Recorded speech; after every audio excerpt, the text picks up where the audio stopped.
Honorable members, at the break, we were debating the move for select committee to be at the appointment of a select committee.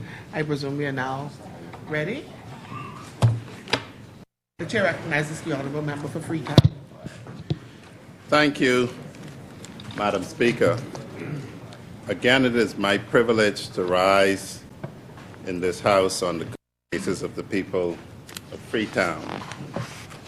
Madam Speaker, before I begin to touch the meat of the resolution, as is said a lot of times in the Bahamas, I would be remiss if I didn't wonder what was the cause of justification for all of the noise when we were last here in this place.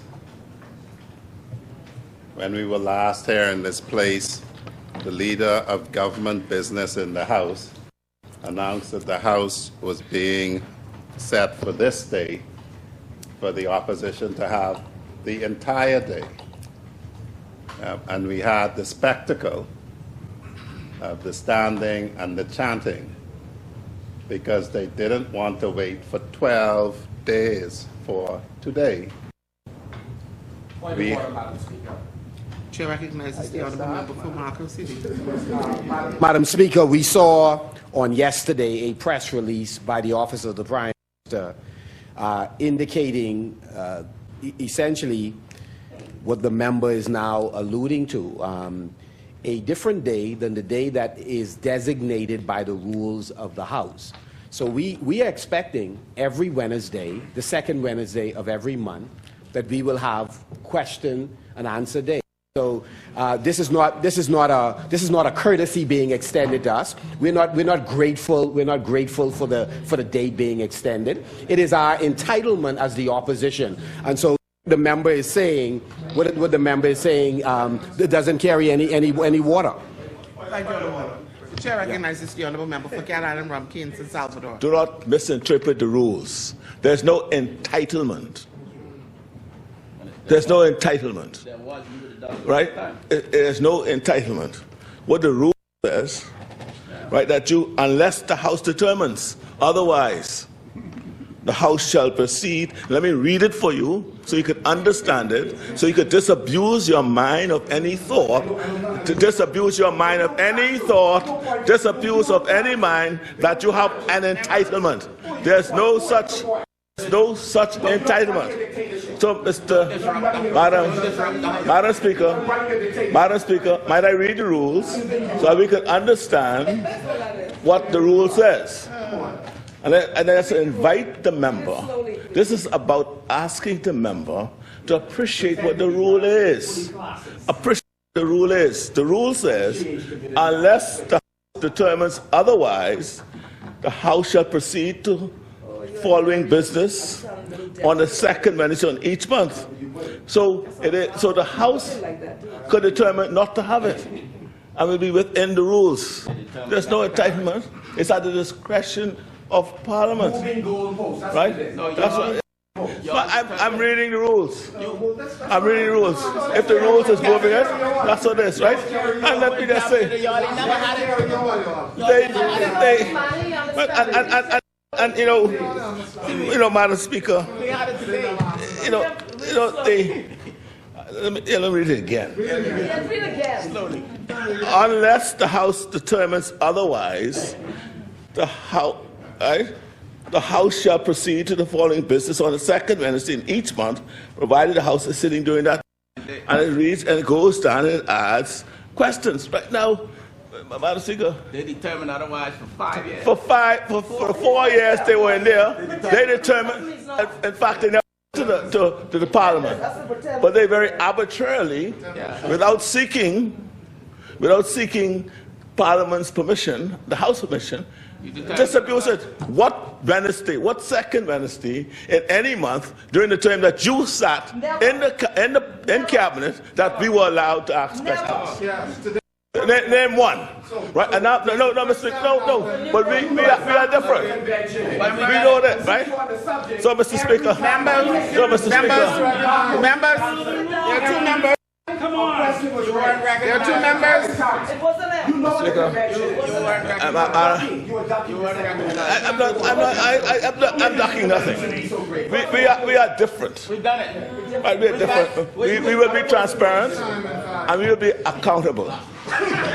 We are transparent. He sat for 4 years with the government and did not answer one question that was on it. And then he has the audacity. I speak to it, right? But an entitlement. There's no such entitlement. Me alone. In fact, there has never been a question asked, and I can remember vividly, that I never answered. It's not true that I didn't answer the question. Look. Collective responsibility. Listen, Madam Speaker, Madam Speaker, I did my job. Madam Speaker, Madam Speaker, Madam Speaker, it is the fact. You'll never do your job. The fact, whether or not it's easily verifiable. It's true. It's easily verifiable. Not once. Easily verifiable. Okay, we're done. We did it. Thank you, We honorable had member. question day. Freetown, you may That's continue. different from your audience. Honorable member.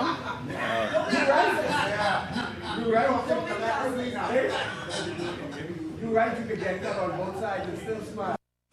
Madam Speaker, Both sides and still smile.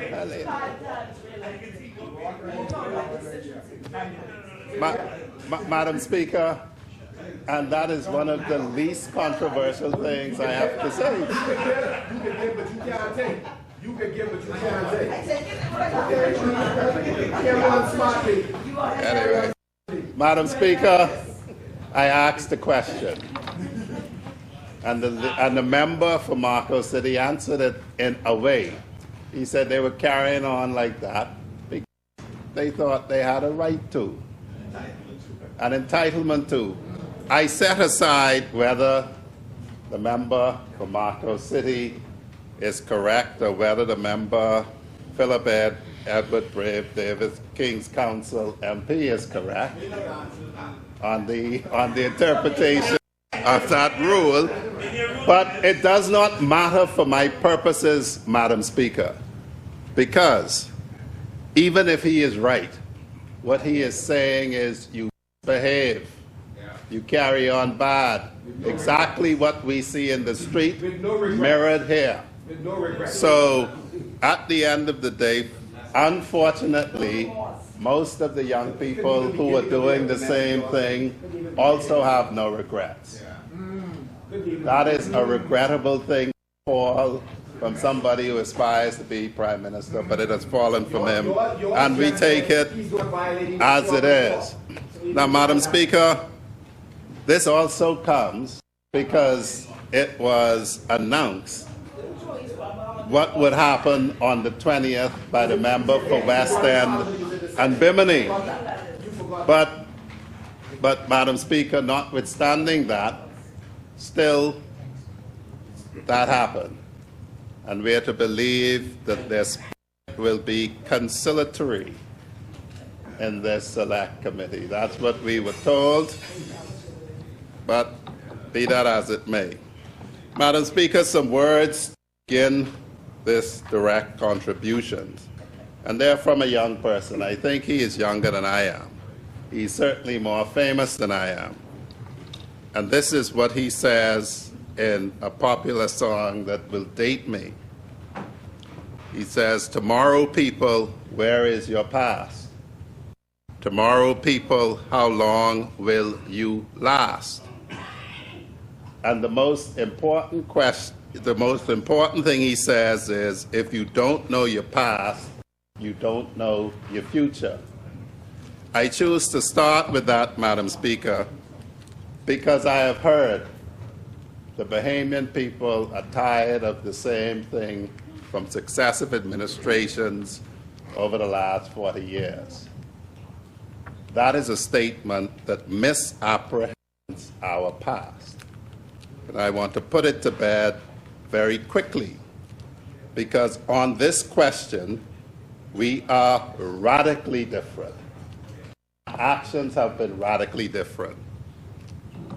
Why do I say that? This is a question about sovereignty. You don't get sovereignty unless you're independent.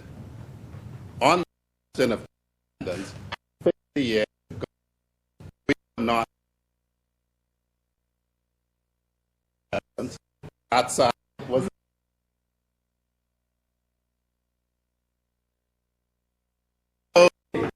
reality of it, Madam Speaker. They may not like it. They may not like it. But when one talks about philosophy of parties, Madam Speaker, either you have a philosophy or you don't. This side has been consistent. We are for independence, we are for sovereignty, and I'm going to talk about some other things that show the difference. But, Madam Speaker, we start with that. We are Bahamians because of this. Before this, when I was born, 54, soon to be 55 years ago, I was not a Bahamian because there was no such country.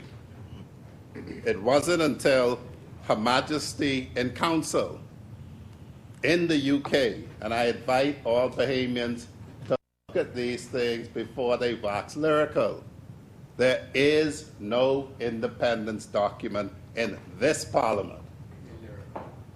So at the end of the day, and we were called Caribbean and North Atlantic territories. It's in our Constitution, which was laid by Her Majesty in Council. And our precious Constitution is a schedule to that order. And this is what we on this side, our forebears, fought for. That's the reality. So let's go back 50 years. We were not doing the same thing. Well, let's come a little forward. Because, you know, they may say we want to stay in the past because, you know, they don't track very good in matters of history.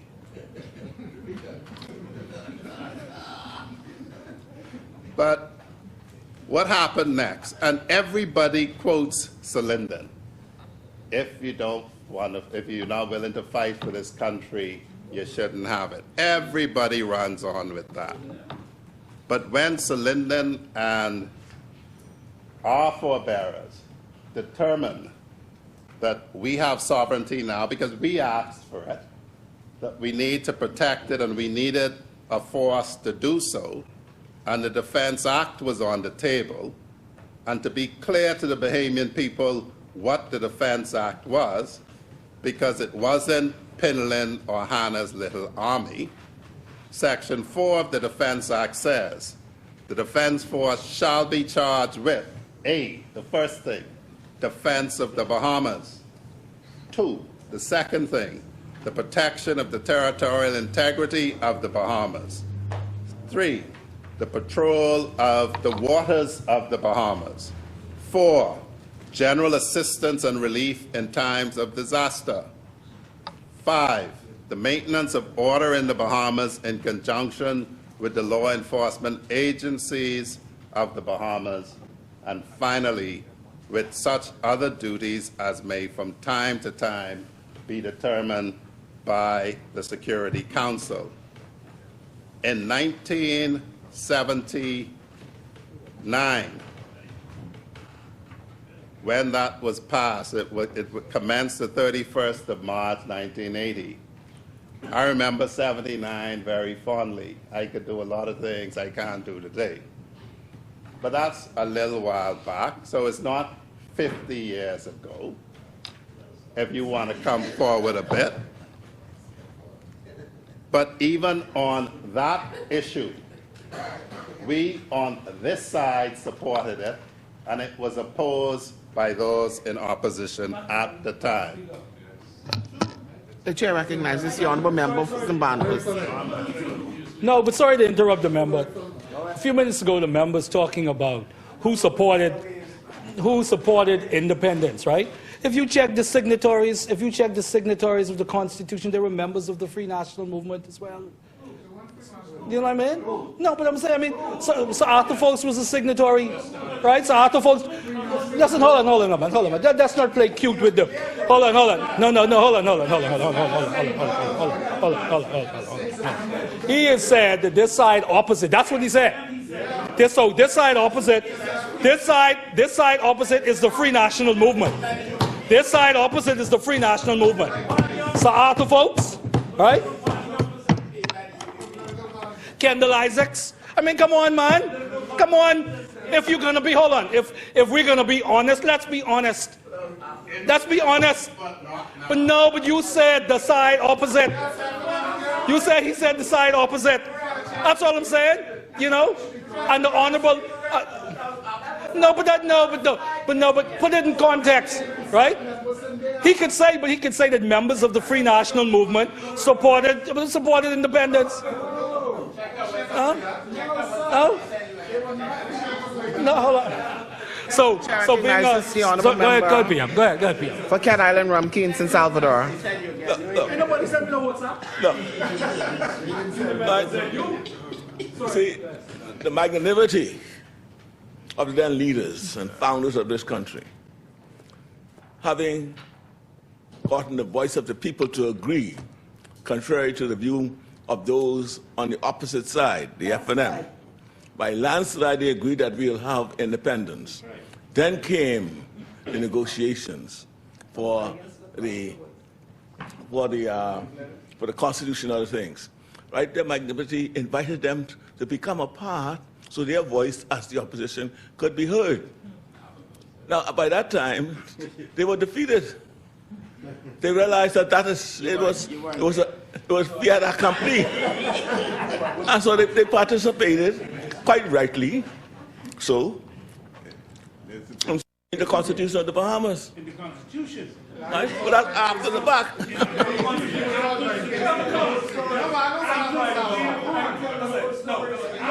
All I'm saying is, I thank the member, thank the Prime Minister, thank you for the historical context. The point is, if you are in opposition, you can't simply say the Free National Movement was in opposition to when we have put...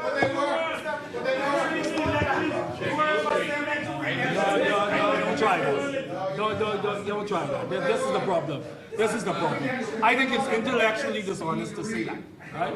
Because he said the members opposite. Honorable member, you may continue.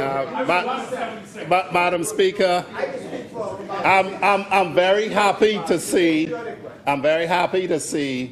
that both ministers for education are here with us to see the need so that young people may know that the 72 election was about independence now or independence but not now. I happen to have gotten it in my education, but clearly there appears to have been some slip between the cup and the mouth for some people. But 1972's election was about independence now and independence but not now. And the side opposite, not those members, I think none of them would have been of age. A lot of them are younger than me, and I wasn't of age then. I was 5 years old. So I wouldn't have been of age to have opposed anything. But that side opposite, their political heritage is that the party that they're members of opposed independence in the 72 election. That's just what it is. It is what it is. Just as in 1979, chiding Pinlin and Hannah wanting their own private army, they opposed the creation of the Royal Bahamas Defense Force. That is what it is. That is their political heritage. So when I hear people say that you've done the same thing for 40 years, that's nonsense. Someone is going to come after me and explain how the Commercial Enterprises Act having been repealed when the UBP had it, having been repealed by the PLP, was introduced, and I think some of those on that side were there for that. Yes. They were there for that. That happened, I believe, 2017, December. last administration. December 2017. But I won't be dealing with that, Madam Speaker. Somebody else may deal with that. Next in line, Madam Speaker, having birthed this institution called the Royal Bahamas Defence Force, it read to the Bahamian people what its missions are. Well, you know, you could have a mission to do anything, but if you don't have the resources, your success at doing it will be affected.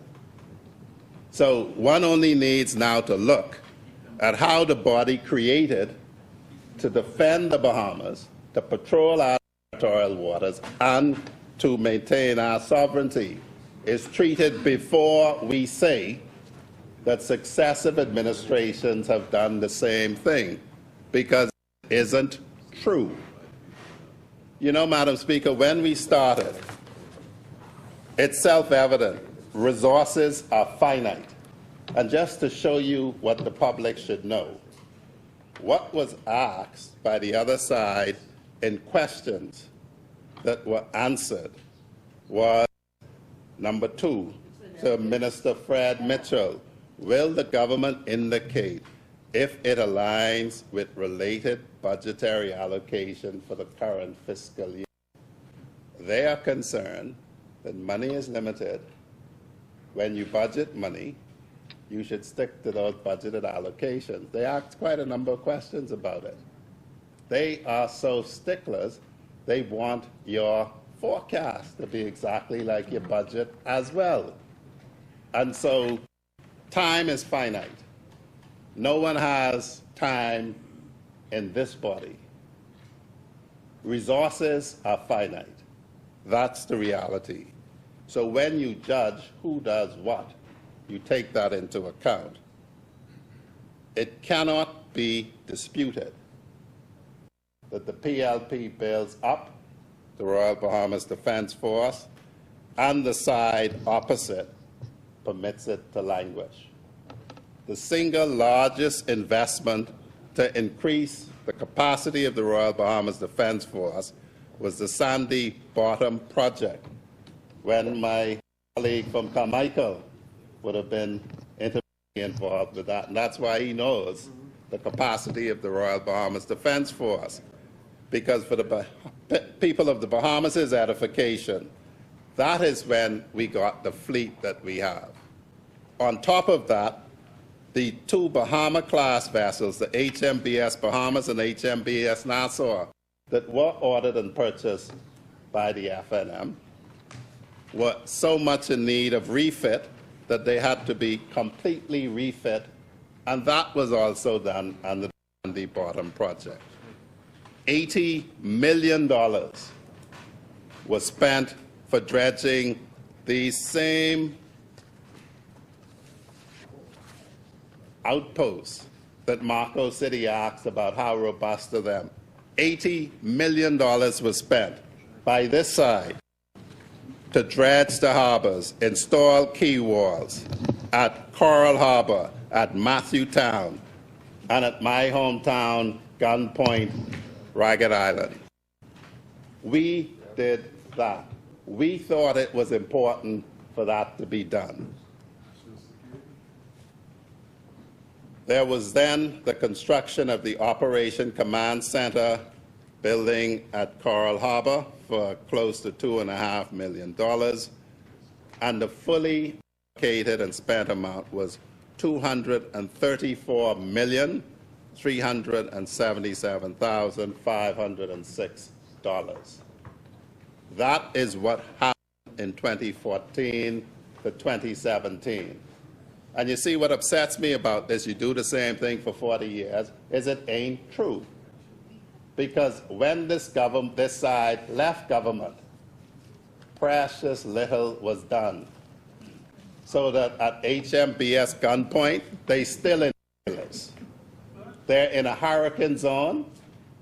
but the barracks are trailers at HMBS gunpoint today as we speak. Today as we speak. The one thing that the side opposite can know and should know very well, we don't tarry like they can. There are buildings to be built to build out HMBS gunpoint, and like they always say, we are fixing that as well.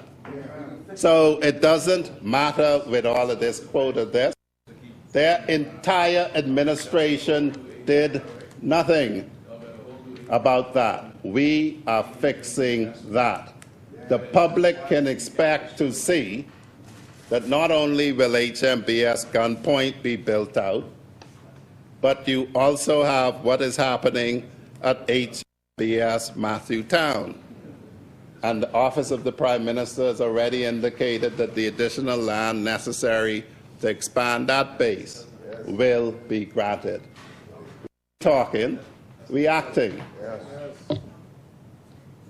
Lastly, Madam Speaker, we hope very shortly, and I'm grateful for the member for West End and Bimini for having shown the men of the Royal Bahamas Defence Force possible sites for a permanent base in Grand Bahama, which we hope to action soon, as well as the base in Bimini. We are serious about guarding our heritage.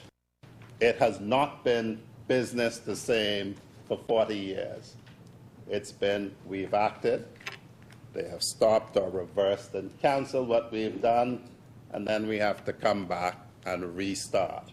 The public needs to know that that is what happens. And least people think I'm being petty. One just needs to look at the Shantytown issue very quickly, because it's being said that it's business as usual on that. Well, I've read the papers about what the side opposite did, and I've read, and I was present for the communication by the member for Cat Island, Rum Cay, and San Salvador, and it's completely different. The public needs to know that the injunction was granted in 2018, and in the decision setting it aside, just to show you how important it was to the other side, the public is invited to go on the site of the Bahamas Supreme Court, and you will see that the first hearing date is the 28th of April. Guess which year? 2021.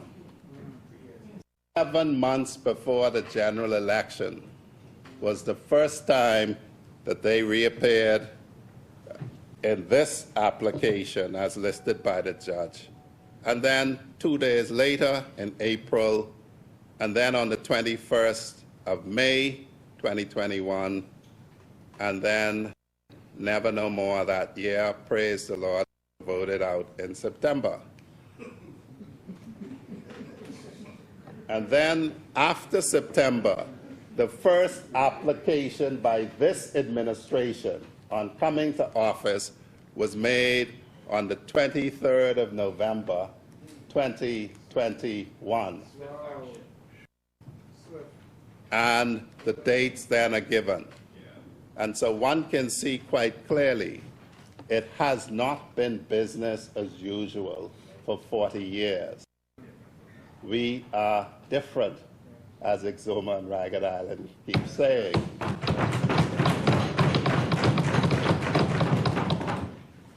And we are very proud of that difference. And so, Madam Speaker, one must be plain with the Bahamian people.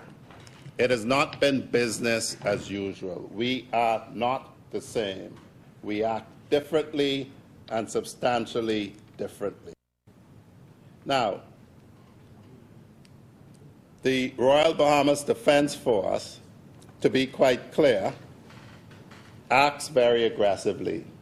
And the only thing that limits them is the response of the policymakers in government. They have a maritime security strategy, which one is intelligence-driven. I receive reports, as do briefings by the Prime Minister, and he can attest. They have a clear idea of what is moving here, and it is expected, intelligence-driven. They run joint maritime interdiction operations, firstly with the Royal Bahamas Police Force that has maritime assets here, the Cuban Border Patrol, the U.S. Coast Guard, and the officials from Turks and Caicos Islands. Their strategy is to decentralize, to put themselves in the theater of operations. They are seeking to decentralize to gunpoint, for which they will run aerial surveillance missions. Inagua, where they are now, Grand Bahama, and Bimini. Their aim, their strategy is to achieve maximum domain awareness, which is basically to know who is moving where and when, by decentralizing, to exercise maximum domain control, and then by their overlapping aerial and marine patrols, control this territory fully and realize the Pinlin Hannah, if they say this was their private army, the Pinlin Hannah dream of a Royal Bahamas Defense Force discharging the mandates in Section 4 of the Defense Act. Madam Speaker, there's been much talk about this subject matter. In the last part of this contribution, I want to address frontally the question of support or otherwise for this select committee. I began by saying the time is finite. Members of the Royal Bahamas Police Force, Defense Force, and Immigration do not have unlimited time. We do not have unlimited manpower. We are building back from where they left us. So at the end of the day, we, the people of this country, we, it's not French, we, this country, time is finite. The other side seems to think we have unlimited time. I recorded in the contribution of the member for Marco City, we came here with an undefined scope for these select committee, very broad. I have noted 14 very serious and involved terms of reference. 14 in all. So time is finite. The time of our officers is finite. The manpower available is finite. The resources available are finite. The question fundamentally is this. We talk about urgency and the need for action. The Prime Minister in his national address set out that the national immigration policy is on OPM's website. We invite the public to view it and everyone to view it, and we invite participation and feedback on it. So the choice is this. For instance, it is said that we must examine the Sandy Bottom project and how it is being deployed. Unless we intend for that to affect the outcome, that would affect what you can value, examine it. So I would say, Madam Speaker, that we have a choice to sit down in a select committee that has no terms of reference as to time for reporting. I heard all kinds of stuff said about the terms of reference. One of the terms of reference for everything you do, certainly in this administration, everything that I've been set to do has a time for reporting, a time for action. No proposed time for reporting of this select committee. I trust that it'll be remedied before we get to vote and we come to vote. But the choice is between a select committee that on the part of the person proposing it will consume a lot of time, resources. of Defense Force personnel who could be doing other things, of immigration officials who could be doing other things. The proposition is to consume the time, because unless they're going to do away with the right to call any of these people before them, when the officer in charge of HMBS gunpoint is up here or in a meeting, he can't be working at the mission that he is assigned. We don't seem to grasp all the time that time is precious. And the Bible teaches us that time is precious. And so when you do these things, the question is, do we commit to a 14, and I may have missed some, 14-point terms of reference, no time for reporting given, select committee, or do we take up the invitation extended by the Prime Minister that we put out there exactly what we intend to do? If you want to critique it, you can critique it. If you want to have your say, you can have your say. If you want to define what you think a Bahamian is, you can do that.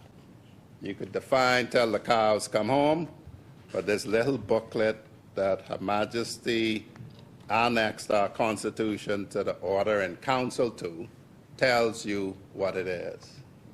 I'm happy to report, so that it's clear, that in cooperation with our Canadian, American, TCI, and Cuban partners, only one vessel made landfall on an inhabited island. So the problem that we have to define is this, and this is where it borders on xenophobia and racism. What we have to define is this. There's this view that there are all kinds of people in here. Well, the question is, when did they come here? Because depending on when they came here, Elizabeth Regina, in an order in council annexing our Constitution, made it clear that some of their offspring, we have no ability to determine whether they're Bahamian or not. Unlike Haiti, we did not win our independence. It was given to us by agreement. And what we agreed to was the terms of the Constitution. Firstly, everyone who was born in the colony of 73 was a citizen, regardless of where you came from. And history will teach some of us that at one point, Francophones, Creoles were more abundant in this colony than free black slaves. And they and all of their descendants, according to the Constitution, became Bahamians. So let us be frank with the people. People can be outraged when they are fed facts. Coward feed people false facts. Brave leaders step forward, give the people the facts, and submit themselves to judgment on that. It's coincidental, Brave. It is coincidental, but it's true. And so the time has come in this debate for honesty. Stop fooling the Bahamian people. We have only one unfettered right, and that's the right found in Article 18, the right against slavery and forced labor. All other rights are subject to exception. All.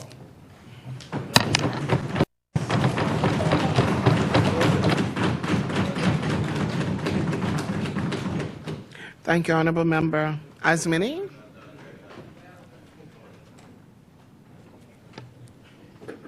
The Chair recognizes the Honourable Member for St. Anne's. Thank you, Madam Speaker.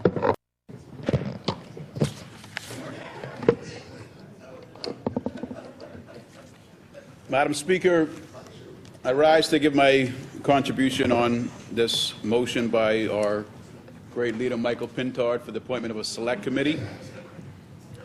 For the appointment of a select committee on immigration and the matters that he addressed. I've just heard my boss, Wayne Monroe, gentleman from Freetown, talk about time. Time is precious, and we must value the time of members of the Royal Bahamas Defense Force. Madam Speaker, if you look in the rule book, our rules of procedure, there's 7 pages dedicated to debate. Now, if you ask me as a young parliamentarian, the only productive thing we do as parliamentarians is come into this House debate. But there are 8 pages, Madam Speaker, dedicated to select committees and the role of select committees and the powers of select committees. 8 is greater than 7, Madam Speaker. There is a far greater task that we as parliamentarians have when we've been elected to this office than debating. And why, Madam Speaker, we have not been doing this as a matter of greater habit is surprising to me. But a year and 2 months in, I'm still in the surprise stage. But I'm not, Madam Speaker, in the accepting stage. And I don't think that, as the Prime Minister has commented to members of the public today, he is not in the accepting stage either. He is not, Madam Speaker, in the stage of accepting what he described as a practice of avoiding question time. He actually went, Madam Speaker, in a press release and said the following about the importance of the opposition. He said, Madam Speaker, the Davis administration recognizes the important role of the opposition in promoting transparency and accountability. By giving the opposition the ability to bring significant topics to the forefront of legislative debate, we uphold the democratic values and appreciate the opposition's role in parliamentary democracy. Now, Madam Speaker, if this is in fact the position of the Davis administration, there should be no objection from one of the members on the opposite side today to the appointment of the proposed select committee. Now, I know there's some uncertainty raised about how long it's going to take. That can all be determined. That can even be extended according to the rules, Madam Speaker. I know that there's an issue, well, we can't be calling people to report to Parliament because they have better things to do. Well, we in Parliament have better things to do, and that's work when we're on the people's time. Half of our responsibility is to address legislation. The other half of our responsibility is to address how that legislation and how the policies we have in our respective ministries is being felt by members of the public. Now, Madam Speaker, if you look at Rule 19.4, this is under the subheading, the House Rules and Business Committee. By 19.4, the committee shall be responsible for assigning the oversight of government ministries and departments to the relevant joint and standing committee. That means every ministry, Madam Speaker, should have a committee assigned to it. It's not just a point where I think has become the practice. You get elected, you look back in 5 years and determine where you are. The practice, Madam Speaker, according to our rules, is that you have a governing side, you have an opposition side, Madam Speaker, and you have members from each governing side reflectively represented in the committees. Each committee is to look at a ministry.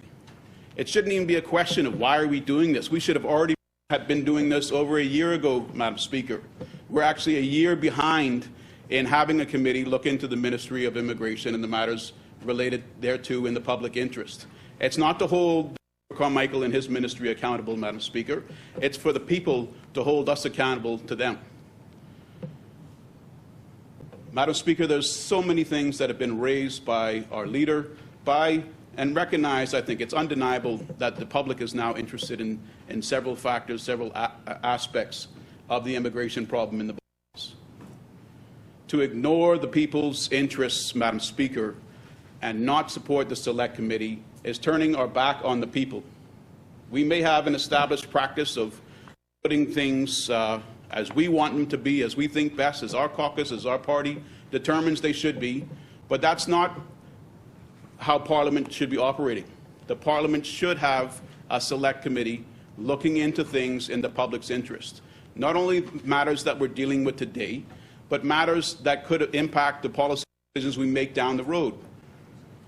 There are members of the public with expertise beyond the experience and expertise of members of this Honourable House of Assembly.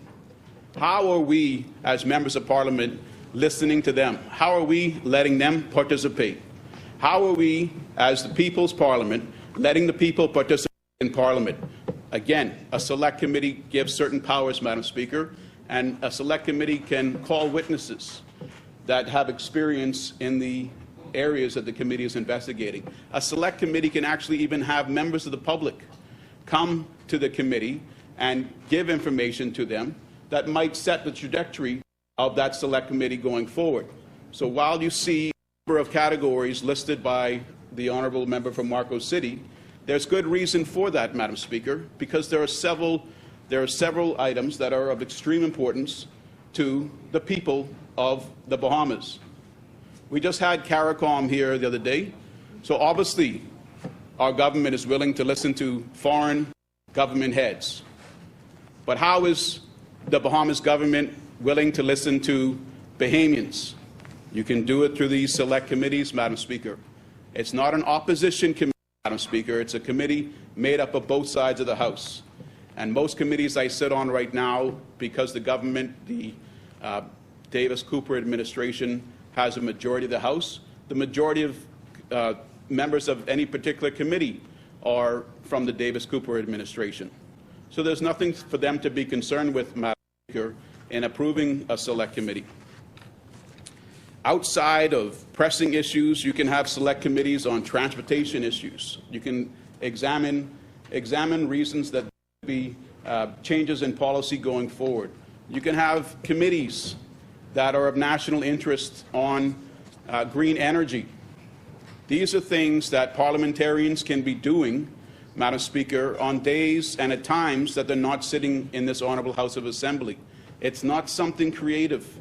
It's been created a long time ago, and I know this, Madam Speaker, because when I look at the back of this rule book, I see people like Tennyson Wells, like Nico Grant, Frank Smith, Pleasant Bridgewater. I see people like the Honourable Frederick Mitchell, who I think a number of years ago, maybe as far back as 91 or 97, came up with these rules from 2005, Madam Speaker. So these select committees are well set out in our rule book, which governs our time in the House of Parliament.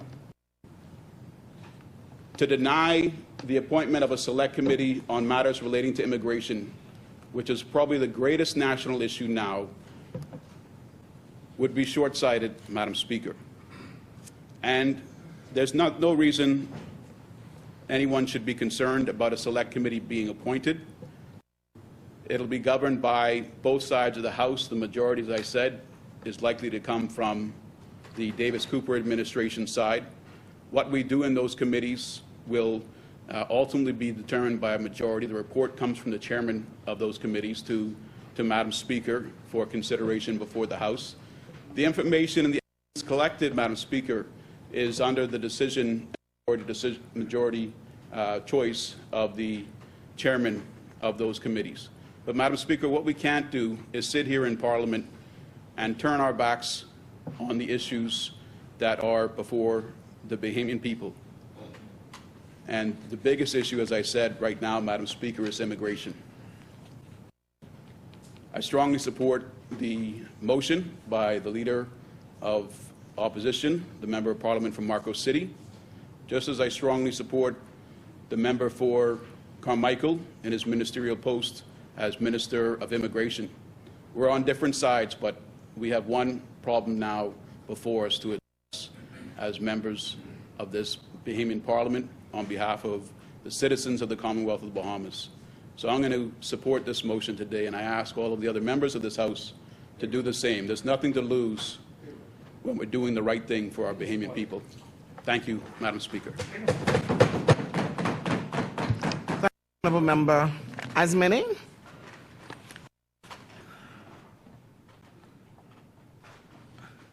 The Chair recognizes the Honourable Member for Central and South Abaco. Thank you, Madam Speaker.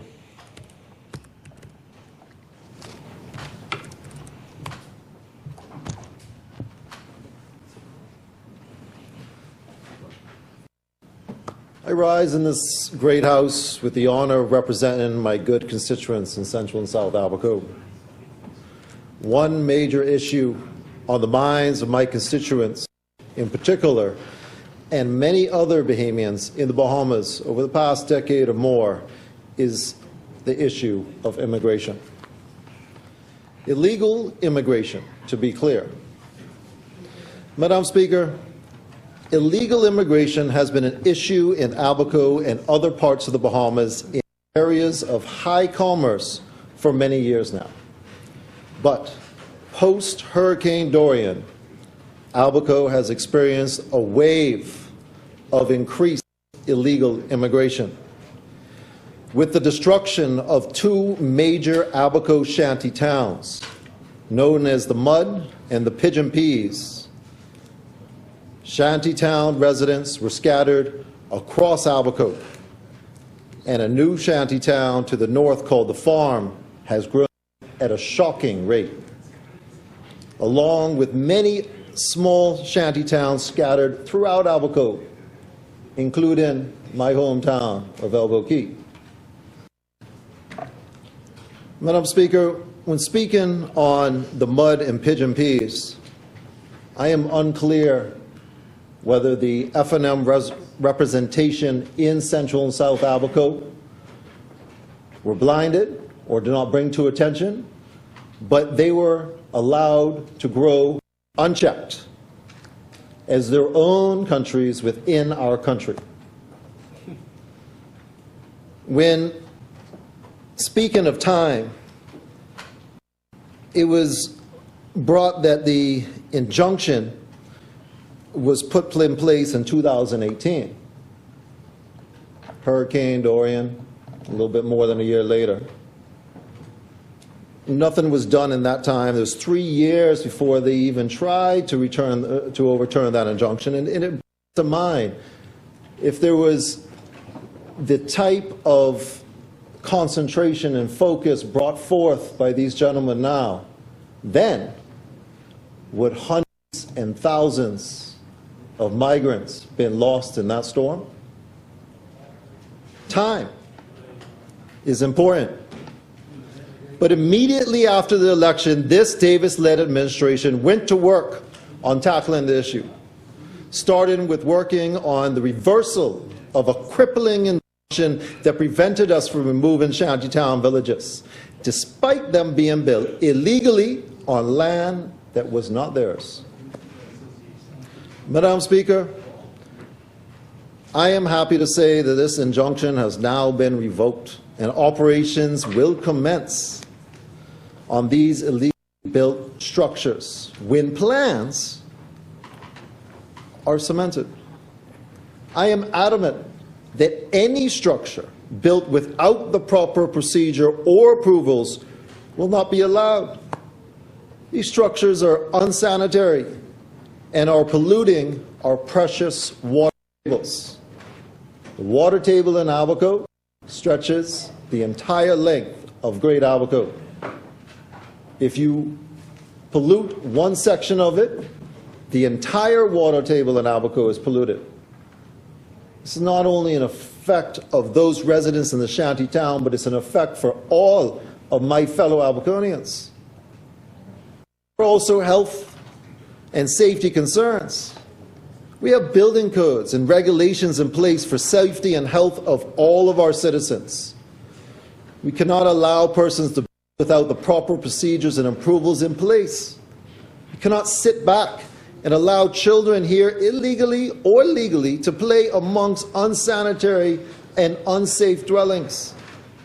Notably, the risk of sickness or viral outbreak is increased and can easily and viciously spread to our children in the schools.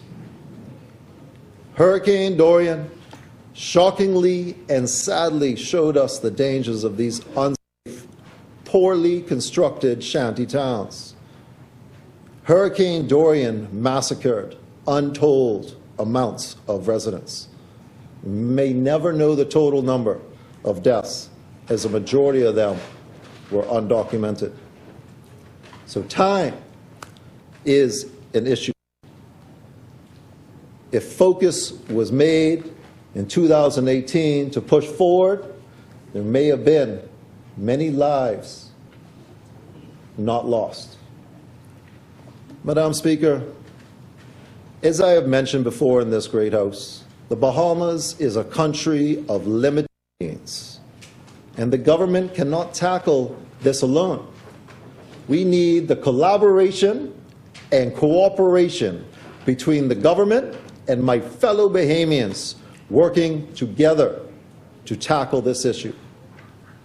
This administration will not be tolerant of any persons housing or employing illegal persons of any nationality. We must eliminate the reason for targeting our country. If illegal foreign nationals cannot find means of income, meaning jobs, they will not come. Please note, citizens also report violations or breaches of immigration laws to the two hotlines. I'll share that on my page for my constituents. These hotlines are manned by the Department of Immigration, and there's also a website with the Contact Us tab. I encourage you all to report violations and assist and cooperate with the Department of Immigration on their efforts. Madam Speaker, employers in the Bahamas that hold working permits for any of their employees must also be reminded. They are only permitted to work on the job specific or approved for by the Ministry of Immigration. Because you hold papers for an employee does not mean that they are able to carry out labor other than what they are approved for. They are permitted to the agreement you made between your company and the Department of Immigration. These things I see firsthand, Madam Speaker. Abaco, people working, permits coming from Nassau, Grand Bahama, maybe another island. Once they get a piece of paper in their hand, they go wherever they feel. That's not the agreement at hand. Also, they have to have proper housing. If you hold papers for a person or persons, it is your responsibility to ensure they are living in suitable accommodations and not in shanty towns, nor in tents in the bush. With current and upcoming operations, if persons with working papers are found to be residing in these shanty towns, they must be relocated at the employer's expense. I encourage all employers to address this now. Madam Speaker, we also have to be reminded that illegal immigrants are not of only Haitian descent. In Albuquerque, we have persons working illegally from superpowers or first world countries, often taking the highest paying jobs in the most lucrative positions that should be offered to Bahamians. We cannot address illegal immigration and only address one nationality. This goes for everyone here living and working without approved documentation. We cannot report one person while overlooking another. We cannot afford to pick and choose with discrimination. The laws are made for all and will be enforced for everyone. Madam Speaker, we want to promote that there is a correct way of entering, living, and working in the Commonwealth of the Bahamas. Who wouldn't want to? Working in this great country, living here alongside my fellow Bahamians. Go through the channels and get the proper papers for the employment specified. We all must do our part in collaboration with the dedicated members of the Ministry of Immigration, Royal Defense Force, and the Royal Bahamas Police Force. Let us work together for a better Bahamas for the future generations. Madam Speaker, this Davis Cooper administration, led by our Prime Minister, Philip Brave Davis, is committed to making Bahamas for Bahamians. As stated last night in his national address, he has already taken certain steps in preventing and reducing the amount of illegal immigration in our country. He stood strong against the pressure to sign agreements that would burden our island nation. Serious pressure from serious larger countries. The Bahamas cannot take on further migrants, nor can we afford to stop deportations. This Davis Cooper administration has and will continue recruiting more defense force and immigration officers to handle an influx.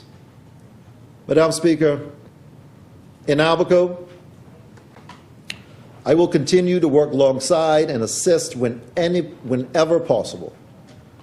The Ministry of Immigration, Department of Immigration, Defense Force, and Police Force to tackle these issues. You may have noticed some initiatives have already started around Abaco, and they will continue. We will not be tolerant of those who aid in the construction of shanty towns, unlawfully leasing land, smuggling humans, and those employing migrants illegally. These laws will be enforced for all. Thanks to the efforts of the good minister for the Ministry of Immigration and Labor and our Defense Force, it has been a while since I've seen migrant boats come ashore in Abaco, and I commend them on their efforts. The great effort and good work being done to protect our southern territory has been felt nationwide, all the way up north to Abaco. I have personally been on the front lines of migrant boats washing ashore, many exploratory missions through the bushes with immigration officers before my days standing here in this great house. Before I was a member of Parliament, I was a proactive citizen working in collaboration and cooperation with these agencies.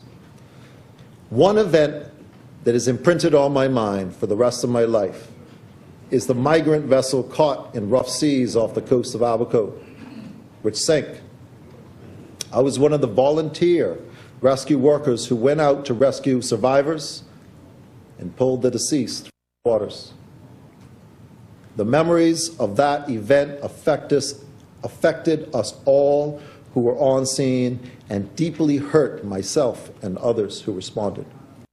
Such tragedy witnessed is not easily forgotten. This event is a mere example of the dire situation that is pushing human beings to take such risks, not only for themselves, but for the children and the most vulnerable. I commend the renewed international commitment to Haiti and resolving this issue affecting many in our Caribbean nations. International collaboration is needed to also combat and stem the problem from where it starts. Far too long has the focus been on containment, when the superpowers in this international community needs to step up and help that island nation regain stability throughout the country of Haiti. As CARICOM members, we are each other's brothers and sisters, and together we want, and I pray for a better way of life and prosperity in Haiti. Madam Speaker, I wish to add that we will carry out these missions humanely and responsibly. These departments have been working on plans in order to carry out exercise on this delicate issue. And it is delicate. We're speaking of human beings. We must be reminded that these are people like you and I, including women and children of all ages. But our Bahamas cannot support this migrant influx and must protect our borders in order to protect our lands for our future generations. I reiterate, there is a legal and proper way to enter our country, And I encourage anyone here in the Bahamas, not here through these proper channels and approvals, to leave and return only if you have gone through the lawful procedures. Madam Speaker,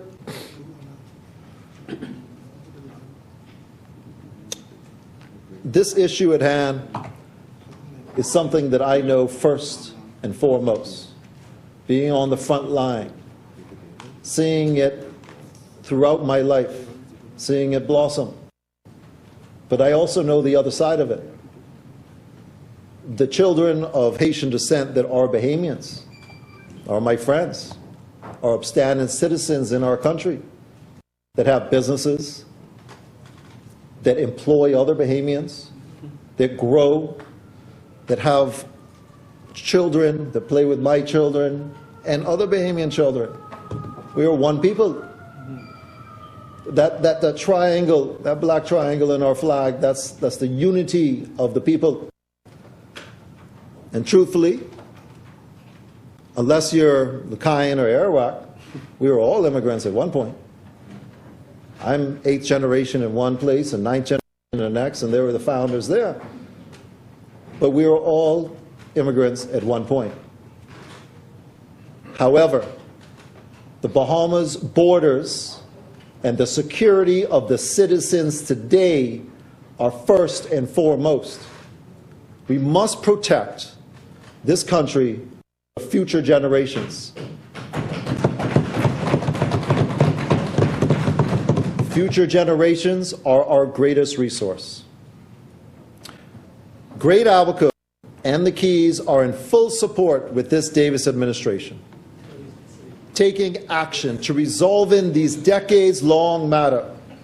Albuquerqueans support enforcement of illegal immigration of all nationalities and look forward to this administration tackling this issue humanely and responsibly through good leadership. But time is something that we cannot get back, as the good member from Freetown so elegantly expressed. If time was on the minds of the opposition in 2018, would we have lost thousands in Hurricane Dorian? If the mud and the pigeon peas would have been focused on instead of going unchecked, would Dorian take in lives, Madam Speaker?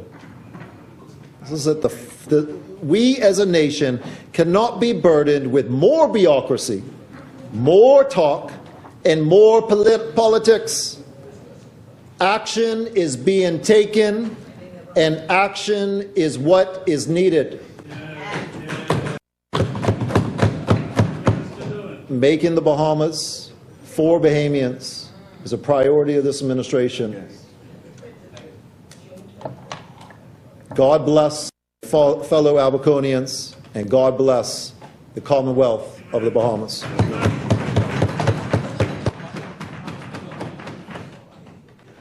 Thank you, Honourable Member. The Chair recognizes the Honourable Member for Madam Speaker,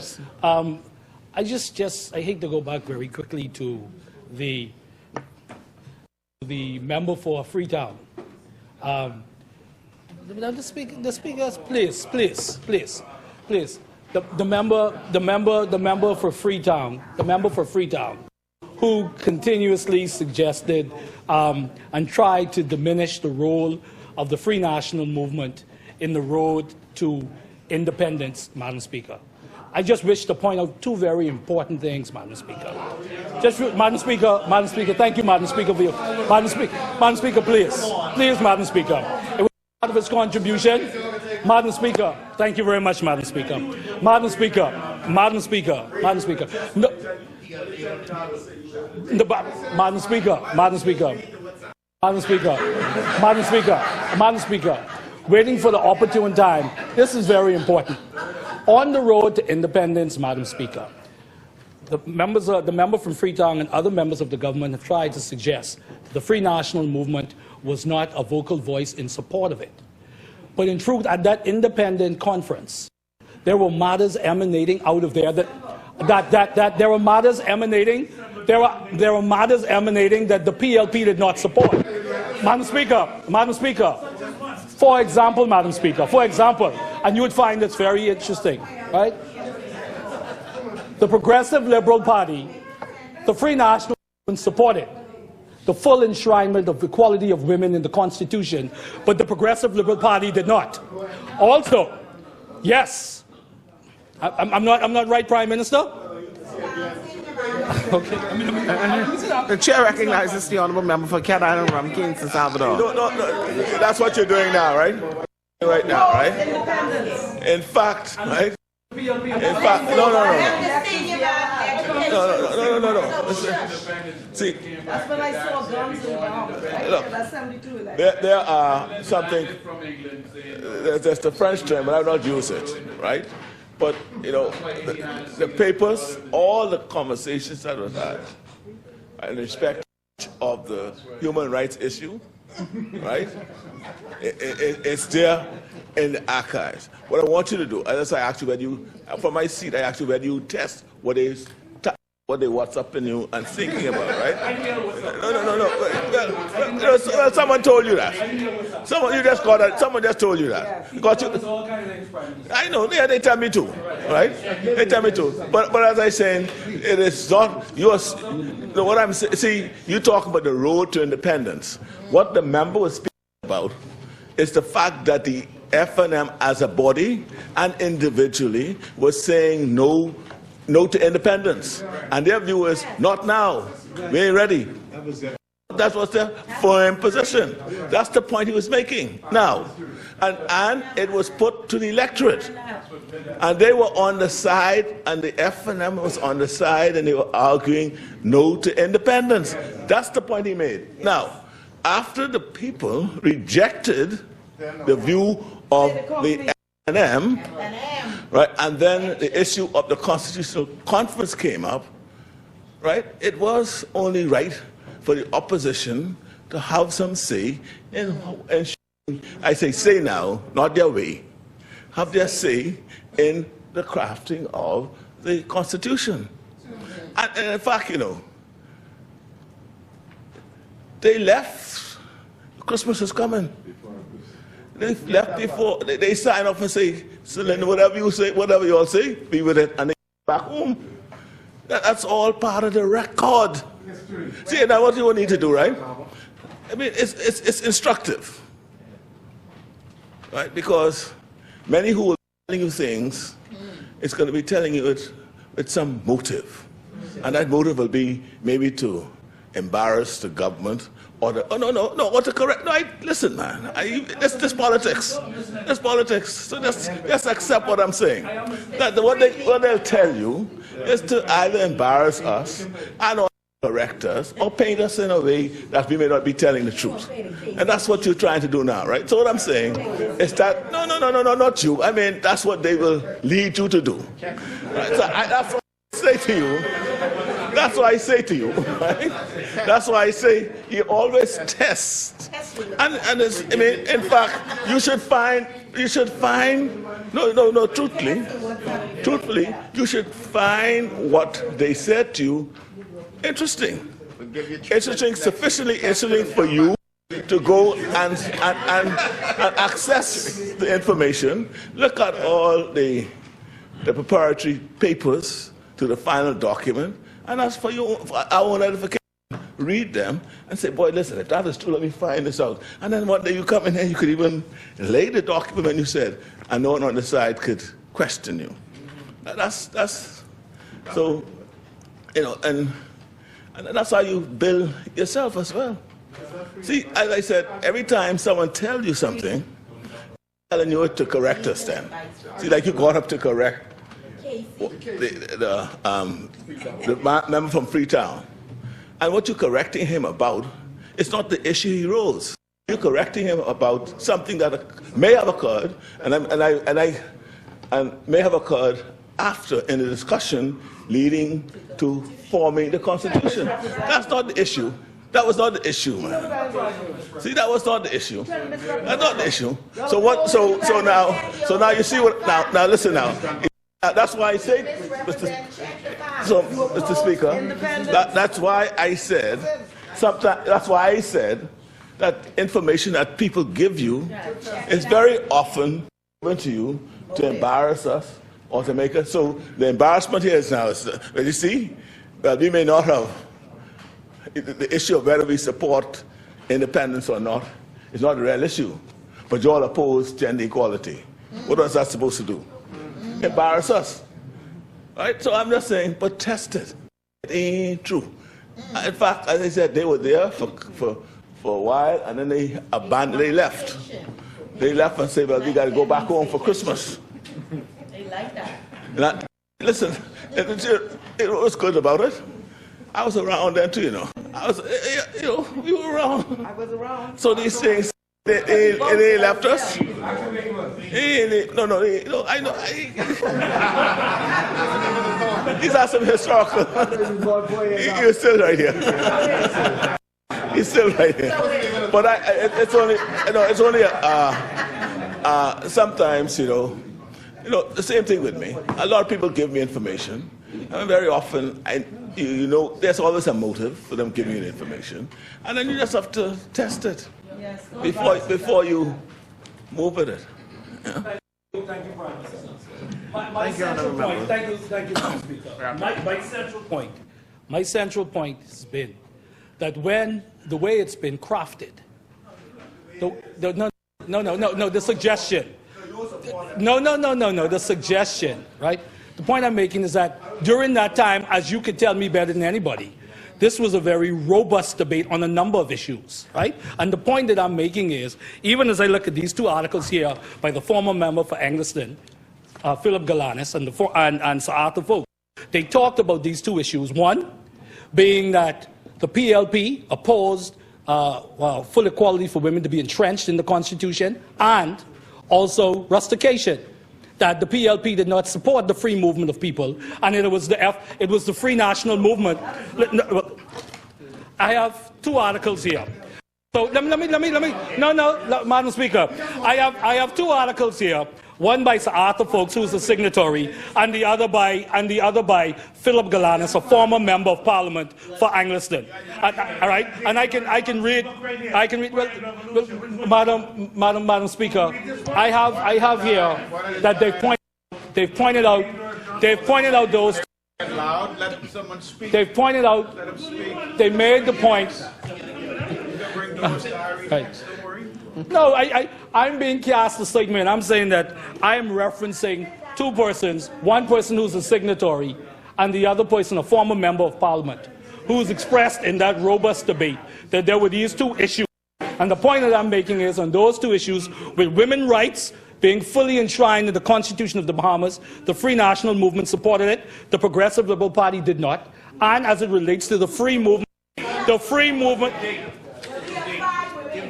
Madam Speaker, you're not the Speaker. That's not your decision. This is the Speaker. Madam Speaker. Madam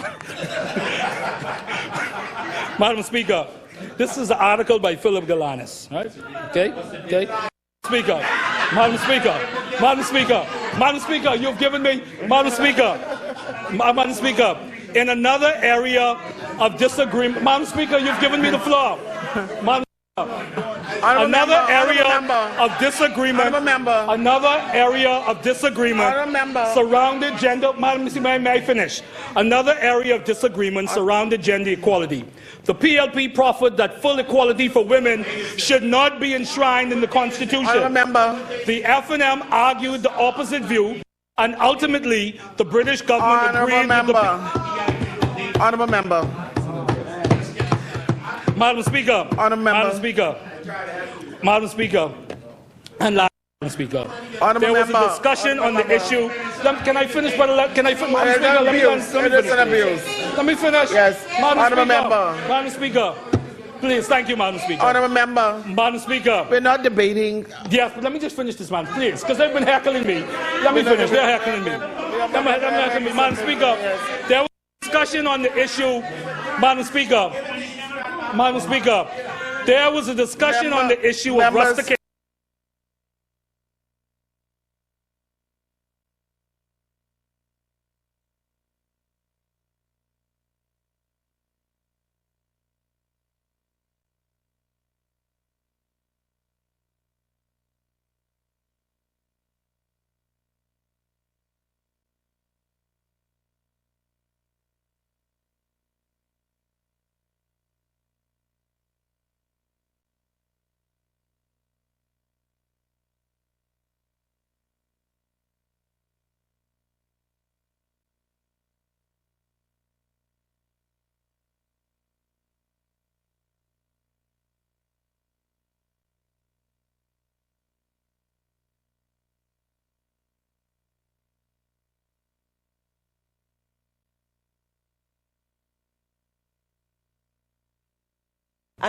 Rejection should not move away from that. You can argue all you want when you get there in London in December, but there was an entire campaign for the Bahamian people to attain sovereignty.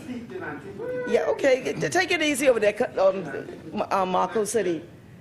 The entire campaign was about the sovereignty for the Bahamian people. In fact, I was one who moved with my father into Mayaguana. They carried projectors. They tried to educate the Bahamian people on what it meant to attain self-determination, particularly in our history. The Free National Movement opposed it, and opposed it. It went to a general election. The Progressive Liberal Party at that time said to the Bahamian people, if you wish independence, support the Progressive Liberal Party. It was a landslide victory. The Free National Movement was soundly defeated, but their history from that day has been one of opposing. They opposed national insurance. They opposed the Royal Bahamas Defense Force. They opposed, and on and on and on and on and on. It is a history of opposition. So to isolate in some way, some debate that took place, that he alleges or asserts took place in London at that conference, the deflection, the facts remain. The Free National Movement has a history of opposing progressive causes in this nation. And today, nothing has changed. Thank you very much, Madam Thank Speaker. you, Honourable Member. The Chair recognizes the Honourable Member for Freetown. Madam Speaker, the member for St. Barnabas has suggested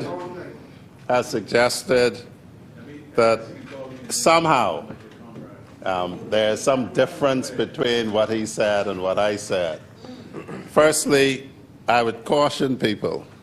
The part of the reality of doing what I did before I came here meant that we have to be conversant with this document. So for instance, Article 15 of this document reads, for the Bahamian people's edification, whereas every person in the Bahamas is entitled to the fundamental rights and freedom of the person. That is to say, has the right whatever his race, place of origin, political opinions, color, creed, or sex. Now I know that since this was written, sex and gender, I think you could have 72 or 92 genders now, but when this was written, there was no doubt about what sex meant. For the edification of St. Barnabas as well, the thought that this is an original document was debunked in the case that we await a decision from the Privy Council on. I invite him and all Bahamians to look at the constitutional documents that came before this and that came after this, and they will find that the English had a template. And if you wish to be independent, you accepted that template subject to certain modification. Sex is in section Article 15.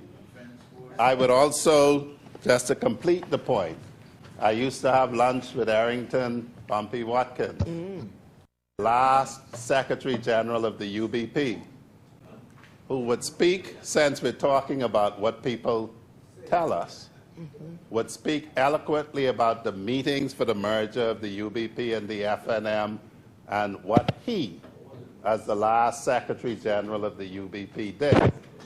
And one never forget, and sorry about this Central and South Abaco, but Abaco was pushing for independence from the rest of us. All of that is a part of our history. And if Marco City is talking about antiquity, I just tell him another artist like him, Ziggy Marley, reminds us, if you don't know your past, you don't know your future. Thank you, Honorable Member. As many? The chair recognizes the Honorable Member for East Grand Bahama. Walter Rodney and Foundations with my brother. You brought up independence. Thank you very much, Madam Speaker. Lost 2 hours because of that. Madam, I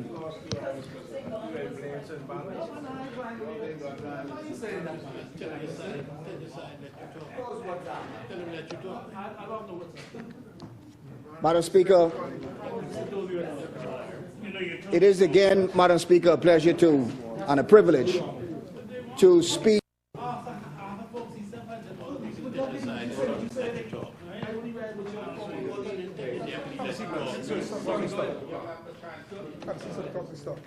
Madam Speaker, it is again a privilege to be able to speak in this honorable House. I do not intend to be very long, but to say a few words in support of the application or the resolution to have a select committee appointed. Madam Speaker, I've heard the presentation of Freetown, and quite frankly, Madam Speaker, I am disappointed of the approach that I believe we have taken in the select committee debate. When we look at the issue of immigration and the impact of what is happening on the Bahamas today, and I quite frankly believe that most Bahamians, while it is of interest whether or not a political party supported the Constitution, didn't support the Constitution 50 years ago, I believe the public is far more interested in what any political party, any politician is going to do today, and what are the solutions that we are going to present today. And to use, and again, I'm not sure what the motive is, so I won't attempt to speak to what the motive of bringing this up, but quite frankly, it really has very little to do with the point that is being raised today. Yes. And very little to do with what the ordinary Bahamian is facing today. Yes.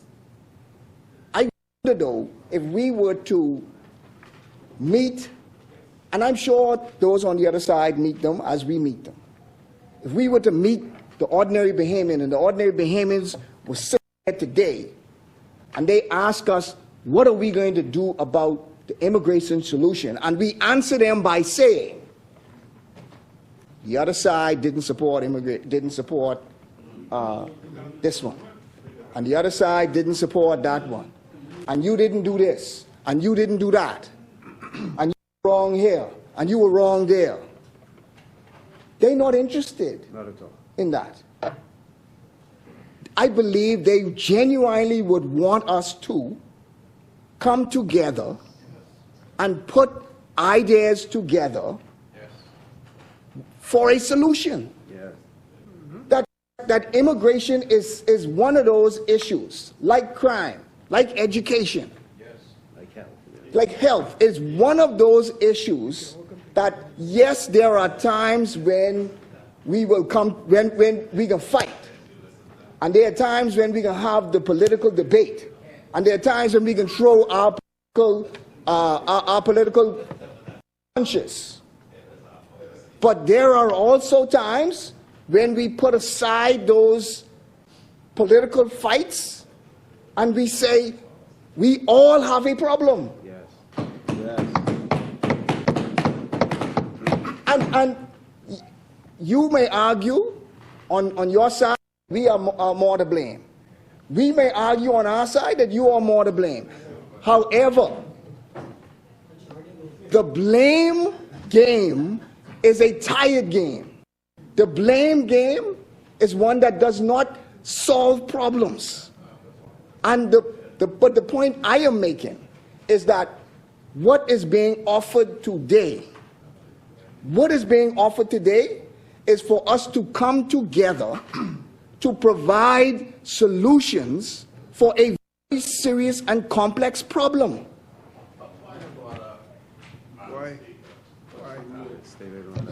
The chair recognizes the honourable member for Freetown. Some water, please. This is what is being done. The issue as put was simply that it hasn't been business the same for 40 years. At the same time, what was advanced is the government has put out its policy, the government is acting. If the member or anybody else wishes to influence government policy, the Prime Minister in his national address says he's open to it. So we're not standing around saying you didn't do this, you didn't do that. We're pointing out that when people say, particularly Marco City, that we've all been doing the same thing for 40 years, that is not accurate. We're not blaming you for anything. We're just saying that when you say we've been doing the same thing for 40 years, that is not accurate. Thank you, honourable member. So, I genuinely believe we are missing an opportunity here. I had the privilege of participating in 2 select committees. And those 2 select committees were brought forward by the opposition at the time. I was a member of the governing party at the time. But those 2 select committees were brought forward by the opposition at the time. The first was a select committee on crime that was brought forward by Bernard Nottage. And the second was a select committee that went to look into the sexual offenses that took place in the 8 Mile Rock School with respect to the teacher, Berbal, and that was led by the member for Angliston.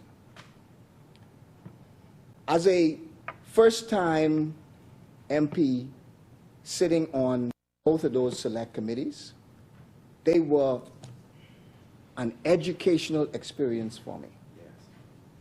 But they were also very fulfilling for me because I was a backbencher at the time. I was the deputy speaker at the time. But it gave me an opportunity to have a say in an issue or in issues that I would not ordinarily have a say in. And let's go through what we did in reference to the crime committee.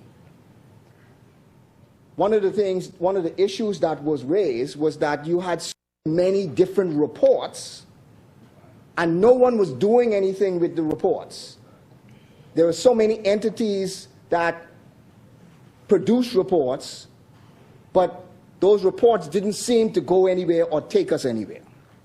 And so the member, I believe the member for Bain and Grantstown at the time, Bernard Nottage, said we should bring all of these reports together and look and see whether those reports are still relevant and make recommendations, one report, to the government so that we can move forward with respect to it. At that time, we heard witnesses from all over. We called the police commissioner, who took the time to speak to us. We heard from the Defense Force. We heard from social workers. We heard from nurses. We heard from teachers. We heard from young people. We heard from people who were in prison, people who came out of prison. We heard from a variety of people who, and important things was, it gave stakeholders the ability to speak and make presentations to the government about an idea. Yes. it truly gave them an opportunity to be able to be a part of governance. It gave them an avenue on which they could speak. And that's what select committees really, again, are meant to do. That select committee, and Bernard Nordage reported and gave, I recall he submitted a report to the Parliament. That's my recollection.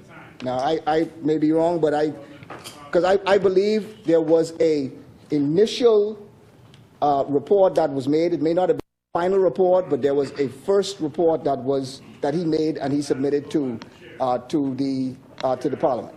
Yeah, yeah. But there was something that he submitted, because I was going through it. There was something that he did submit. The second one was the member for Angliston who chaired that committee. And it was a very serious problem that happened in 8 Mile Rock School, where there was a teacher who had been molesting a student unfortunately, for many years. And it had gone silent. And it was only until years later that it found out this had occurred. And the member for Angliston, quite rightly, said that an investigation should go into the processes and the procedures to find out what went wrong. I believe the member for West End and Bimini was a part of the committee. Member for Angliston, we went to Grand Bahama, questioned witnesses. We spoke, I remember we spoke to teachers and principals and Ministry of Education. We spoke to the boy's mother. And we got a comprehensive report and presented that comprehensive report to the government. And and the member for Angliston could correct me if I'm wrong, but there were recommendations that the report submitted that were ultimately accepted by the government and made a difference and made a change in the way things were in the education department. So there are useful, very useful purposes for select committees. And this is an issue, Madam Speaker, that I submit is a complex issue. It is not a simple issue. If it was a simple, this is an issue like crime. If it was a very simple issue, then it would have been solved a long time ago. But this is a complex issue that involves many facets that is not going to be solved overnight. But it is also an issue that is not going to be solved just by us. It is an issue that we should be inviting stakeholders to come and let us hear their views, to come and let us understand what their position is. Come and understand what direction we should be taking with respect to this. Come and give us your input. Psychologists, we should be understanding them. The pastors, we should be understanding them. The people who live in these communities, we should be understanding them. The Defense Force officers, we should be understanding them. The police, we should be understanding them, so that we could better serve them, so that we can make recommendations to the government on how we can make things better. We could sit in this place and throw blows.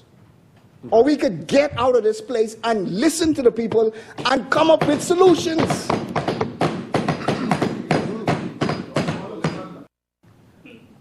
And I'll be the first one to say, yeah, we throw blows. Yes, there are times to throw blows. But this one, today, I don't believe this is a time that we should be throwing blows. Should be unanimous decision. This is the time that we have a moment that we should be getting together, as we have gotten together before. And we should show, Madam Speaker, the Bahamian public, there's some in the Bahamian public, not all, there's some in the Bahamian public who don't believe we could get together. There's some in the Bahamian public who believe the only thing we can do in here is row and fight. There's some, that's all they believe. Man, you all, when you all go inside there, that's all you all doing. Some banking on it. Speaker, It shouldn't be y'all, it should be us. we should Should be us. show Not y'all. that on this issue, we should be able to put aside our political differences and sit together and listen to the public and come up with a solution and come up with different recommendations. Madam Speaker, this also has real economic impact. What is going on in the shanty towns have real economic impact. It has economic impact in our schools. Economic impact in our healthcare system. Economic impact in our business licenses. Economic impact with when we collect our VAT. With the amount of resources that we put in for the defense force and the amount of resources that we put into immigration and the amount of resources that we put into the police. It has real economic impact. But you know, one thing that I don't know if we know yet, that I believe the Select Committee can help us in, is understanding what that real economic impact is. It can help us to understand what are we losing from this coming to the Bahamas, or this challenge, this crisis coming to the Bahamas. What are we paying out extra in our education system? What are we paying out extra in our health care? What are we paying out extra in terms of police and immigration officers? Social services. We should be understanding what we are paying out, so that if we are going to pay this money out, so that we'll know how to do it. But yes, that is true. And we didn't do it at the time. Yeah, we didn't. Yeah. But what I'm asking is for us to get together to do it. That's what I'm asking. I'm asking for us to put aside our political differences and work together for once. That's what I'm asking for. That's what I'm asking. That, I believe, is the right approach for us to take in immigration. I believe it is the right approach for us to take for immigration. That's what I believe. I don't believe I have the solutions. The Select Committee will find a solution. I do not. And that is the point. The point is, we should not believe that we are the ones who have all the solutions. Thank you. That is the point. The very point that we are making is, through the Select Committee, we are going to be inviting stakeholders to give their input, so together we can come together with the right solutions. That's the idea. That's the whole point. That's the idea. So, Madam Speaker, I won't take very long, because the reality is, I do not believe, and they have not said it yet. I mean, no one on their side has said that they will not support the resolution, and it's the committee, the forming of the committee. It is also a bit surprising that no one has yet said whether or not they will support it, but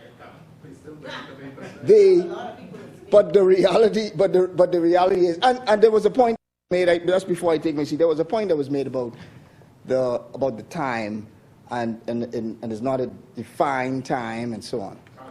And again, you know, when I could recall, and again, the member for English and the Western Bimini could correct me if I'm wrong, but I don't recall there being a defined time until the committee was formed, and then the committee prescribed what the specific terms would have been. And they then, because it was the members of the committee who set parameters for themselves. But frankly, there's nothing preventing either side to get together. If they were minded to agree, There's nothing prevented either side from getting together and saying, you know something, we don't have all day to do this committee. We want the committee we believe the committee will be able to report back in X period of time. And then they put it to the side. And then we may say, well, okay, we would like to have it for this period of time. And then you come to this agreement that if a select committee is going to be formed, it will be formed for this particular time period. Let's get together and talk about it. No, if you were open to have a real discussion about forming a select committee and a time frame for a select committee, then I'm sure those of us on this side would sit down and agree today the terms of that select committee. So unfortunately, we can do that today. We can resolve that today. Resolve that today. But, Madam Speaker, again, it is unfortunate that I believe we are going to miss an opportunity.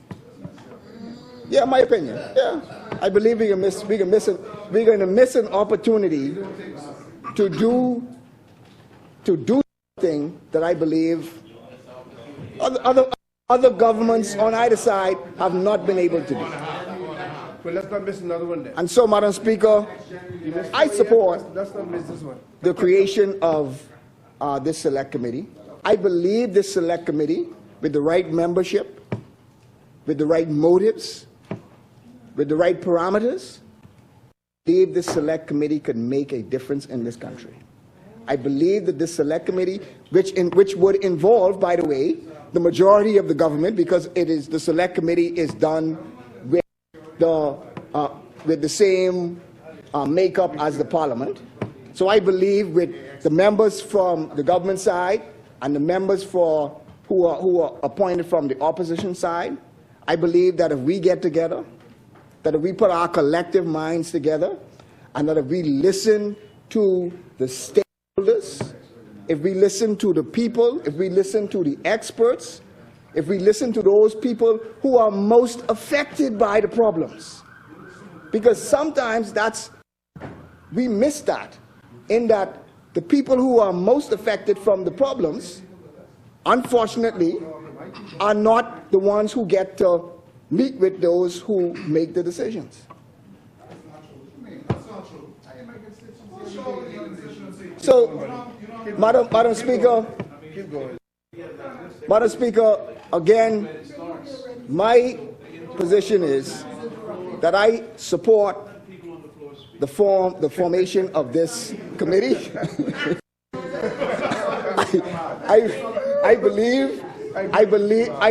I sat on 2 committees before, and in my view, both of those committees that were put together by the opposition at that time, that both of those committees did good work. Both of those committees, I believe, my view, was successful in bringing issues to the forefront, was successful and particularly the one 8 Mile Rock, was successful in providing solutions to very complex and serious problems. And I believe that if we did the same, we would have an opportunity to make a difference in this country. Thank you very much, Madam Speaker. Thank you, Honourable Member Azmini.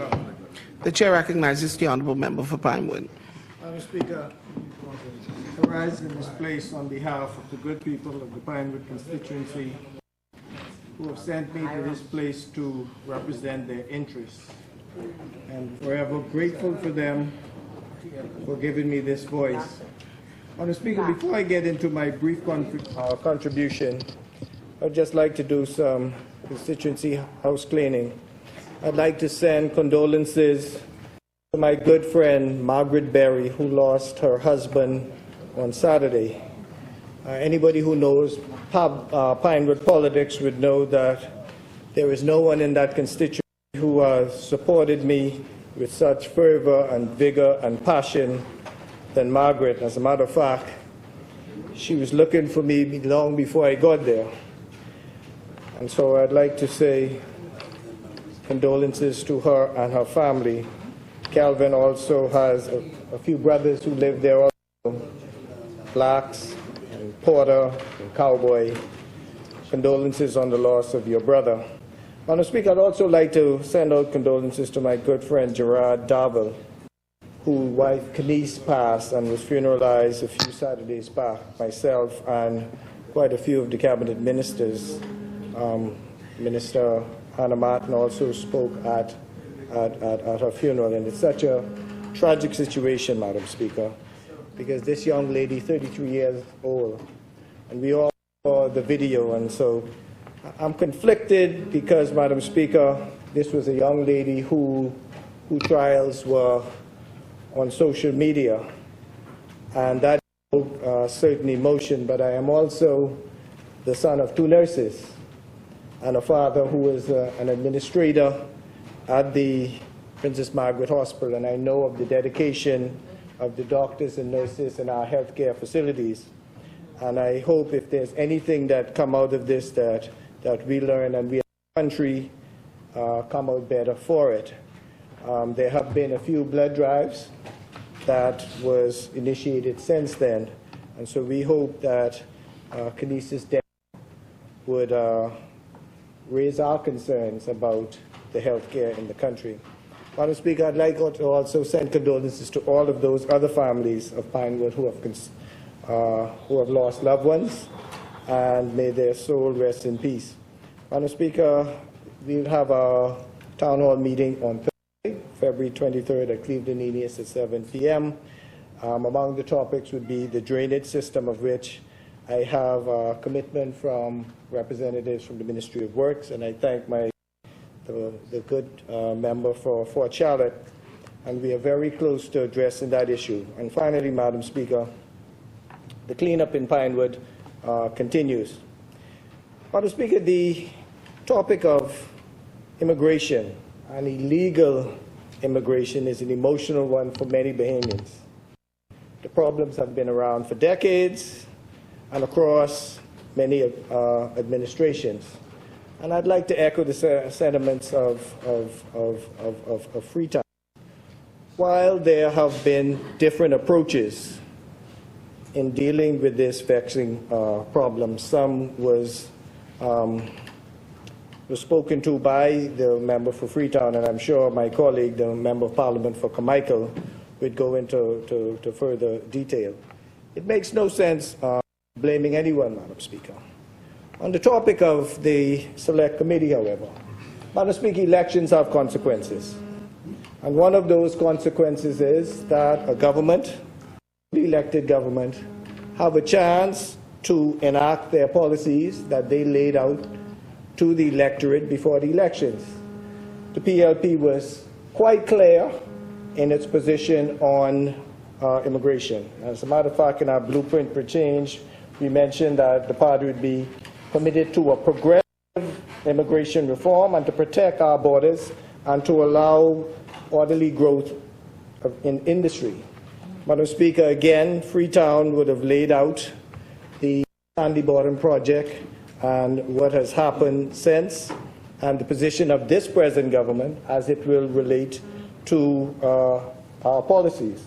We also committed to clear the backlog of applications in the Department of Immigration, and as a member of the Cabinet, I say that we work on that every week.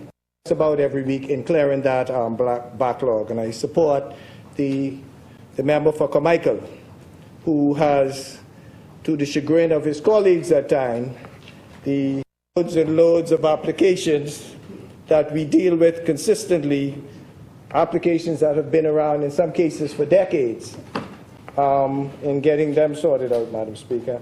And then to establish specific deadlines. We have heard of the tens of thousands of applications presently in immigration, and I could tell you in my practice, Madam Speaker, in a former life, there were times that I applied, I sent in applications and documents, and immigration was asking me for documents that was already forwarded to them. And so this is part of the problem that this government seek to deal with. Madam Speaker, I would like to respond to the member from Marcus City who raised the issue of controlled migration, Madam Speaker. And this is one point that me and the good member agree on. Madam Speaker, the Bahamians became involved as dealers in the casino industry in 1983. I think the Gaming and Lotteries Acts were passed in 1969. And so I was in that fourth class that came in 87.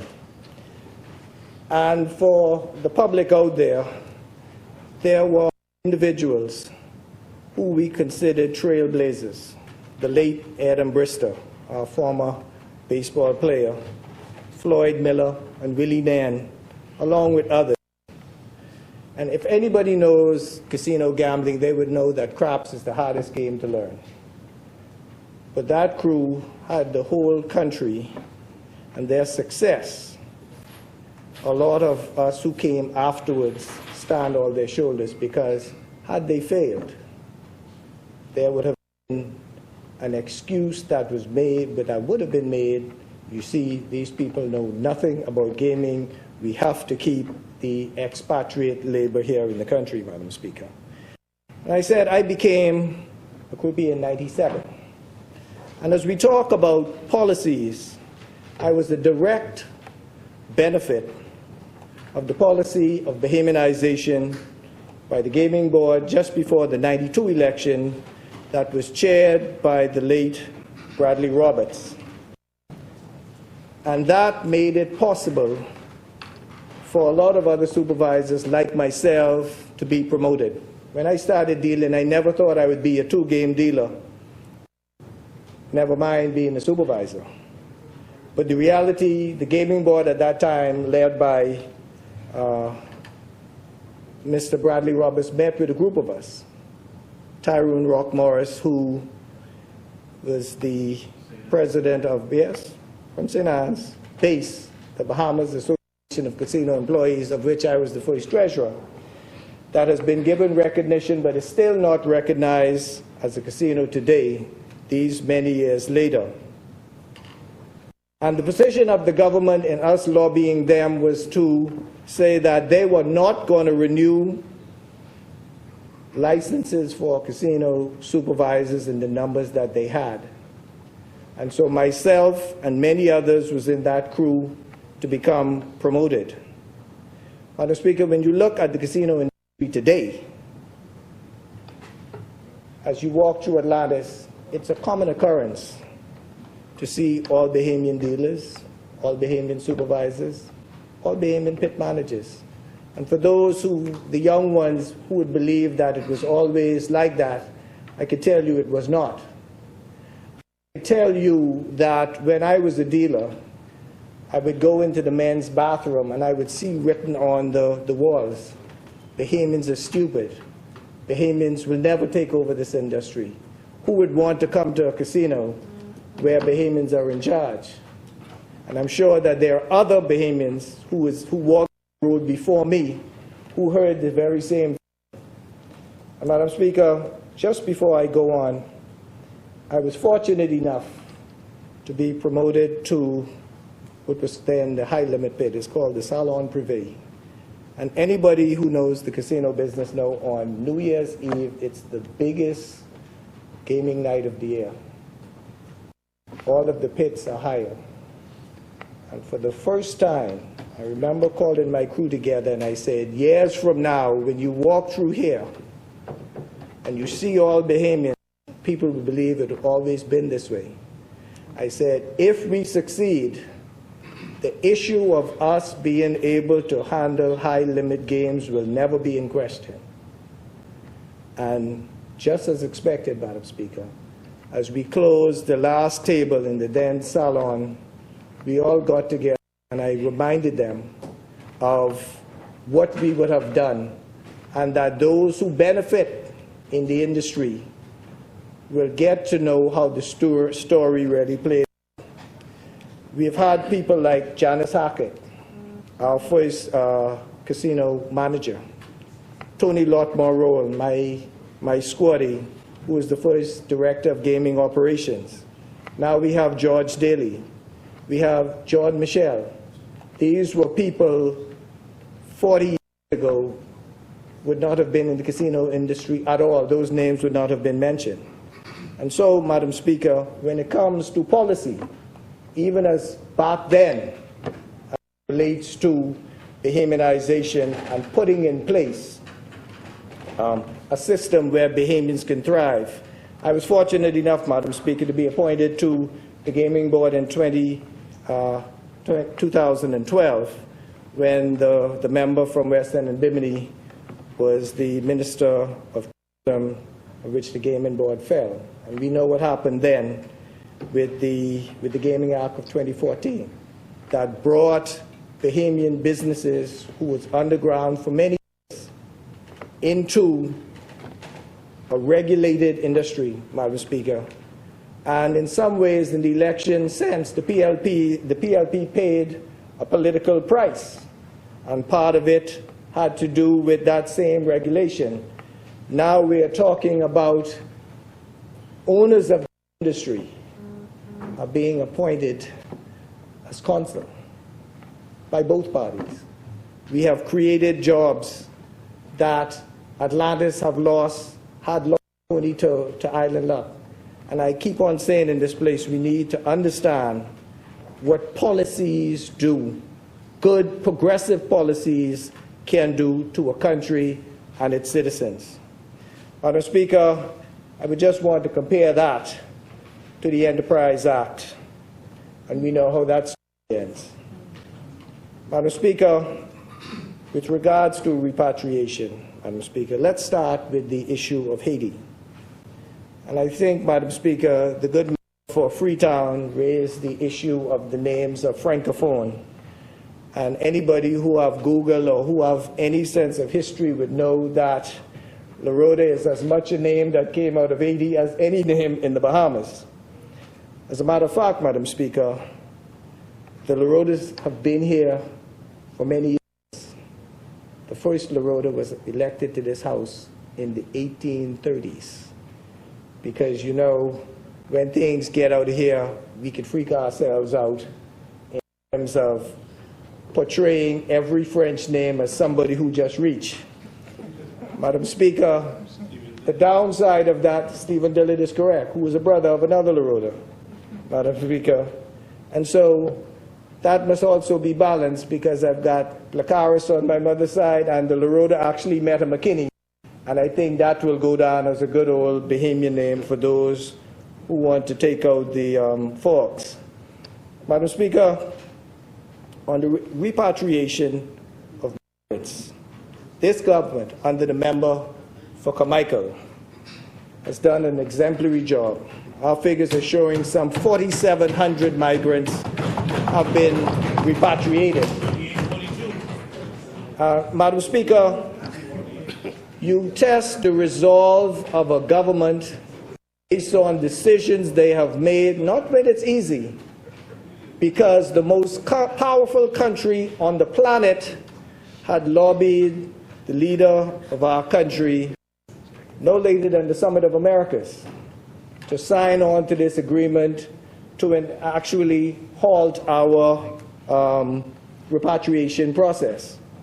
There are NGOs and very powerful companies.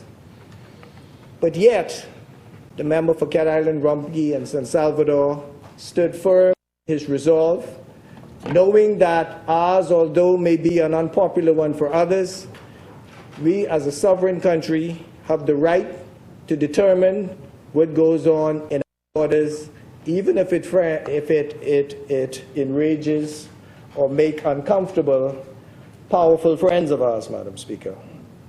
Madam Speaker, I would then like to move to the shanty towns. This again, Madam Speaker. The shanty towns is a very vexing problem. And we must strike a balance here. Because on one hand, we have a group of people who are not always non-Bahamian. or illegal immigrants, but because of whatever their circumstances are erecting homes on properties not belonging to them, whether it be public or private, are not up to code. And we have to balance that with a very anxious population who plays by the rules, Madam Speaker, who have to wait and save for many years and have to wait until their children even save up enough money to purchase home and build those homes that are to code. And so while I support the government position as it relates to shutdowns, Madam Speaker, we have to be sober, methodical, and deliberate in our attempts to rectify this most pressing issue. Saber-rattling and xenophobic rhetoric is not the answer, and we must resist all of these attempts. But we must also recognize the real concerns of Bahamians with goodwill and do our endeavor best to correct this problem. Madam Speaker, national security and the health of the country is bundled together with the same issues. In these same shanty towns, we find diseases that are moving back and forth. And I'm not saying this outside of the community, but I'm sure the member for Tall Pines could talk about houses that don't have good or proper sewerage or clean water. That is a recipe for disaster. And I don't think that these individuals want to bring these issues on themselves, but their circumstances is that they do exist.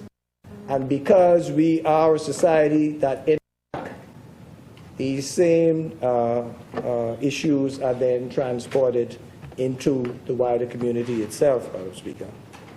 And so, Madam Speaker, my position, as raised earlier on whether I support or not, it's kind of hard 16 months into an administration that clearly have shown with its repatriation, with its commitments to deal with the shantytown issues, with its commitment to deal with repatriation. We talk about solutions. We have my MP who have a robust housing project that is going to be going on. And we have to look and be positive about this. And we have to also have faith that we will be judged on what we will do in this term. And so my position, Madam Speaker, while I admit that there are some times that we must come together, but we just did that a few weeks ago when we debated the nurses and midwifery bill. This government has proven that it has the ability to consult with the other side, and when they make recommendations, we go along with them, as per the 2 amendments that went along with that bill. And so to act as if we are a party or we are a government that don't listen, the Prime Minister has said in his address, we move forward with our policies, suggestions that are sent in to the address that was given will be seriously considered, Madam Speaker. And so, Madam Speaker, I would be the first one if there is any need for clarity. I support the government's position as it relates to what is going on with immigration and the shanty towns and the government response. And I would like to say, I don't question the motives of the other side. I don't think that we love our country any better than them. But I, at this point in time, would rather go with the government position as stated. I thank you, Madam Speaker. Thank you, Honourable Member.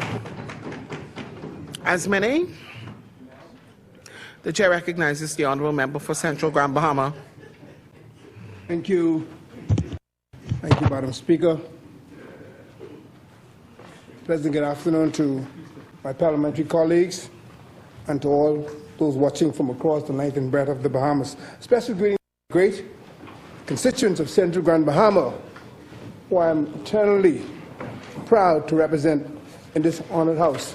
Madam Speaker, it is no secret that I am always proud to advise this honorable House that the Central Grand Bahama Farmers Market remains strong, and Backyard Farm Grand Bahama has become an initiative near and dear to our heart.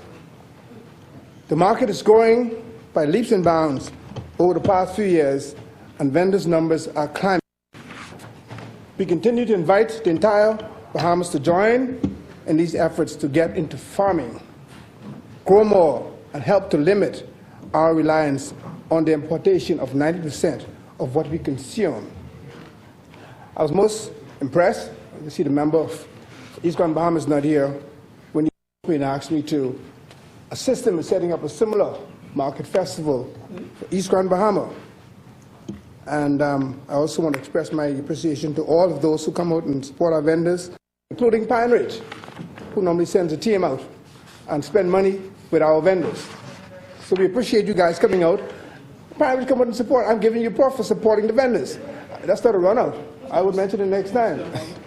We now have gone from an event that has happened once per month to now twice per month.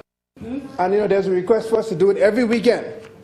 But we don't want to do it every weekend because we really don't want to water down this initiative.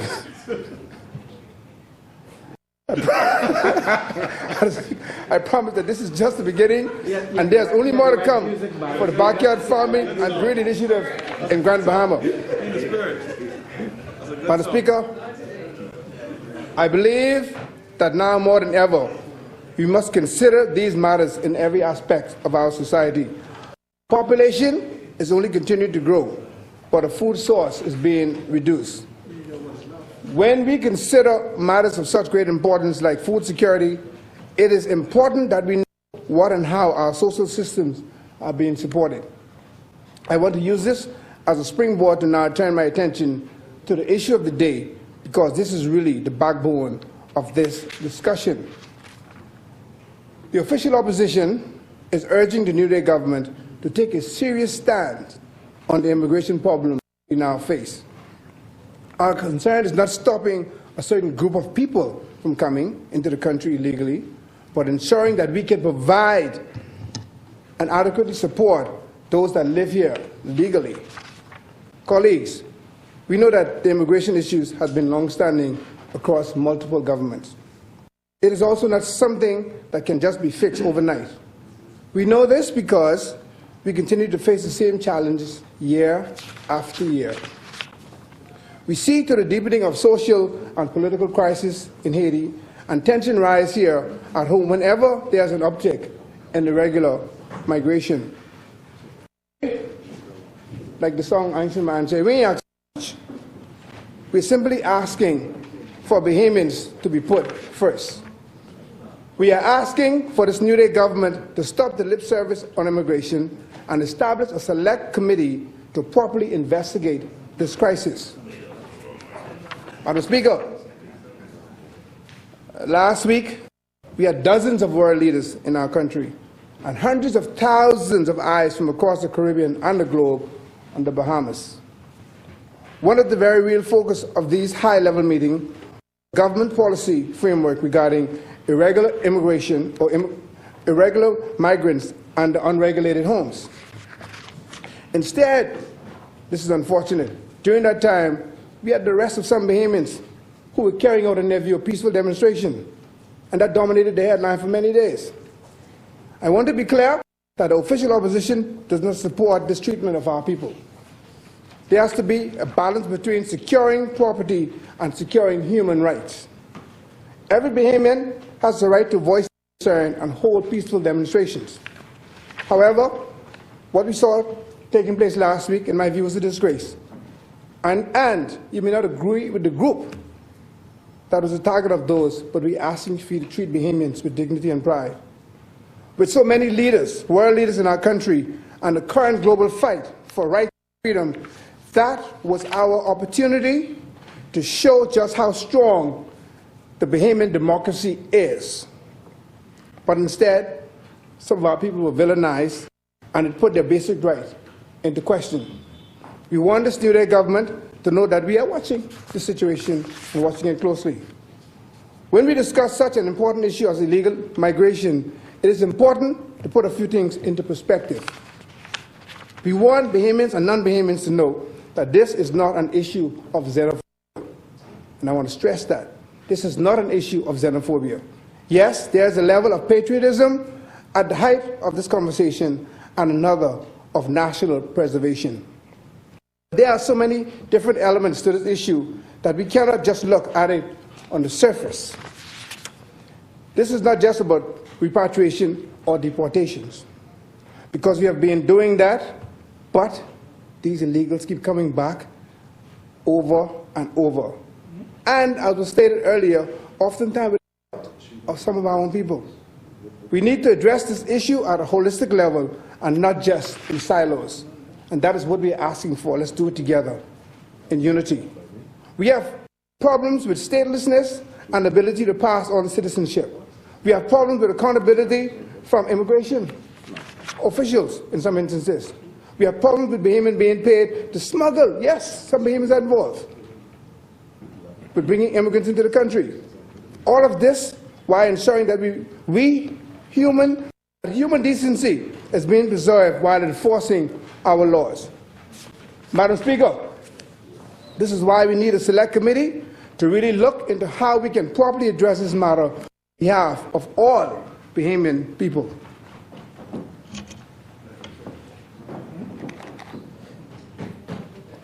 The New Day government has already stopped. Well, you can go ahead and wrap this fine. The New Day government has already stopped new work permits applications for Haitian citizens. This is just another band-aid on top of an already bigger issue. We need to get to the root of why they are fleeing, how they are getting into the country, and how they are getting these opportunities. We are simply victims of our geographic location. Can the Bahamians solve the Haitian crisis? No, we cannot. Is the UN doing all that is in its power to assist? More, in my view, can be done. And on top of strategies and enforcement, the Bahamas need significant funding assistance from our global partners to deal with this vexing matter. Madam Speaker, illegal immigration not only impacts that area, it also offers challenges to our social services, the healthcare system, and the economy, as was stated by colleagues earlier. There is no tax or benefit to the country when migrants are sending money out of the country back to their families. How do we tax that? How does the Bahamas benefit from that? And now, with the threat of civil unrest in Haiti, we are beginning to see a deeper concern from everyday Bahamians. But, Madam Speaker, it is important that we not only focus on Haiti, but other illegal immigrants that are slipping in while Haiti is getting most of the blame. We have Cubans, Jamaicans, other nationalities, Filipinos, Chinese, here as well. And just because they may look differently, don't mean that they are true Bahamians. Americans and Europeans also can be illegal immigrants. We also have second home owners who do not obey the law. Madam Speaker, this should not be about one group being held accountable and managed. We must make sure that this issue is handled at all levels, and all who are associated with it should be brought to justice. The official opposition leader suggested terms of reference to the Select Committee for the Immigration Crisis, and I'd like to repeat those. He noted that we must focus on border security by air and sea, Bahamian citizenships, inclusive of addressing issues such as naturalization for those that have long been waiting, and conducting an audit of the granting of permanent residence and citizenship, modification of the Nationality Act, etc., prevention and reversal of illegal unregulated developments, a national audit of labor force, and a review of people, infrastructure, and ecosystem involved in the prevention, enforcement, and interdiction and persecution of matters relative to immigration and migration. This is just a start. This is just a start. We need more action. Madam Speaker, I close my contribution on this debate. Something very near and dear to my heart. During my time in government, I was given the opportunity to wear multiple hats, including the Minister of Disaster Preparedness Management and Reconstruction. In the aftermath of Hurricane Dorian, we were met with a significant disaster in Abaco due to the large population of migrants that once lived in the mud, the farm, the pigeon peas, and other areas of Abaco. There were so many losses in those communities, homes to family members and more. Losses that could have been prevented had there been proper enforcement of building codes, proper management of the areas, and better oversight. The Free National Movement government attempted to start the process with our own initiative months prior to the storm, but as we know, the courts will have not supported that. Now here we are again. We are once again in a position to change the course of history by ensuring that these dangerous communities are regulated and those people are kept safe. We do not want a repeat of Hurricane Dorian. We must take action and take it now. Madam Speaker, in his national address last night, the Prime Minister said in the coming weeks we can expect the pillars of the CARICOM plan to address the Haitian migration crisis to be worked on and developed. But what are we doing? How is the Bahamas being proactive? As the official leader of the opposition has said, the government should be doing more to stem the flow of illegal migrants from that country, Madam Speaker. Madam Speaker, Bahamians are ready for relief. They want more. They deserve more.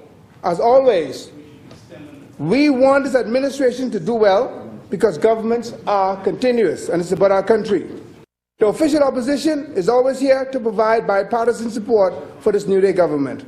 I am continually honored and grateful for this responsibility to be a representative for the people of Central and Bahama. I will continue to do my part to advance our country towards this progressive development. And I'm hoping that at the end of the day, we will get support across the board, as this is a national crisis, for us to form this select committee to deal with this very vexing immigration matters. Central and Bahama, rest. Thank you, Honourable Member Asmini. The Chair recognizes the Honourable Member for Golden Isles. Thank you, Madam Speaker.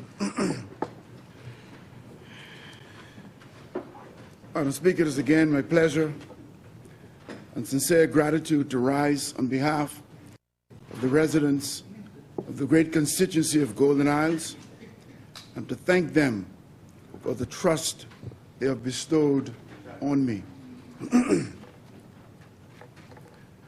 Madam Speaker, in my constituency, I probably have the most communities. And so this topic is very important to me. The views expressed by my colleagues and the manner of building codes, building structures, and dismantling of shanty towns, how they should be done. I share those views. They should be done in a humane manner, in a manner in which is done respectfully. The vexing issue, Madam Speaker, is an ongoing one with Bahamians and how Bahamians feel about it and how the issue has been ongoing and ongoing and ongoing, and finally it will be dealt with. Madam Speaker, as I would have espoused earlier in this House, today heralds the continuation of an important historical process, a process which I believe reflects the true heart and soul of the leader of our country, who continues to display his concern for the plight of our Bahama land. His vision, his compassion brings us here today to continue this long-stalled process, which is the leveling up of the opportunity to discuss the vexing problem of irregular migration and to let all Bahamians and visitors alike know that we are not prepared to sacrifice our nation. Madam Speaker, the time has come in our nation for a frank conversation about the vexing challenge that is immigration. And Madam Speaker, for two reasons. While I am a Pan-Africanist, and I understand that Pan-Africanism is a worldwide movement that aims to encourage and strengthen bands of solidarity between all indigenous and diasporic peoples of African ancestry and having a common and unified interest. But I understand, Madam Speaker, that this irregular immigration problem offers an existential threat to our viability as a nation, and Madam Speaker, I will show how. Secondly, this debate is dominated by a medium which does not benefit us all, and that's social media. Consequently, a tremendous opportunity is being lost to public invective, to rampant bombast, political mischief, and yes, even by some hatred, with good intentions, some persons, and of course, others with ill will. This is the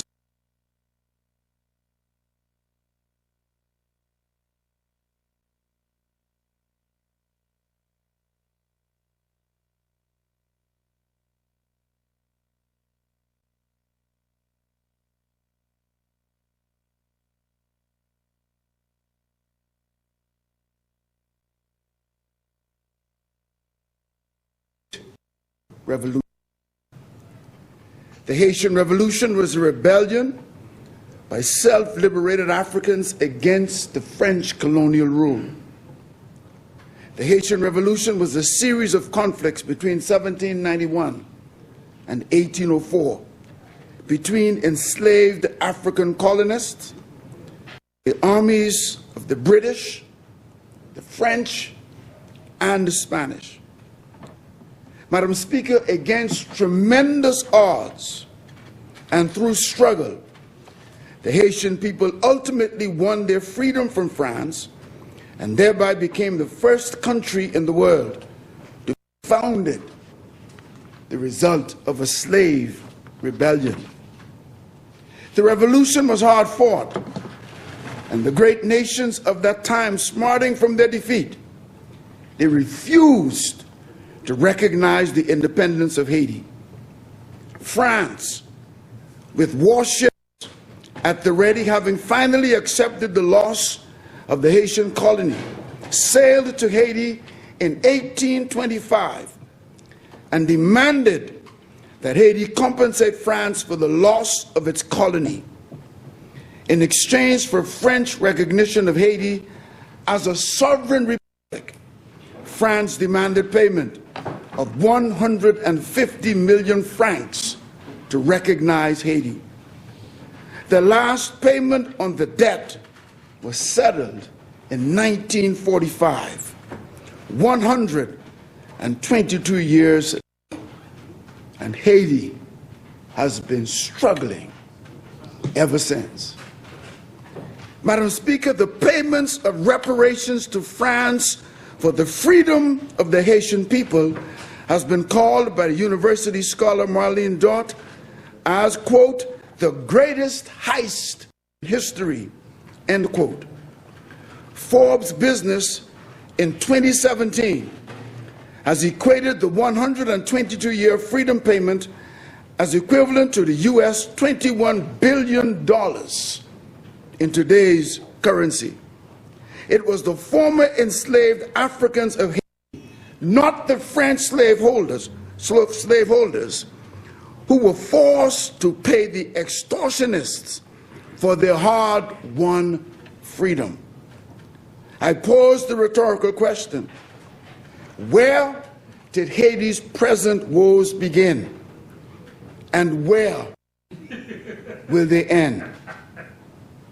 I submit Haiti is still paying the price for defeating and ultimately embarrassing the colonial masters of that day.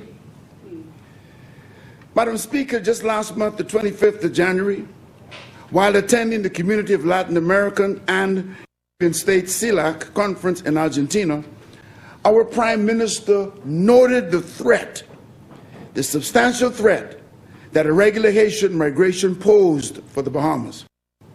It is a fact for which there is little dispute that Haitian nationals have been migrating to and settling in the Bahamas for hundreds of years.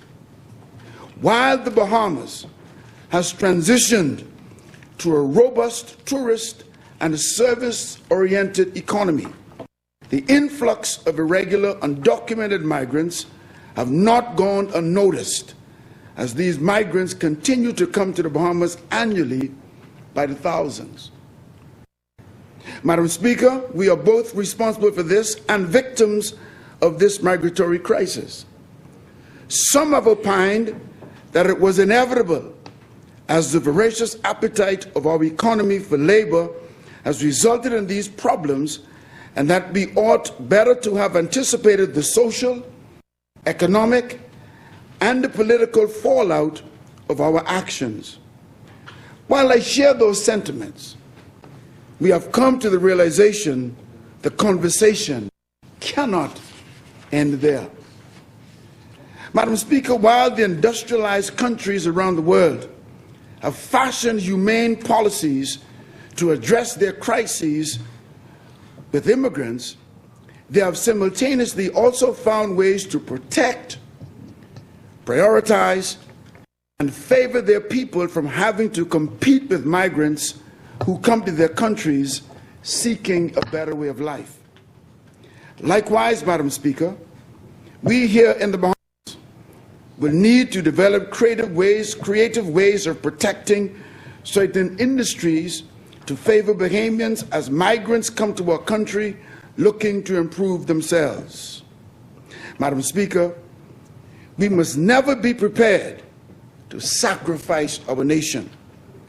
And we sacrifice our nation, Madam Speaker, whenever we fail to protect our borders. Failure to protect our borders over the years have led to a healthcare system now in crisis. A crisis-filled system is teeters on the brink, while caring for those who are undocumented in many instances, uninsured, and unable to attend the cost of their own medical needs. We fail if we do not understand how that makes the citizens of our nation feel. Madam Speaker, the Bahamas, our beloved country, is in many ways a victim of its own success and geography. Nestled between the United States to the north, Cuba to the west, and Haiti and the Dominican Republic to the east, the Bahamas has become a significant entry point to the United States for undocumented workers.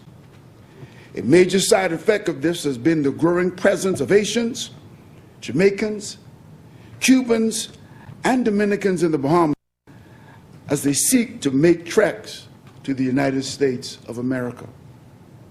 Madam Speaker, the anecdotal evidence across the Bahamas explicitly suggests that large communities of undocumented migrants have assumed permanent residence in the Bahamas. They have started new lives. While our economy needs the labor force, this emerging cultural melting pot must be controlled, and persons coming to this country seeking a better way of life must do so lawfully.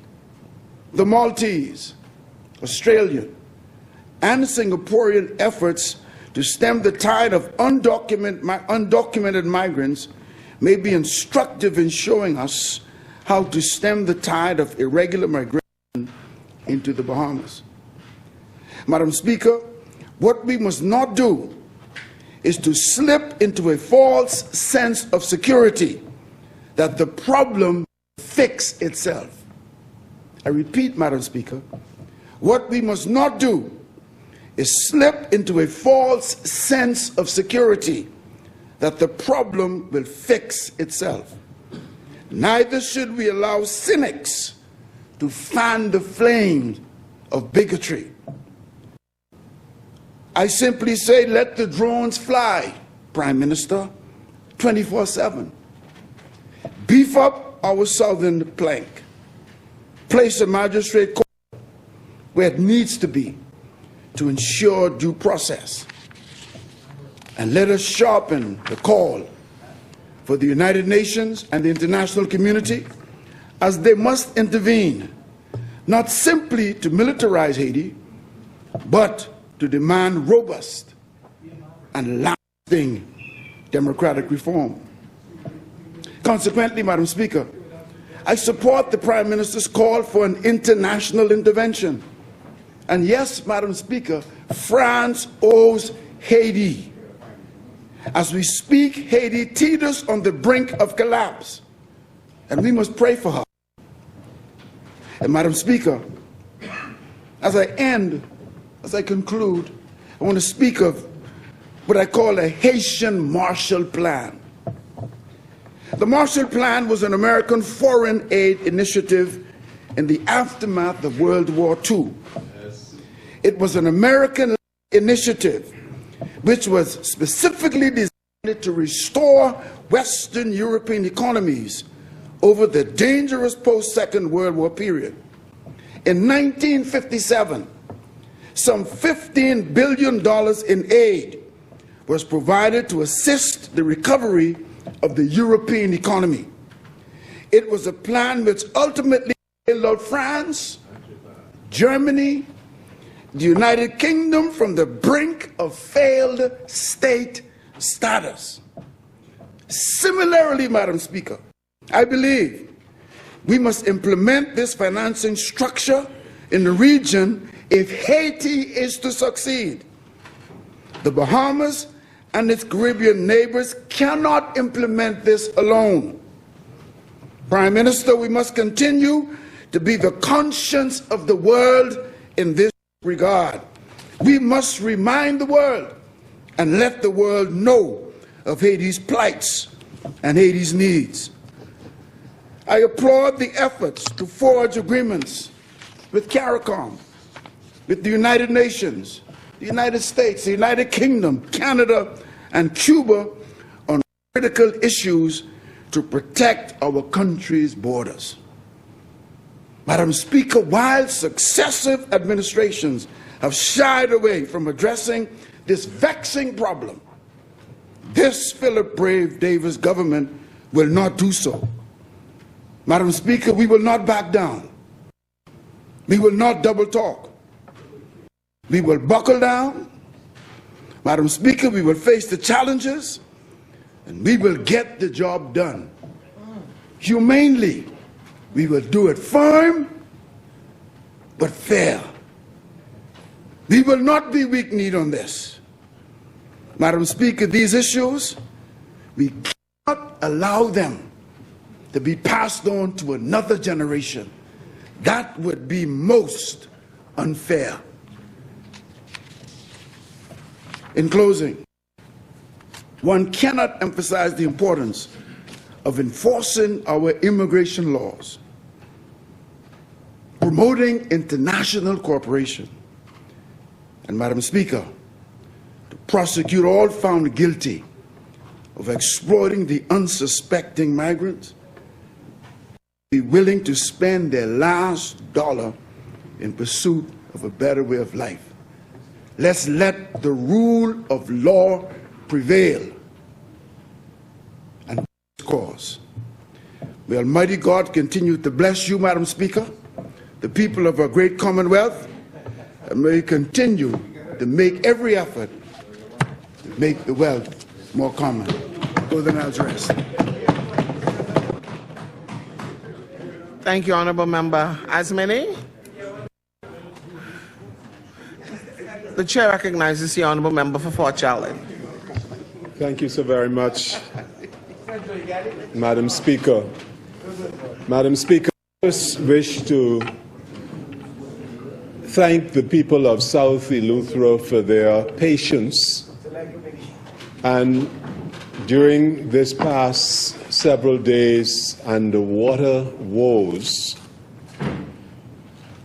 at the same time, I want to thank the Honourable Member of North Eleuthera and Deputy Chair of this Honourable House for his extraordinary leadership on the ground, working tirelessly with our colleagues in Water and Sewerage Corporation to restore water and showing tremendous resourcefulness in that process. I am grateful to the people of Fort Charlotte, Madam Speaker, and I send condolences to the family of Brian Ferguson and Gavin Hanna. We stand with them during their time of bereavement and express love to them. I also want to express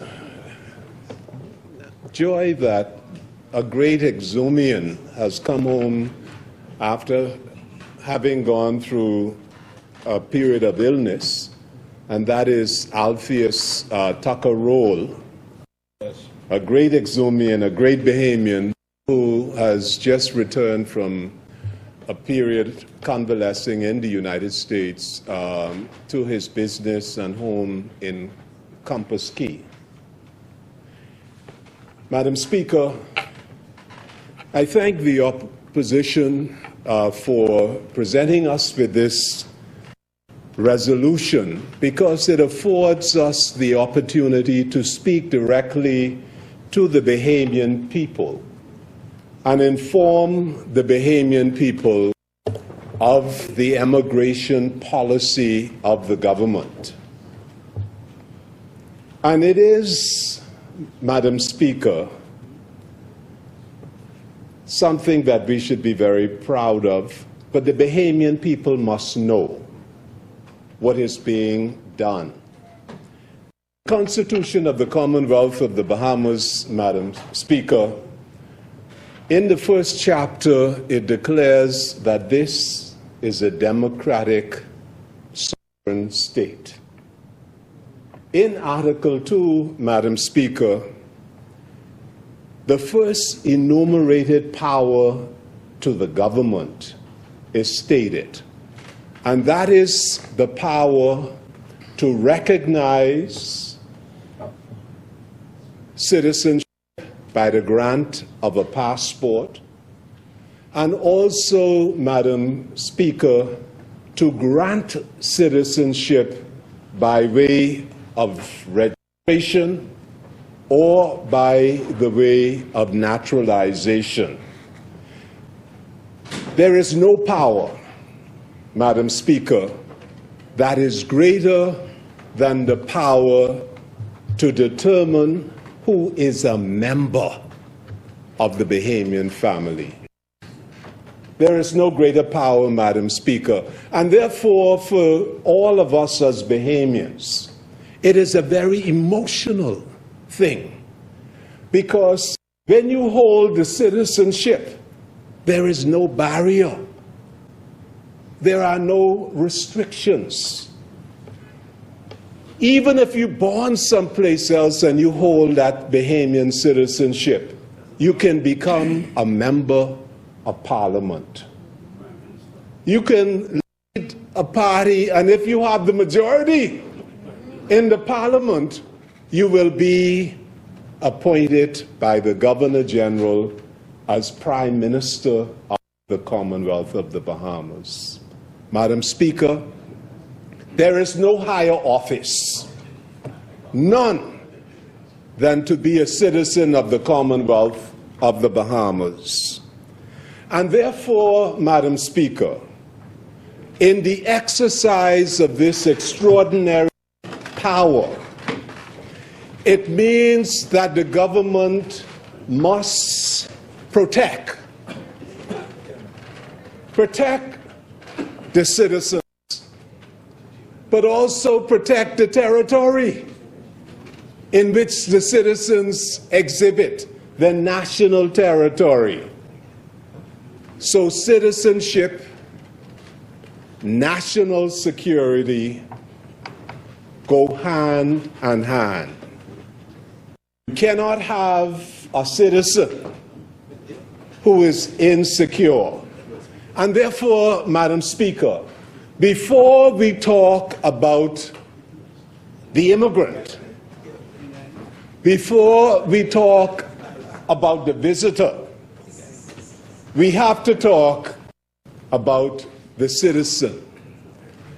Now, Madam Speaker, who are these people we call citizens? Because they are the subject. They are the subject of this enterprise. They are the subject of this national project that we call the Commonwealth of the Bahamas. And Madam Speaker, not all of them look like me or like you. Some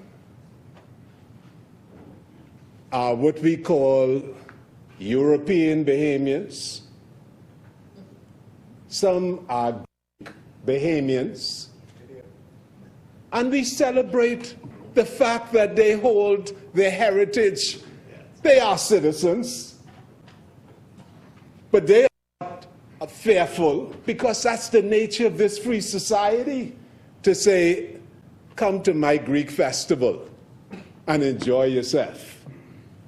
Or, Madam Speaker, some of them are Chinese, and they may say to the rest of us, come and celebrate the Chinese New Year with me.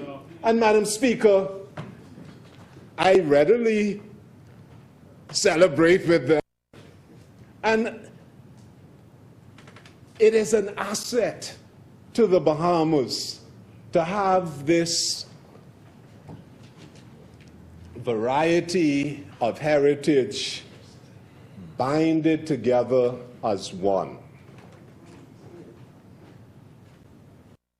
Nobody in this Bahamian family should be made to feel insecure, should be made to feel that they cannot express their heritage and still be Bahamian.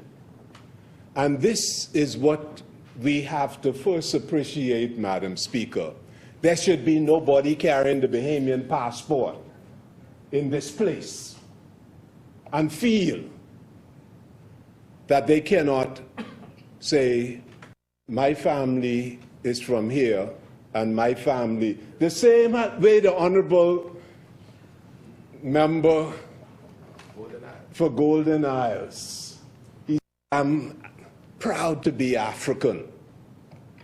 I am proud of my African heritage, because before slavery, we had the oldest, the most accomplished civilization in the world.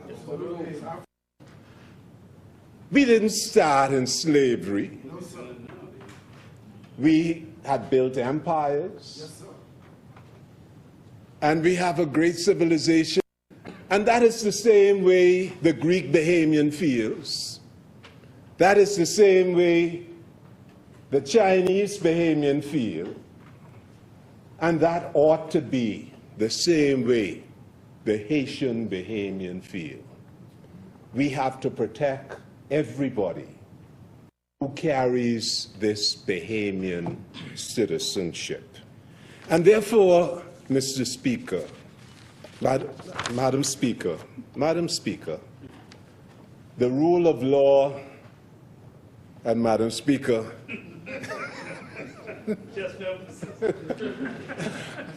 Madam Speaker, the rule of law and the protection of our citizen should be what distinguishes us, should be the manner of our bearing the mark as a small island nation state who recognize that we always play above our size. That is a separate question, Madam Speaker. The question that we are focusing on is those who are coming in, who do not have the Bahamian citizenship. And it is, Madam Speaker, a matter of extreme urgency and importance that we secure the borders. We should not confuse those who are trying to come in, whether they come in as tourists, whether they come in as irregular migrants, the way they are treated should never be confused with how we treat our citizens, irrespective of the citizen's national origin, socioeconomic background, gender, or race. And it is here, Madam Speaker, that I wish to point out and share with the Bahamian public why this debate is so critical. Because, Madam Speaker, the public should know that this government, more so than any other government in any calendar year, has repatriated more irregular migrants to this country than at any other time. Any other time. And fact-checking, let me give the number. In 2022, 4,748 persons were repatriated. Wow. And that has been confirmed by the Department of Immigration. In 2023, we're just in January and February, and we haven't even reached March yet, Madam Speaker. Over 1,000 persons have been repatriated. Since September 2021, after the general election, the Immigration Department, working with the Defense Force, the police force, and also the citizens. You know, we like to talk, Madam Speaker, about people not being interested but I can tell you one thing from what the Minister of Immigration has shared. The citizens of this country and the member for South and Central Andros has told me how the Androsians feel. They're very protective of this country.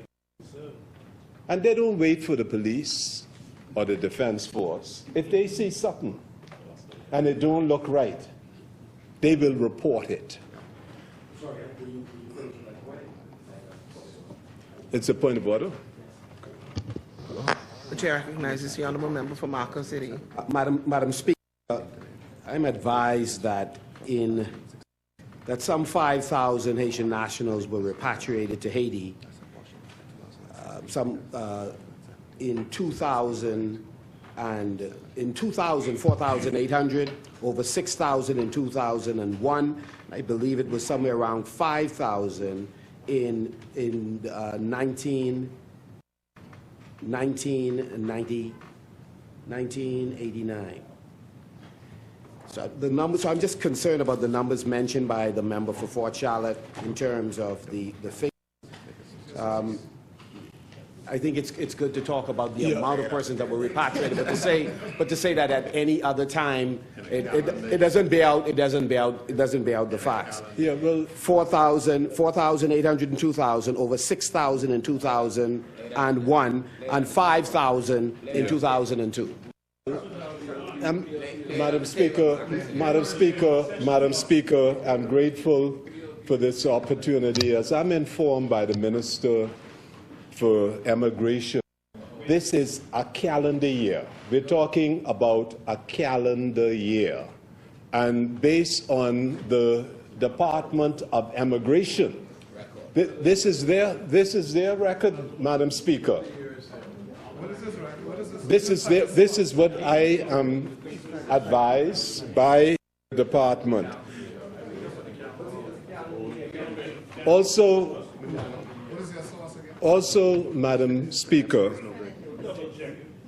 since also advised, Madam Speaker, by the Department of Immigration that since September 2021, only one migrant vessel was able to land on, or did land on, an inhabited island within. And also, Madam Speaker, I wish to really commend the Attorney General and his really extraordinary group of lawyers for the work that they did in not only having the injunction discharged, but also having the entire action dismissed. In addition, the Department of Immigration has clearing the backlog of applications at the Immigration Department. And Madam Speaker, it's not just a question of talking, it's a question of doing. The largest recruitment of immigration trainees occurred this year, January. 174 recruits were engaged in this January. In other words, again, the largest in the history.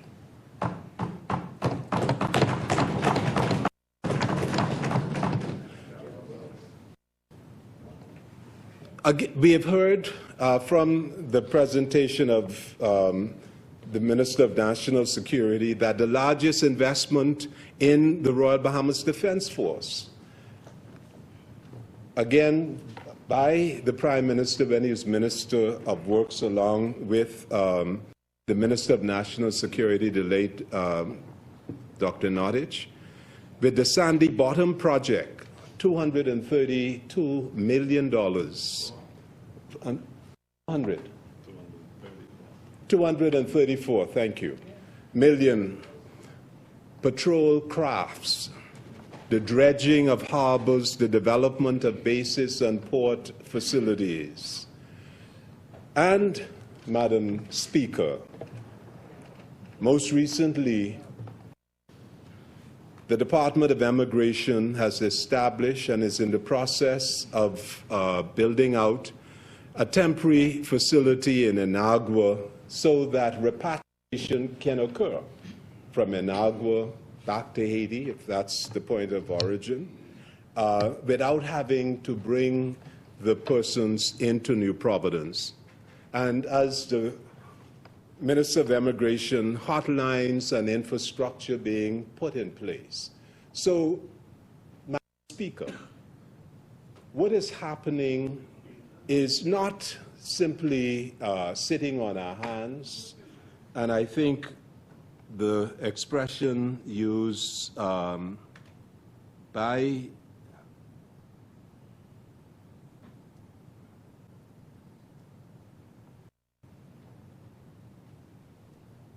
yes, the expression used was basically crossing our fingers and hope. In other words, this is not a passive immigration policy. It is a very active immigration policy.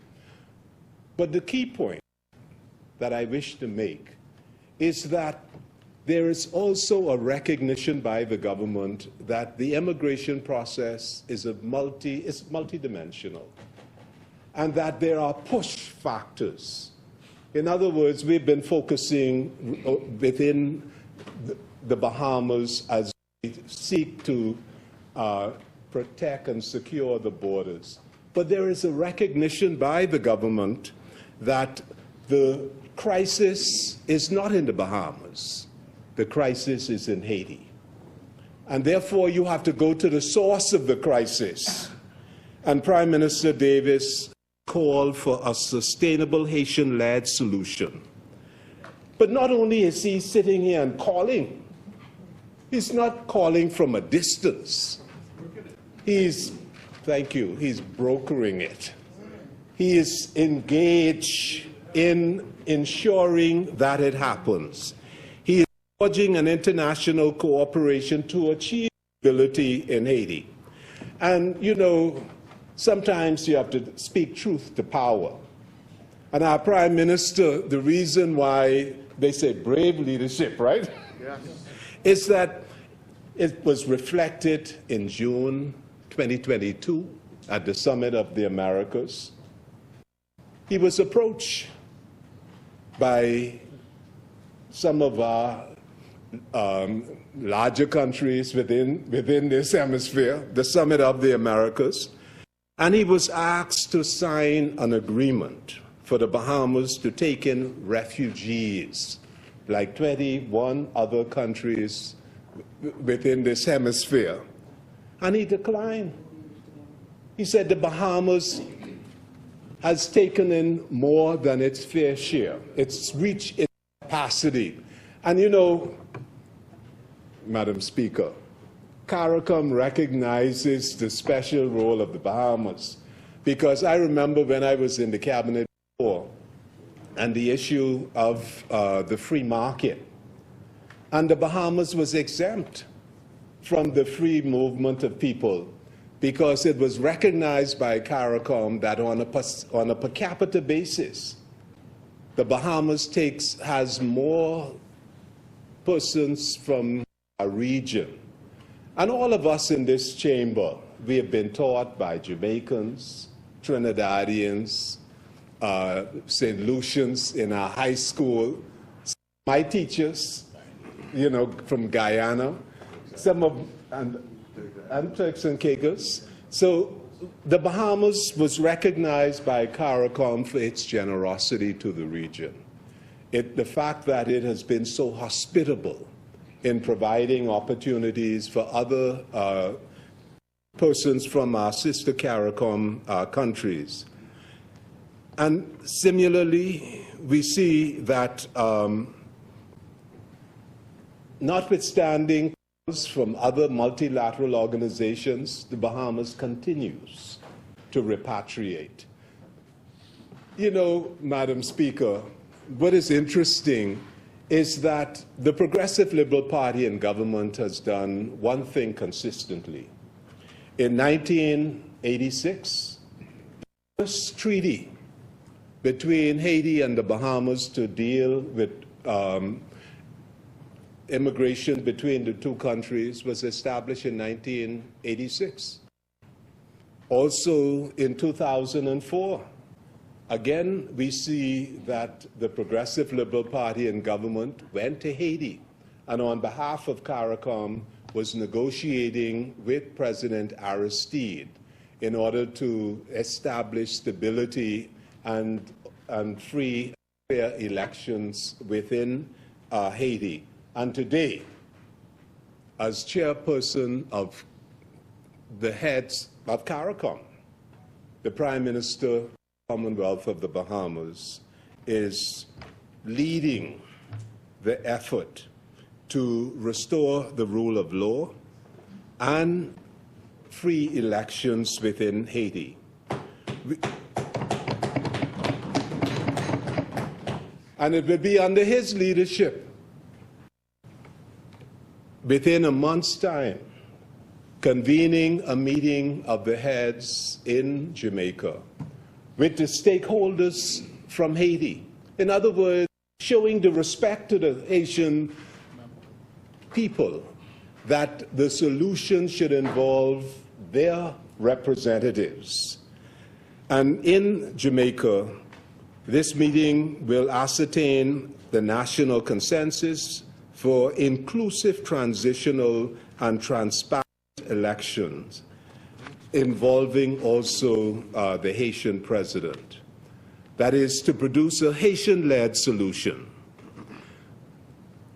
There's also plans for a meeting to be convened in Haiti with Haitian stakeholders to develop a plan to restore security and the rule of law. Also bringing in the United States, Canada, and the President of Canada here and made a commitment to a plan put forward by our Prime Minister. Yes. We also have, in addition, reaching out to other countries within the Francophone region of Africa, Europe. So, in addition to a robust domestic immigration policy, we have, again, a very active foreign policy initiative to help to solve the crisis that is pushing people out of Haiti.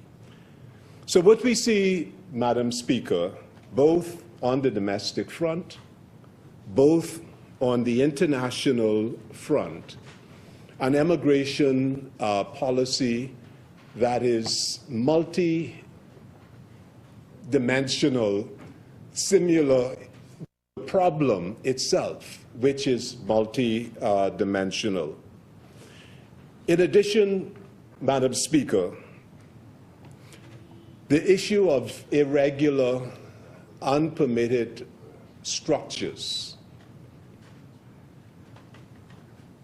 in the Bahamas, now that the court has dismissed the action, the ruling of the judge is being studied.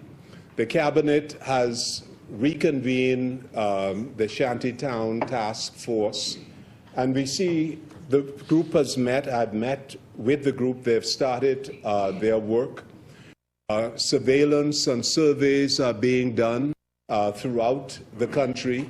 Also, I want to take this opportunity to say that we are grateful for the support and the cooperation of stakeholders. For example, the Communist Committee in Spanish Wells has been working very closely with me and also with our team in addressing the issue.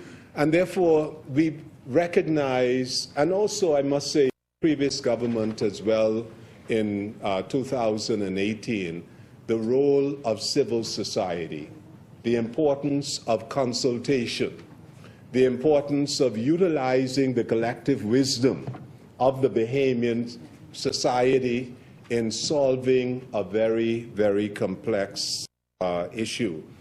So, Madam Speaker, in a very short period of time, we will be meeting and outlining to the Bahamian public a roadmap to address the irregular, unpermitted structures, not only in the shantytowns, but also downtown Nassau, in other buildings which are not historically protected as historic buildings will also be served with notices, as some of them are being served as I speak. So this will not just be against any particular socio-economic group, but we are committed, Madam Speaker, to ensuring that the rule of law, whether that is the Building Control Regulation Act, but all aspects of the law to protect the environment, to protect communities, to protect the health of communities, to protect the forest and the coppice of our country, which are so necessary for sustainable living and life. We will have a very comprehensive plan, and I'm asking all of our citizens to join in with us, because this is really what nation building is all about.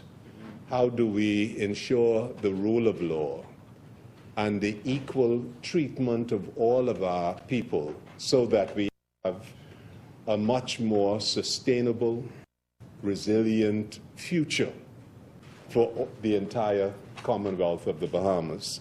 So, Madam Speaker, the issue was raised about consultation. And I want to, perhaps this is a good time. I, like many of my colleagues, have reached out to the shadow ministers.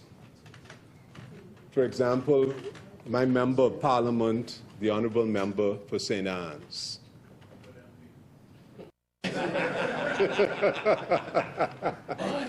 You know, Madam Speaker, you see the public don't see this. But I reach out and invited him to participate with the Water and Sewage Corporation as the Water and Sewage Corporation was developing its business plan, because he's the shadow minister. And I want to thank him for coming and also for participating. And all of us appreciated the input that you made, honorable members. So we have cooperation. We invite cooperation, because what we have, Madam Speaker, is Constitution, I think it's Article 72, reposes in the government the executive governance of the country, the policy making. For us in the legislature to make the laws for the peace, order, and good government of the Bahamas. And as we did today, as the Constitution requires, we came before the Parliament and we accounted. We answered the questions as best we could in the circumstances, because it demonstrated to the Bahamian people that the accounting to the Parliament is important. And as we proceed to execute this immigration policy, I certainly invite members opposite to share their ideas with respect to the immigration policy, and for us to work collaboratively in this very area and not exploit emotion, but to bring our collective forces to bear in dealing with a very complex, multidimensional problem. I thank you, Madam Speaker. Thank you, Honourable Member. As many, the Chair recognizes the Honourable Member for South Beach. Madam Speaker, thank you for acknowledging me. I know it's getting late. Some of us may be a bit tired. No, go ahead. But I ask that you bear with me. Madam, let me say how pleased I am to stand here on behalf of the people of South Beach who sent me here to represent them on the issues that affect us all. Madam Speaker, I again wish to thank my wife and my family as they continue to stand with me, besides me, and act as a force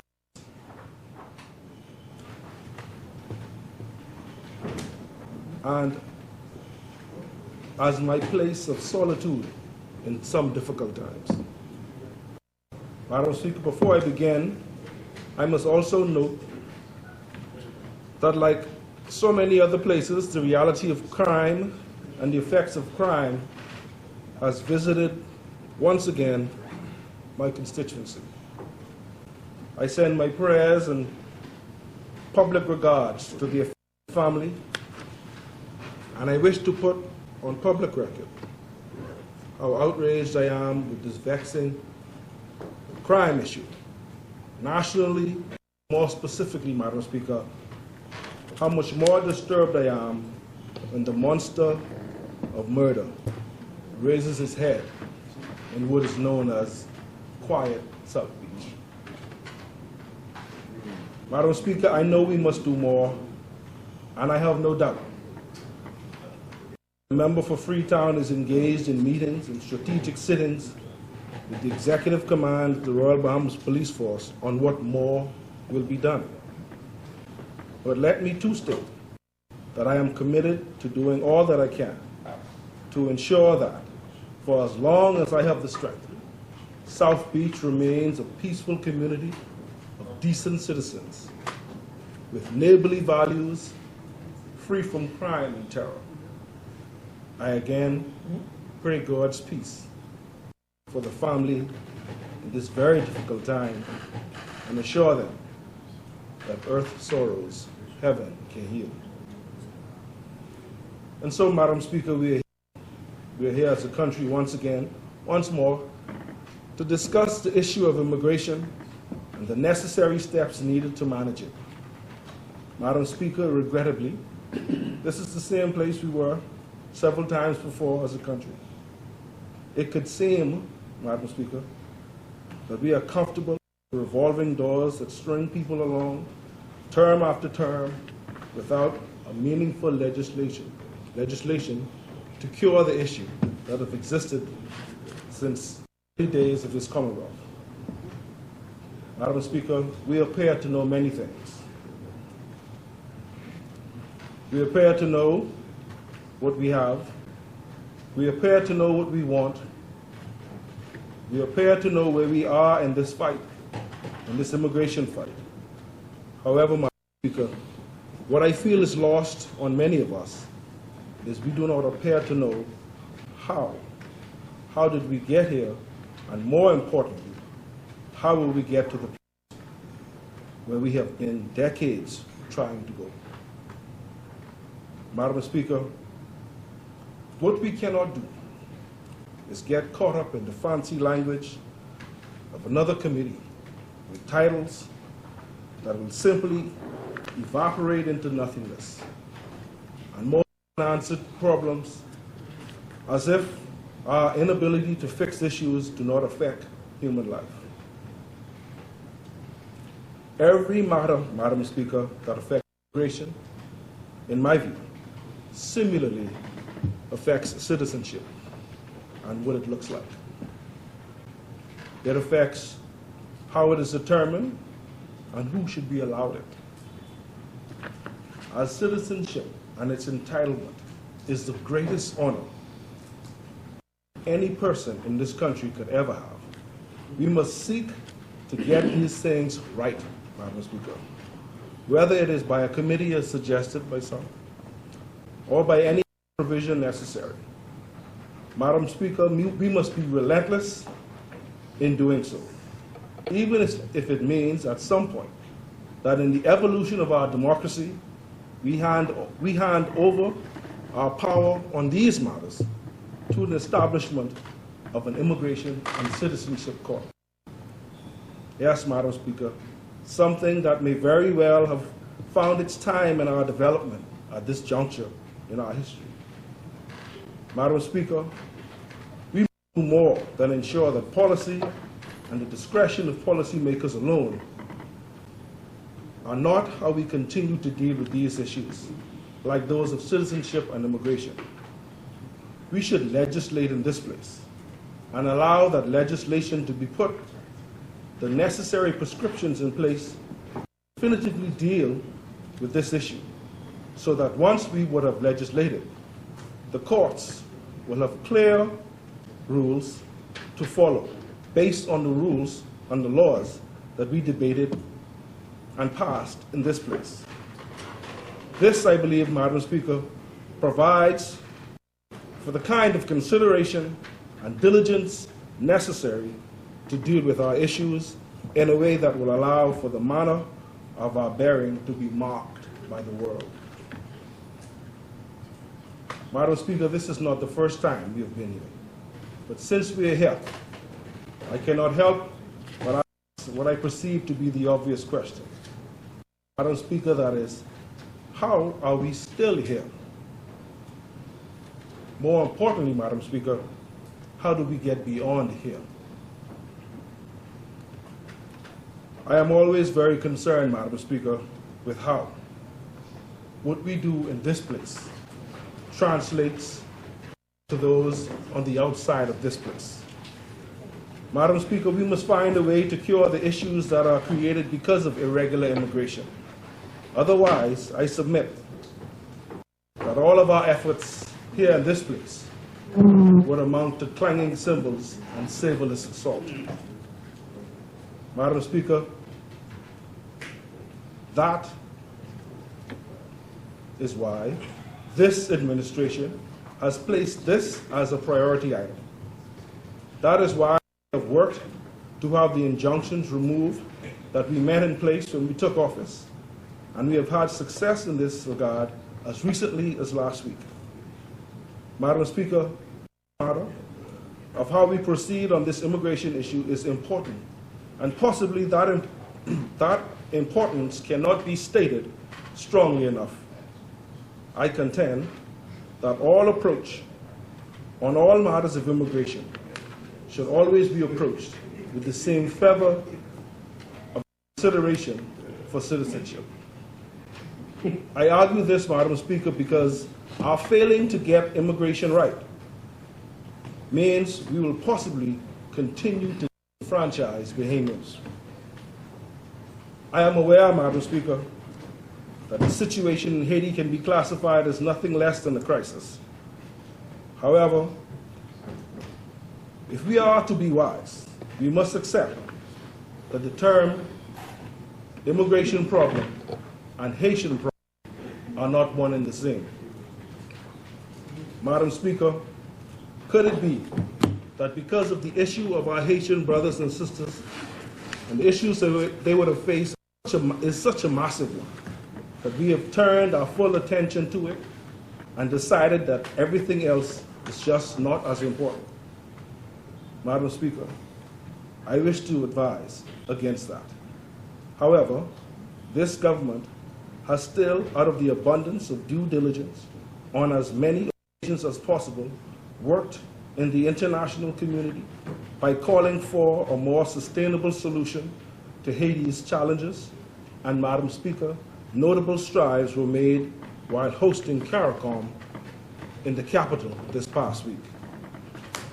The Bahamas has many challenges that are glaring with regards to immigration. And Madam Speaker, those opposite may have deemed the situation we face here at home a crisis.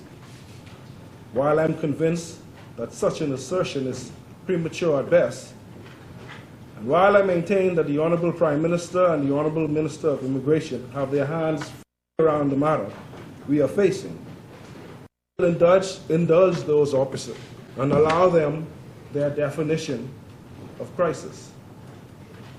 However, Madam Speaker, I will do so reminding them that we are not them.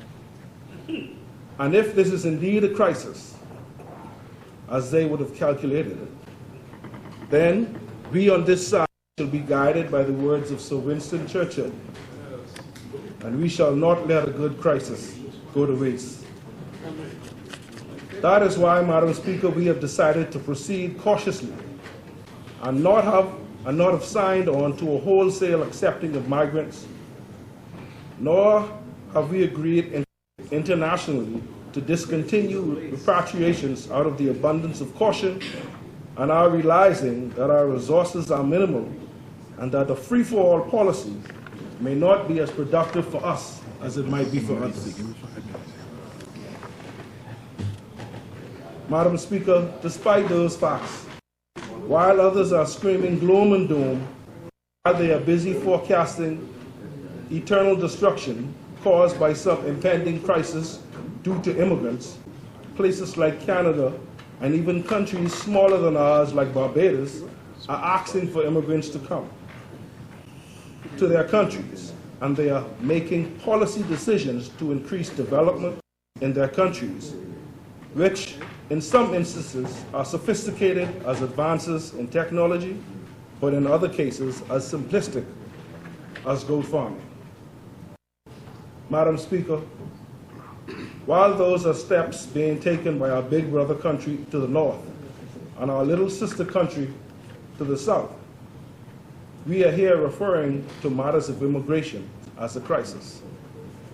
And while I support careful plotting of this matter, in a matter as fluid as this, we must tighten up to protect our interests where necessary, and of course, we must loosen up strategically to ensure that we are neighborly and simultaneously equal beneficiaries of the regulated movement of people. The acceptance of migrants by countries smaller than ours is an indication to me that unlike it is being reported by the other side, this is not a crisis. And I therefore question, could the crisis be, Madam Speaker, that some of us in this place lack the necessary foresight to envision a bigger, more vibrant and productive Bahamas? If we do, what is necessary to ensure control? Regulated migration. Could it be that just some of us in here have just not thought well enough about what exactly we want to build in the next 50 years? And Madam Speaker, have some of us failed in our ability to reimagine how, Madam Speaker, that finds a way to permit real, meaningful migrant inclusion in a Bahamian-owned, Bahamian-managed economy full of growing variables and lucrative opportunities for Bahamians and those who wish to live in this country according to the laws of this country? Have we taken the easy route by simply creating the fear of the Haitian boogeyman or any other boogeyman from wherever that will come and take it all from us, the Bahamians? Are we guilty, Madam Speaker? Are we guilty of crying on whether we are brave or whether we are politically popular by doing something that we believe is safe? To all of those too afraid to look this difficult situation face on and decide that not another cycle of this Parliament will expire and this issue of immigration not be better addressed, I say, fair seas never made for sailors. And while a difficult circumstance these issues surrounding immigration and ultimately citizenship may be, I again draw on the words of Sir Winston, and I say to you, a pessimist sees difficulty in every opportunity, but a optimist sees opportunity in every difficulty. Let us readjust the lens, Madam Speaker. Let us refocus our efforts to stem the flow of illegals. Let us recommit to seeing this difficult task to its end by formulating good policy. Good policy we have formulated that will allow us to benefit from the migrant labor whenever possible, and let us reimagine what can be done with the passage of effective law surrounding proper measured and monitored migration. After all, Madam Speaker, the creation of the Commonwealth of the Bahamas was once a difficult choice. But we did it. We delivered majority rule.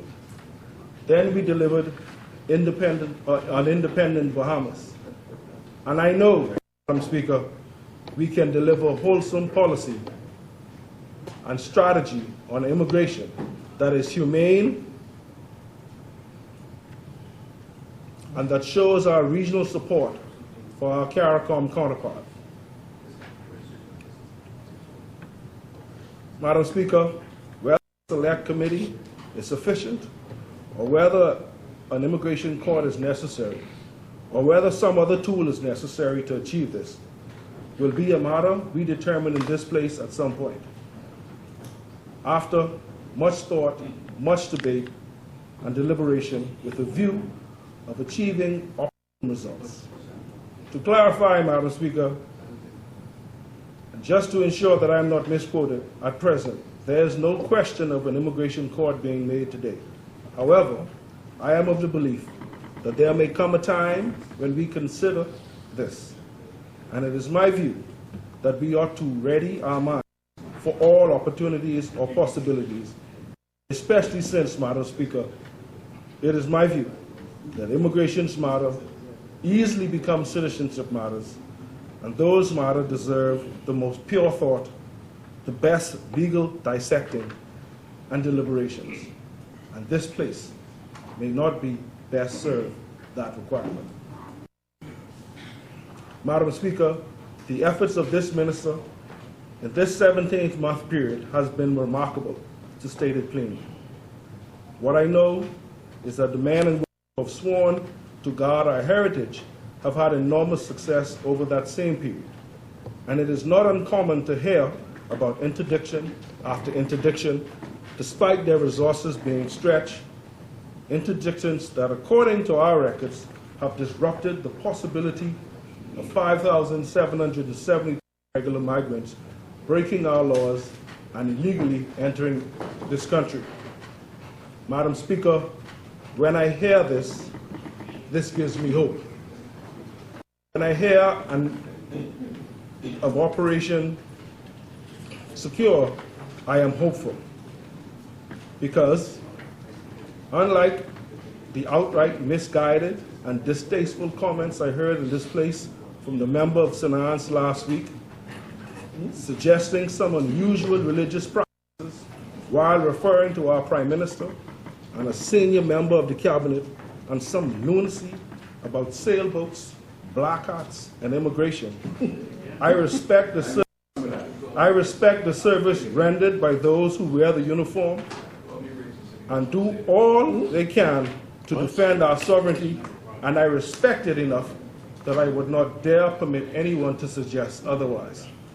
Madam Speaker, I took offense to the member's assertion, particularly, Madam Speaker, since I know that the men and women of the Royal Bahamas Defense Force sail every day to protect this territorial integrity of this nation. And they have been doing so and doing a remarkable job. Madam Speaker, months have passed and not a single Haitian landing has occurred. And let us face it, when Haitians run aground on any of our islands in the chain, it is simply because their mission has failed. Yes. Black hat or not, it simply has failed.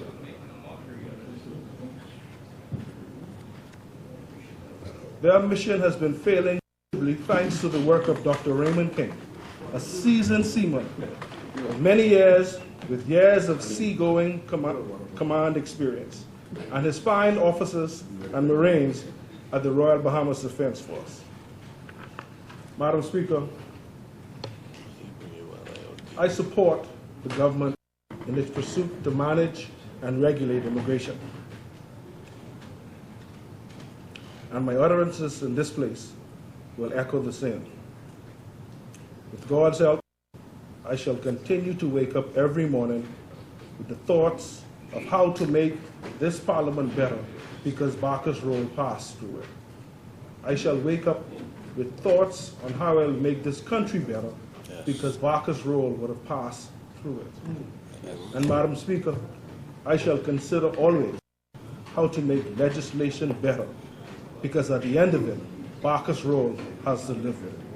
Yes. A select committee could be a good step.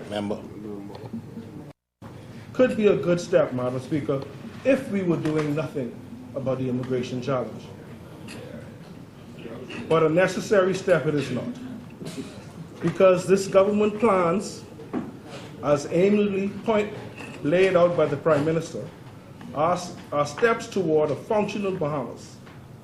A select committee is not a necessary thing where sound reasoning, innovative thinking, and proper plans are being placed in motion. History will judge us all, and on that day, I hope to be counted as having done the right thing in the right time for this country. Madam Speaker, as we move towards the next 50 years, I have decided to challenge myself to reimagine the Bahamas, Madam Speaker.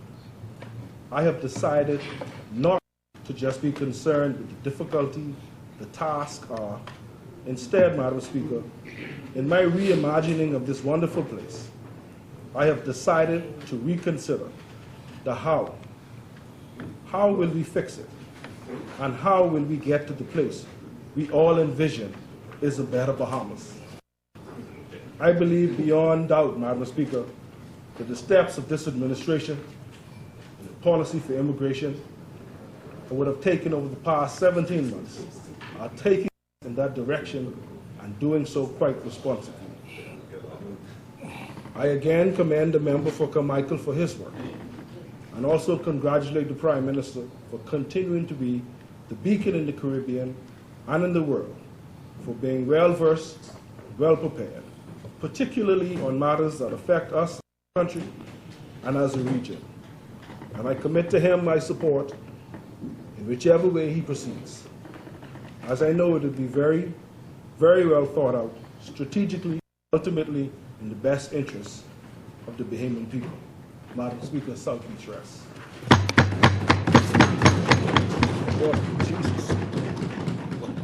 Thank you, Honourable Member Asmani. The Chair recognizes the Honourable Member for Carmichael. Good evening, Madam Speaker, honourable members.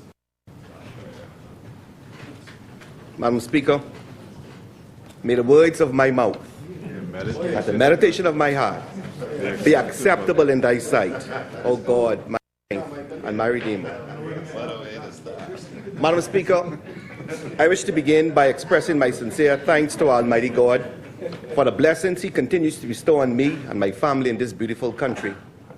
Oftentimes, we can become subsumed with the challenges of life and leadership, that we can forget that in spite of all the challenges and all the problems, God has been faithful. For this faithfulness, I give thanks.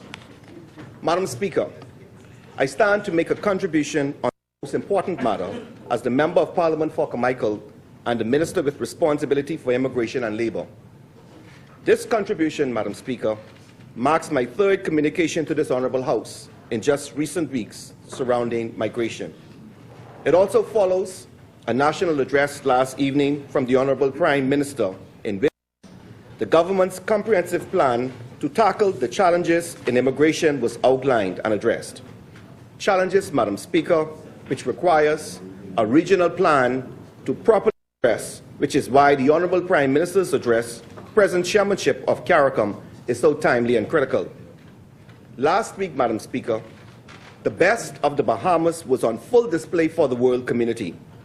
The CARICOM Heads of Government meeting was a well-planned and executed success, and I wish to congratulate the Honourable Prime Minister on its chairmanship of CARICOM.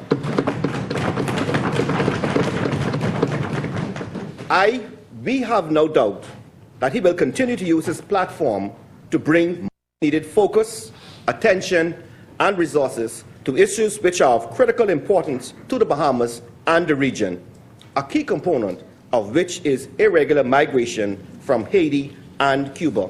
And Madam Speaker, as I address this House this evening, I wish to indicate that at the present time, at the Carmichael Road Detention Center, there is a total of 180 Cuban nationals, 97 Haitian nationals, other nationalities 33. And so in context, Madam Speaker, we see that there are twice as much Cuban nationals than there are Haitians in our custody at this time.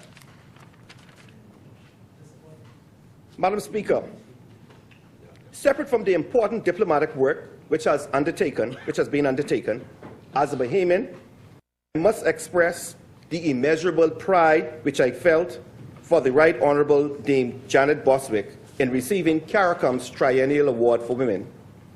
Dame Janet is one of the country's finest daughters, and the award, along with the others, are most fitting and well-deserved. I, along with my family, join Bahamians everywhere in congratulating Dame Janet on this achievement. I also wish to convey to Dame Janet my prayers.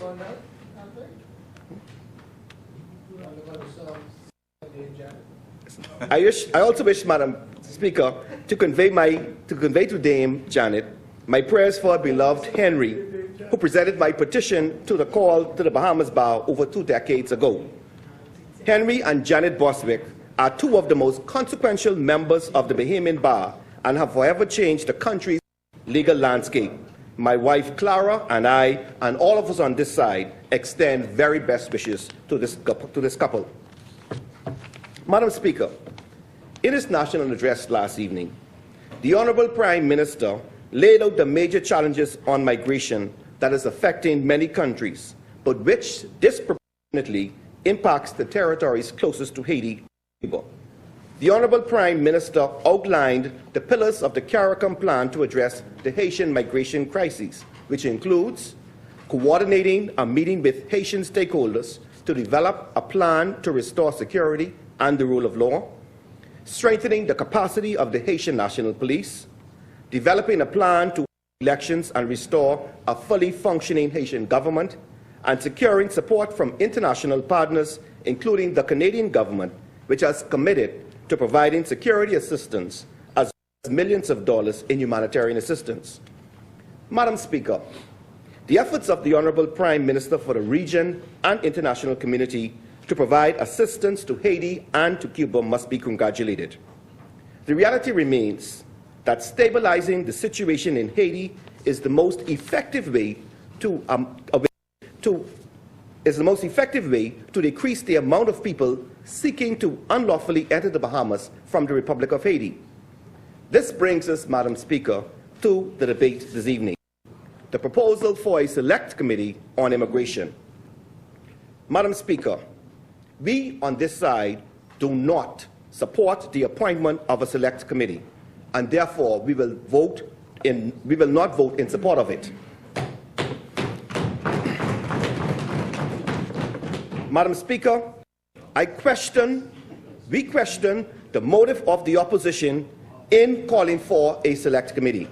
And Madam Speaker, I will allude to it later, but let me just say from the moment, upon being appointed as Minister of Labour and Immigration by the Honourable Prime Minister, when I took office, the first document I was presented with, Madam Speaker, was a draft bill for the Nationality, Immigration and Asylum Bill 2021. The Nationality, Immigration and Asylum Bill 2021. Now, I take note, Madam Speaker, that this bill was drafted and prepared in 2021, which was the year of our general election. So, Madam Speaker, when this evening or this afternoon I heard the Honourable Leader of the Opposition and many members opposite speak of engaging the public, consultation, collaboration, so on and so forth, I wonder how many members of the public know about this Nationality, Immigration and Asylum Bill 2020. Madam Speaker, I would submit to you that while I believe that all of us in here genuinely and sincerely care for the Bahamian people, the philosophy of the Progressive Liberal Party is significantly different from members.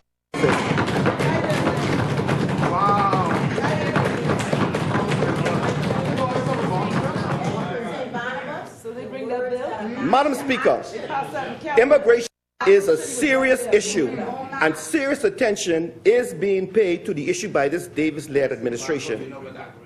Over the past weeks, I have made several presentations to this House to provide members with updates on the considerable efforts being undertaken by this administration to address the challenges faced from irregular migration. Simultaneous with my statements and the unrelenting work of the Department of Immigration, there have been various releases and statements from members opposite which seek to tell their story, a story where their past actions are ignored, and a story that they have all of the answers. Today, Madam Speaker, I give another view, one which is more balanced, more accurate, and more aligned with reality. Today, I join members on this side to demonstrate why not the time for a select committee but for work. Action, not a report, work. No more posturing, but work. Actions and results. Madam Speaker, the Commonwealth of the Bahamas is a democratic country founded on an abiding respect for Christian principles and the rule of law. Our Constitution, together with our laws as interpreted by our courts, form the legal basis of our society and the work undertaken by the Department of Immigration. Madam Speaker, as a starting point, I believe it is important for us to define who is the Bahamian. While this became obvious, this very question often strikes at the heart of many debates on immigration. There are some who define Bahamian by virtue of a surname. There are others who use ethnicity. There are others who use place of birth, parentage, or some combination. The very controversy surrounding this question negatively impacts debates on illegal immigration, as oftentimes persons tie their perception of an illegal immigrant to their personal definition of a Bahamian. Consequently, there are often calls to deport persons deemed to be illegal, even in instances where such persons are in fact Bahamian citizens. For the purpose of law and the work of the Department of Immigration, the person who obtains citizenship at birth are 1. Persons born in the Bahamas prior to the 10th of July 1973, 2. Persons born in the Bahamas after the 10th of July 1973 to a Bahamian mother. Now, Madam Speaker, let me just put a plug. The Honorable Casey on my side, King's Counsel, pointed out something to me. In this draft Nationality, Immigration, and Asylum Bill 2021, which the side opposite almost imposed on the Bahamian people. Sneak on the Bahamian people. Yes, sneak. It says, now, under Article 9 of the Constitution, it says, notwithstanding anything contained in Article 8 of this Constitution, a person born legitimately outside the Bahamas after the 9th of July, whose mother is a citizen of the Bahamas, shall be entitled, upon making application on the attaining of the age of 18 years and before he attains the age of 21 years, in such manner as may be prescribed by law, to be registered as a citizen of the Bahamas. In this draft, Nationality, Immigration, and Asylum Bill 2021, there is a clause. Article 10, subsection 3 says, a person who attains his 21st birthday but fails to make application under Article 9 of the Constitution before attaining that age shall not, after the commencement of this act, be entitled to be registered as a citizen of the Bahamas. In essence, Bahamians, members opposite, sought to impose or take away an accrued right enshrined in our written Constitution. For women? For women. That's in here. That is in here.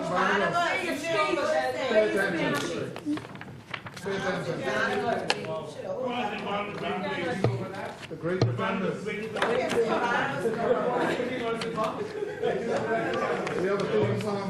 Oh my Lord. Dangerous. The third category, Madam Speaker, of persons entitled to be registered as a Bahamian are the illegitimate children of a Bahamian woman born outside the Bahamas after the 10th of July 1973. Fourthly, the legitimate child of a Bahamian man born inside or outside of the Bahamas after the 10th of July.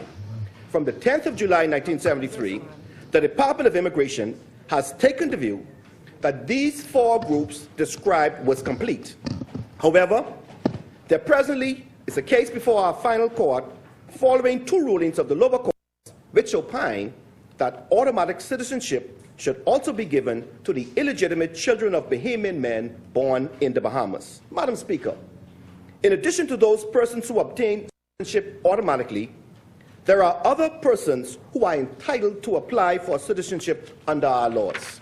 These persons are the wives of Bahamian men after meeting policy requirements and satisfying the department that the union is genuine. Secondly, the minor children of Bahamian citizens who did not receive automatic citizenship such as the children of Bahamian women who are married to non-Bahamian men and whose children were born abroad. Thirdly, persons born in the Bahamas to non-Bahamian parents. Fourthly, other persons under the Nationality Act. These include long-time residents, husbands of Bahamian women, the adult children of Bahamian women, and others. Madam Speaker, of the various categories of applicants, by far the largest cohort are persons born in the Bahamas to non-Bahamian parents. By law, such applications are made upon the 18th birthday of the applicant and no later than their 21st birthday. A typical applicant would have been educated in the Bahamas from birth, resided exclusively in the Bahamas, and has extensive ties in the community. I note, Madam Speaker, that the Honourable Leader of the Opposition is reported to have said in a statement dated the 1st of February 2023 that the government of the Bahamas must also find the means of expediting applications for citizenship duly made by children born to foreign nationals in our country during the period of time designated by law. He continued, the process is simply too long and intolerable. Madam Speaker, while the Honourable Leader of the Opposition makes statements, the government continues its work to eliminate the backlog left by the Cabinet of which he was a member. Whilst we believe in government efficiency, we on this side will conduct the necessary due diligence prior to issuing any approvals.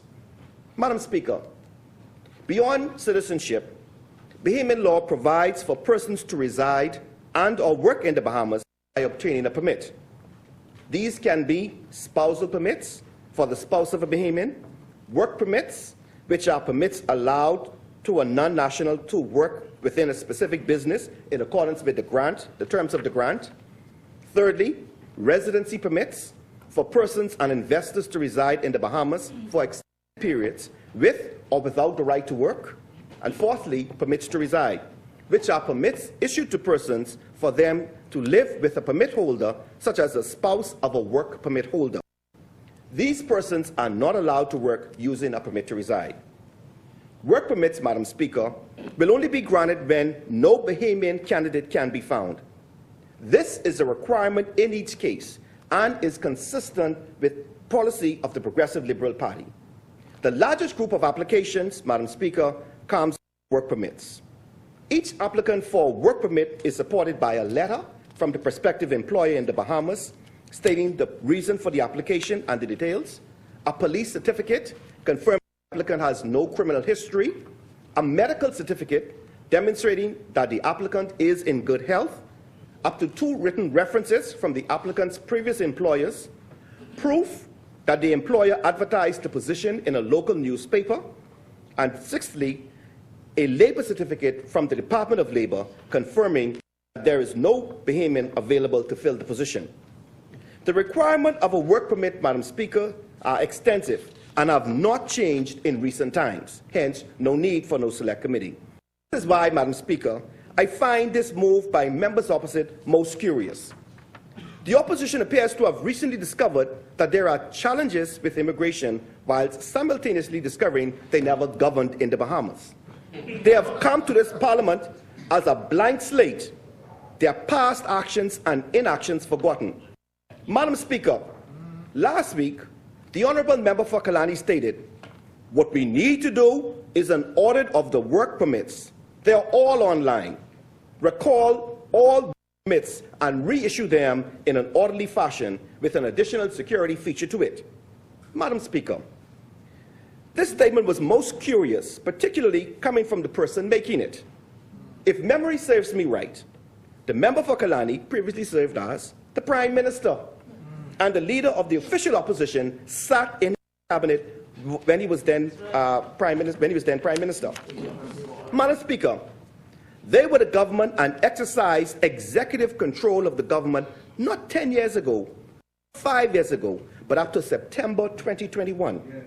Madam Speaker, the Honourable Member makes this request for an audit of current permits. Did he undertake to conduct an audit of the permits issued by his Ministers of Immigration? Madam Speaker, I will table an article which was published in the Bahama Journal on the 29th of August 2018 under the title Immigration Going Paperless. In this article, the then Minister of Immigration, appointed by the member of Kalani, is reported to have said, and this is the Honorable Brian, from Sunday to today, I've probably done renewal of at least 500 work permits for Haitian nationals in the country. I do about 200 work permits per day. Madam Speaker, did the member for Kalani order an audit then? Did he recall the work permits and them in an orderly fashion with an additional security feature to it? Today, we are facing serious challenges, and we must be committed to doing the work. I am proud of the work that the department is doing under its current leadership, in spite of criticisms from persons who were big on speeches but did no work. Madam Speaker, I believe that in light of the rhetoric and untruths circulating on social media and statements from the opposition, it is important to emphasize that the Ministry and the Department of Immigration, in collaboration with local law enforcement and social partners, undertook the largest number of repatriations in the history of the Bahamas. And when we speak, Madam Speaker, let me indicate, in 2022, there were 4,748 persons who were repatriated in one calendar year. Now, I would submit, Madam Speaker, that there are figures on the immigration website where the figure appears to be higher, but that is the overall complete figure of refusals. Everyone who came in this immigration refused, combined with the interceptions, combined with the operations, everything was put into one big category. What we are speaking about in 2022 are interceptions. Interceptions. Pure numbers. And you will recall, Madam Speaker, that immediately upon coming to office, just the year before, we were baptized by fire when approximately 1,000 irregular migrants landed on our shores in 1 week. They were treated with the greatest care and compassion, processed and repatriated to their homeland promptly and without incident. We continue to hold up, Madam Speaker, our law enforcement agencies and can't thank them enough. And I ask every right-thinking Christian Bahamian to continue to pray for our law enforcement officers. Madam Speaker, our aggressive efforts to protect our borders and deport those who enter our country illegally has not ceased in 2023. In January of this year, some 570 persons were repatriated. Between the 1st and the 14th of February 2023, some 454 deportations were taken. Madam Speaker, this totals 1,024 deportations for the first 6 weeks of this year. If present irregular migration trends continue, and from all indications it will, we will experience another record-breaking year. Nonetheless, I am pleased to report that the Davis-led administration is up to the task ahead. That is why, Madam Speaker,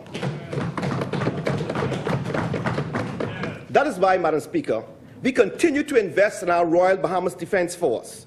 We continue to invest in the human resources of all of our law enforcement agencies. We have constructed a temporary detention facility in Inagua. We have enhanced our partnership with the Coast Guards of the United States, of Cuba, and the Turks and Caicos. We have amplified, Madam Speaker, our efforts through diplomatic channels to address the ongoing challenges in Haiti. And, Madam Speaker, let me just indicate, we are not just simply concentrating on our brothers and sisters from Haiti or Cuba. Madam Speaker, we have repatriated to Cuba, Haiti, Guyana, Dominica, America, Jamaica, Nicaragua, Ecuador, and Brazil. As a matter of fact, we also repatriated Azerbaijani. Learned that tonight. Azerbaijani. This is, listen to this. This is a republic country located on the far eastern border of Europe and Western Asia. And that country has 10 million people. So you see, ladies and gentlemen, colleagues, Madam Speaker, it ain't just about one particular group. It's across the board. Madam Speaker, let me indicate it must be emphasized that repatriation is a costly exercise. The Bahamas government bears the full burden of the cost of returning persons to their homeland once they are intercepted and repatriated. Madam Speaker, I will not necessarily go into this case tonight, but we inherited a challenge from the former administration. Yes.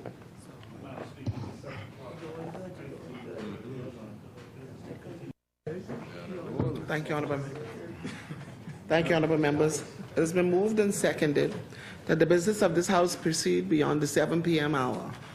As many are in favour, will be seated. Those opposed will stand. The motion is agreed. The business of this House will proceed beyond the 7 o'clock hour. You may continue, Honourable Member. Thank you, Madam Speaker. Madam Speaker, this Davis-led administration, we're not necessarily only doing the work of this government, that is post-2021 when we became the government.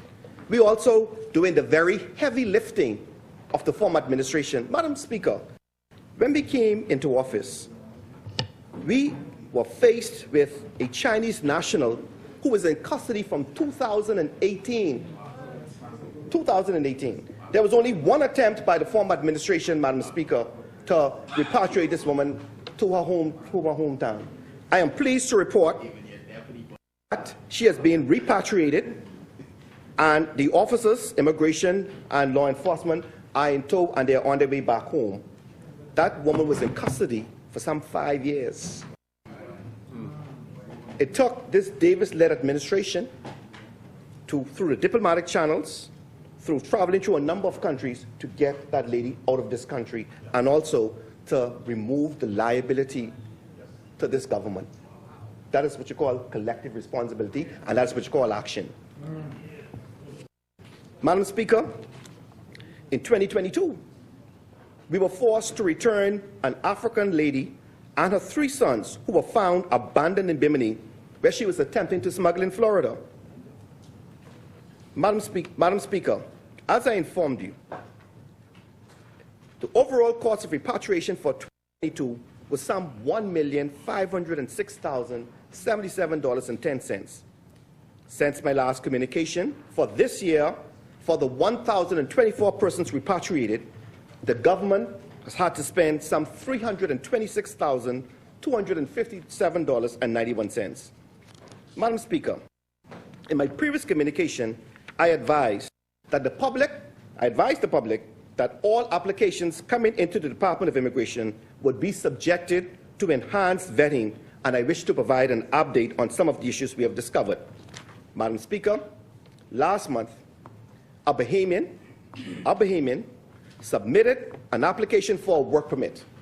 Upon review, it was discovered that the prospective employee was in the custody of the Immigration Department at the Carmichael Road Detention Center.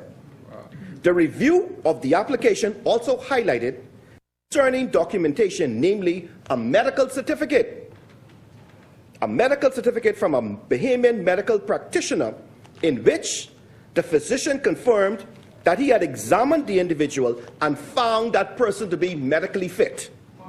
This declaration was of significant concern to us, as the applicant, as I said, was in the custody of the Immigration Department at the time. To give the physician the benefit of the doubt, the visitor logbook at the Carmichael Road Detention Center was reviewed, and there is no record of the physician having visited the center. It was therefore impossible for the physician to have examined this individual as stated in his declaration. As a matter of fact, Madam Speaker, in another recent case, a Bahamian medical practitioner confirmed that he examined an individual and found the person to be medically fit. The problem was, this person had been deported several days earlier by the Immigration Department. Madam Speaker, it does not stop there. With respect to lawyers, notary publics, and justices of the peace, the Immigration Department have found multiple cases where persons are certifying documents without taking sufficient steps to verify the identity of the individual or the genuineness of the documents that they certify to be original. Madam Speaker, The matter concerning the medical certificates has been referred to the appropriate body. However, let me issue a warning. It takes a very long time to become a physician or an attorney under the Republic. Making false declarations to the Department of Immigration is a criminal offense. The Department of Immigration is prepared and will prosecute such offense. To any professional providing false information to the Department of Immigration, I warn you to stop. Stop or face prosecution. Our systems are only as strong as each of the Bahamians doing their respective part in accordance with the law and the truth. Madam Speaker, all of us as Bahamians and state agencies must work together to keep the Bahamas for Bahamians. It was disheartening, Madam Speaker, just last week, a Haitian woman was brought into the Bahamas, and within hours of landing, the woman gave birth to a bouncing baby girl. I will go no further on this case, Madam Speaker, but take note, I will address it further in the communication, God Spare Life. Madam Speaker, during my previous statements, I also advised that work permits are issued to an employer for whom the employee must work. Work permit holders are not allowed to freelance and engage in work outside of the Bahamas, outside the employer. Madam Speaker, if a permit is obtained for a gardener, the person must be a gardener for the person whom he employs. Madam Speaker, following the warning in January 2023, the department has increased and intensified its efforts, and we have found, particularly in our operations in Abaco, a number of persons working in Abaco using permits outside of Abaco. Madam Speaker, unlike members opposite, who are big on talk and short on action, we have the capacity and we remain committed to implementing all the necessary reforms. This is in stark contrast, Madam Speaker, to the opposition. As, for example, when they introduced the Commercial Enterprises Act. This later act that I spoke of, Madam Speaker, the Commercial Enterprises Act, I just want to read several provisions very quickly, Madam Speaker. It talks about persons eligible for asylum, and this is what the opposition wanted to. It says, a person is eligible for asylum if, A, owing to a well-founded fear of being persecuted for a reason of race, religion, nationality, membership of a particular social group, or political opinion, he is outside this country, not having a nationality and being outside the country, his former habitual residence, he is unable, or owing to a well-founded fear of being persecuted for reasons of race, religion, membership of a particular social group, or owing to external aggression, occupation, or foreign domination, seriously disturbing public order in either part or in whole of his country. So, Madam Speaker, while this here provides for persons who are eligible, there is no definition of what is a social group. And so you see, Madam Speaker, we have to question the motive of the opposition in terms of calling for a select committee. Madam Speaker, in closing, Madam Speaker, let me say, the Bahamas cannot accept ever-increasing numbers of migrants without a corresponding deterioration in the quality of our life. That is why it is the position of this government that anyone who enters the Bahamas must come and do so lawfully. Otherwise, they will be dealt with according to our laws. Madam Speaker, statistics show increases in the number of migrants intercepted in the past 2 years. Madam Speaker, let me indicate, for any Bahamian who have any information, the department has 2 hotlines. You can do your part.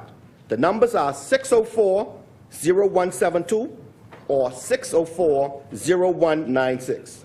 Contact us. Be part of the answer. Yeah. This is a time for action. No more time for complacency or select committees. Yes. It is time for action. Speaker.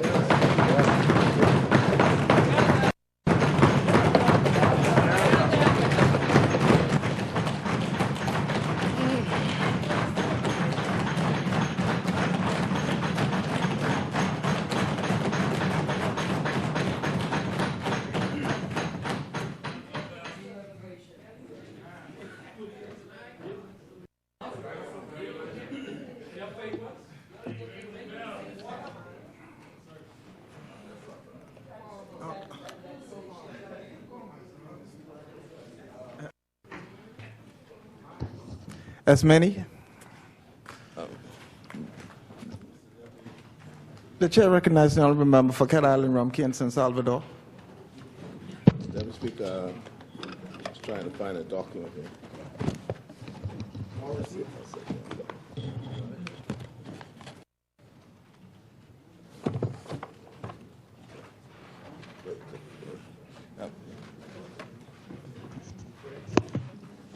Deputy, I think it is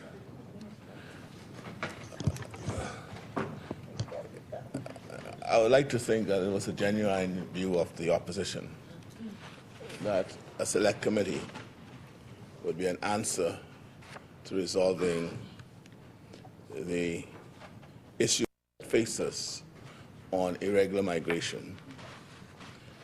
And they're entitled to have that view. But we think that on our side, we are sufficiently satisfied that the appointment of a select committee to look into these matters again continues to kick the can down the road and will not bring the results that we think that we can do by what we have been doing, as we have demonstrated.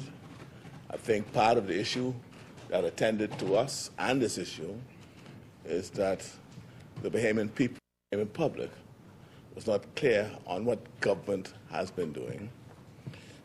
They were unaware of, or we have not properly communicated, and we accept that, of the things that we have been doing, and that in fact we do have a national policy framework on immigration. I set some of that out last night. And we invited further comments on it. I will lay, when I'm finished, the national policy framework on immigration on the table. And we'll invite the members opposite to look at it. And if you have any comments, do send them into the Department of Immigration. And we will look at them, and obviously we'll take them into account. There's nothing wrong with you as the opposition, to engage persons in the community to help form and shape your views, to get their views on these matters. You formulate it, and then you can send it to us. We have done that on a number of occasions when we're in opposition. We get to understand what our people are thinking. We let them know how we are thinking, and then we shape our views from that and put it to the public and to those who would listen and hear. And so we on this side don't see it as a necessary tool at this time. And I don't know whenever we'll see it as a tool, but at this time, as the minister has indicated, the time is for action, not talk. Yeah.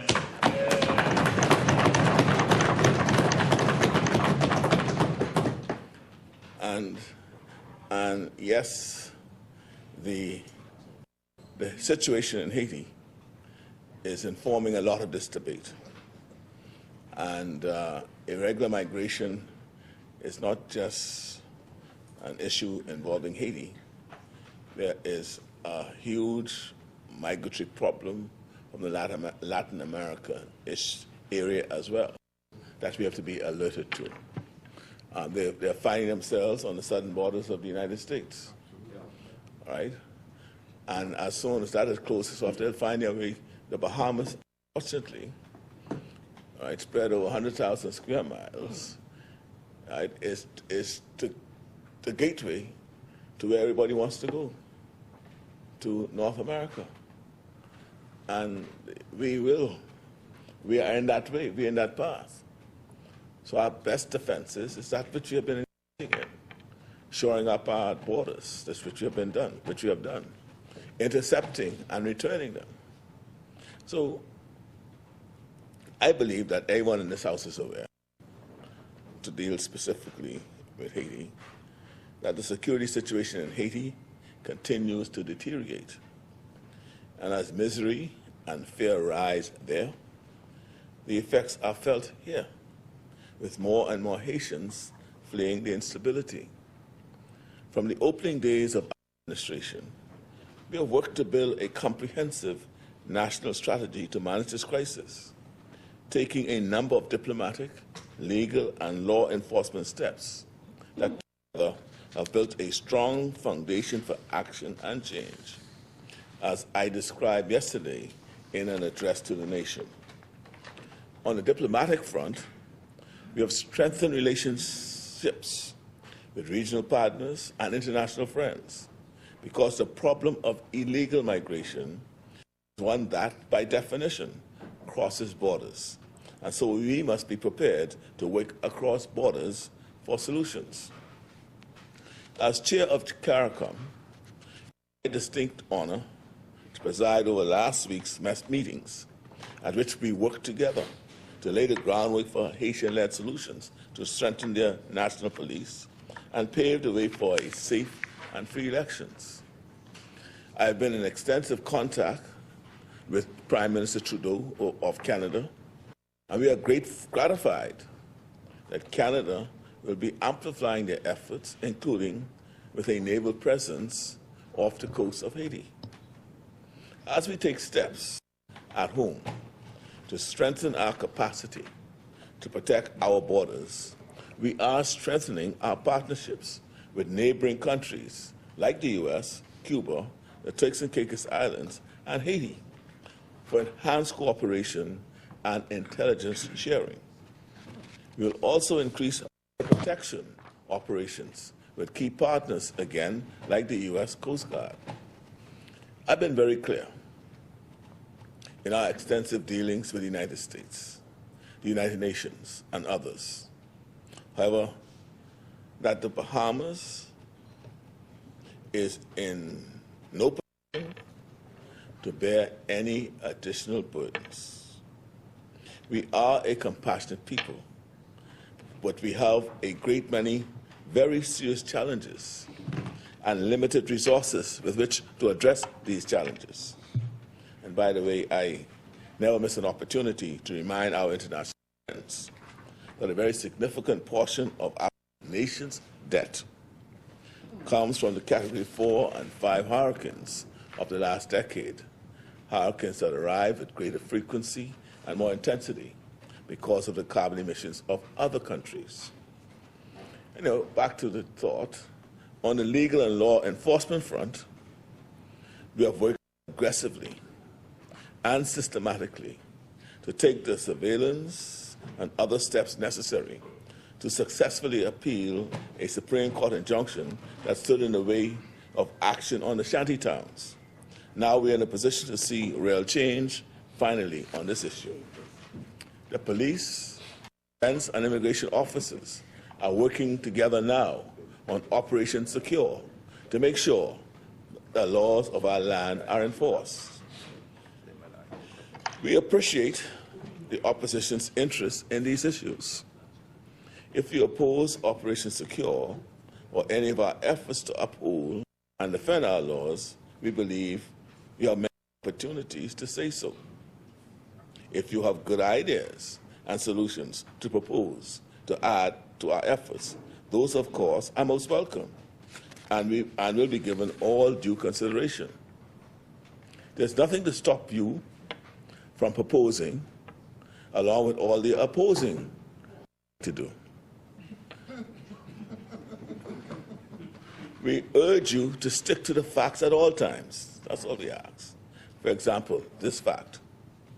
Over the course of 1 year, we have repatriated more individuals than any other year in our country's history.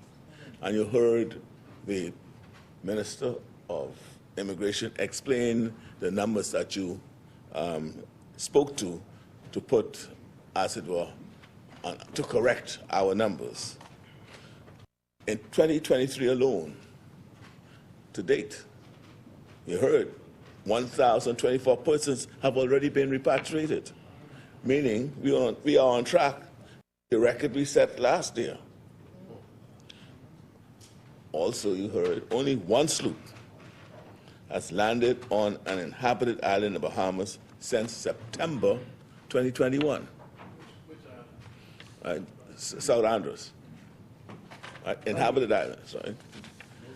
That undeniable progress, Madam Speaker, Deputy Speaker. The record makes it clear that we have taken appropriate action. And while we secure our borders, we are also addressing the shantytown issue and repatriating the undocumented migrants already here in record numbers. Here's the data, and these are the facts. And no amount of theatrical rhetoric and grandstanding can change them. Deputy Speaker, we are a nation of laws, and will continue to enforce those laws responsibly and humanely. It was only a week and a half ago that the Supreme Court lifted the injunction.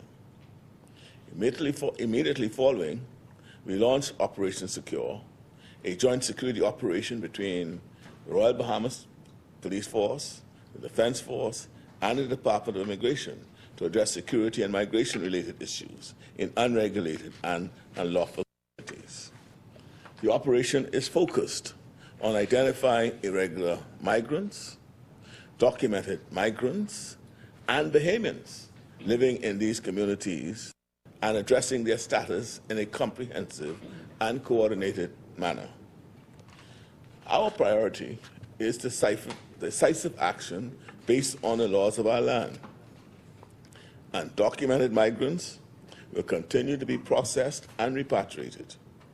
Documented migrants living in unregulated communities must relocate at their employer's expense or face repatriation. Any Bahamian found to be living in these communities will be required to relocate.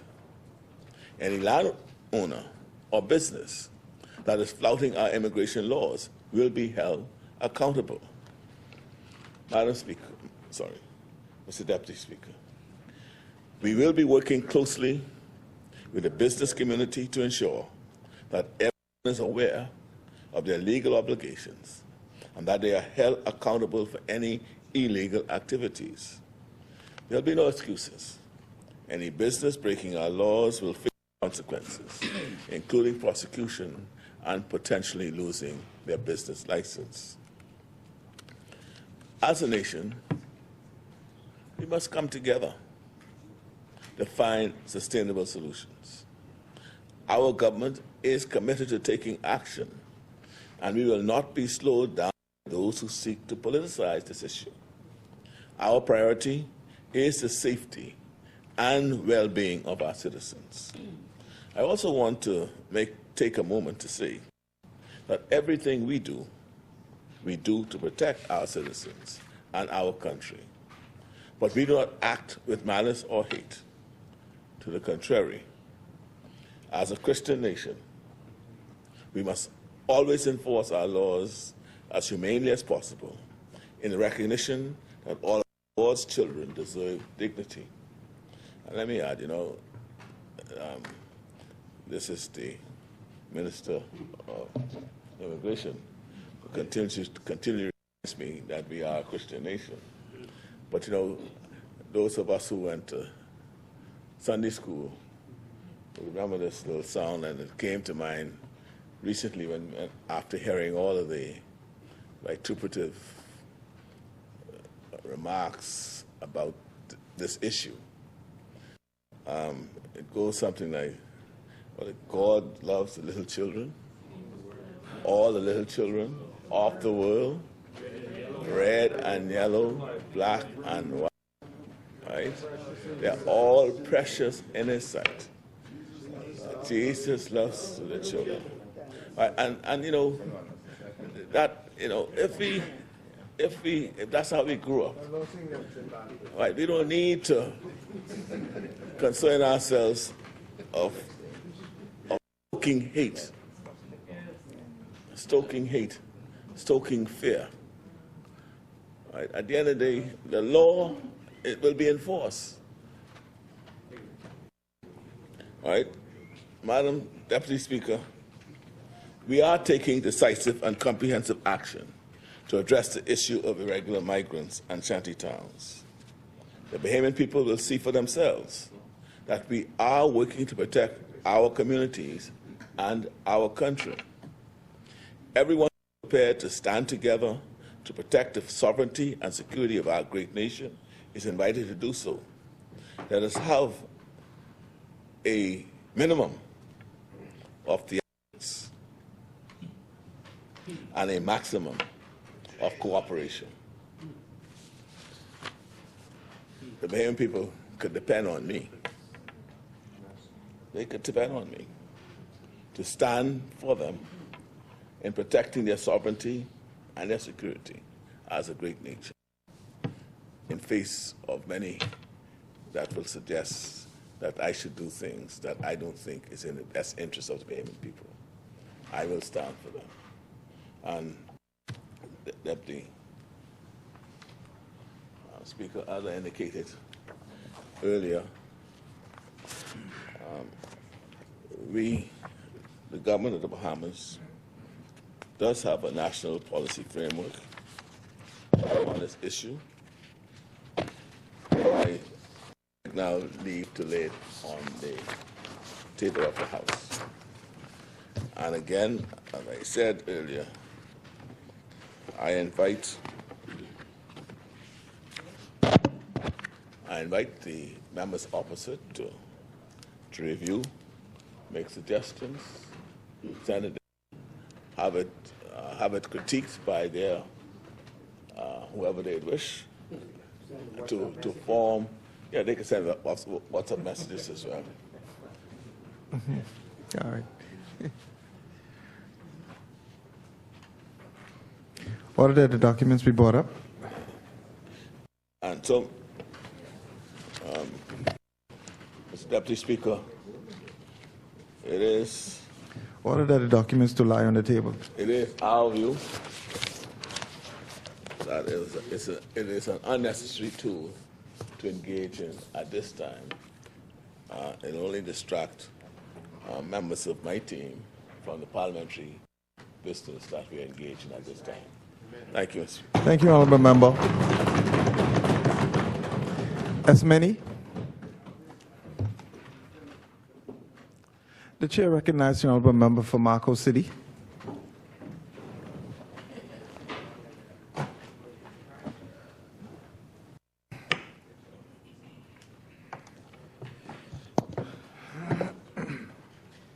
Thank you very much, Mr. Deputy. I wish to say to the members of the Marco City community how much I am grateful for this opportunity that you've given me to be in this place and the honor to lend my voice to the causes that affect your lives and the lives of your children. I also wish to thank my colleagues for an outstanding job in laying out the case that we continue to be committed to being helpful to this administration in much the same way we were when the Deputy Leader and myself, benefiting from the advice of our colleagues, attended a press briefing by police officers at the Office of the Prime Minister to learn about the patterns of violent crimes in the Bahamas and the role that gangs are playing in that regard. We went expecting a conclave. It was a briefing, and we were most appreciative for the information, but saddened by the misrepresentation of what that meeting was. Again, we have sought to, over the last year, to be very helpful in the way in which we engaged with this administration on a variety of issues. So we didn't come in with the traditional tribalism. We came in acknowledging that we didn't get everything right. We got something slightly wrong. But consistently, certainly our hearts were in the right place. And we were pleased to hear from some of the members of it that at times when they missed the mark, they acknowledge that they have feet of clay also.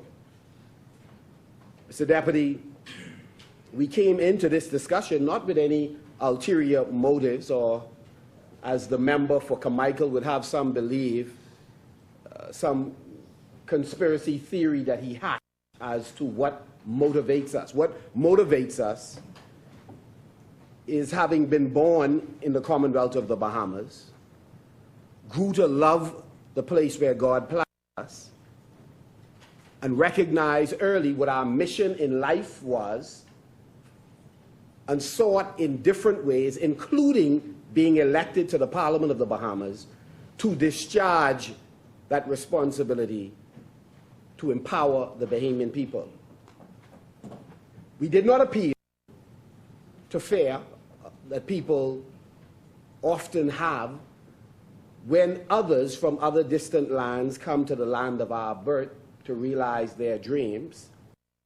We called it for what it was, that we are competing in a global community, and there are some who come the right way and who are advantaged, and some Bahamians feel that they have been disadvantaged.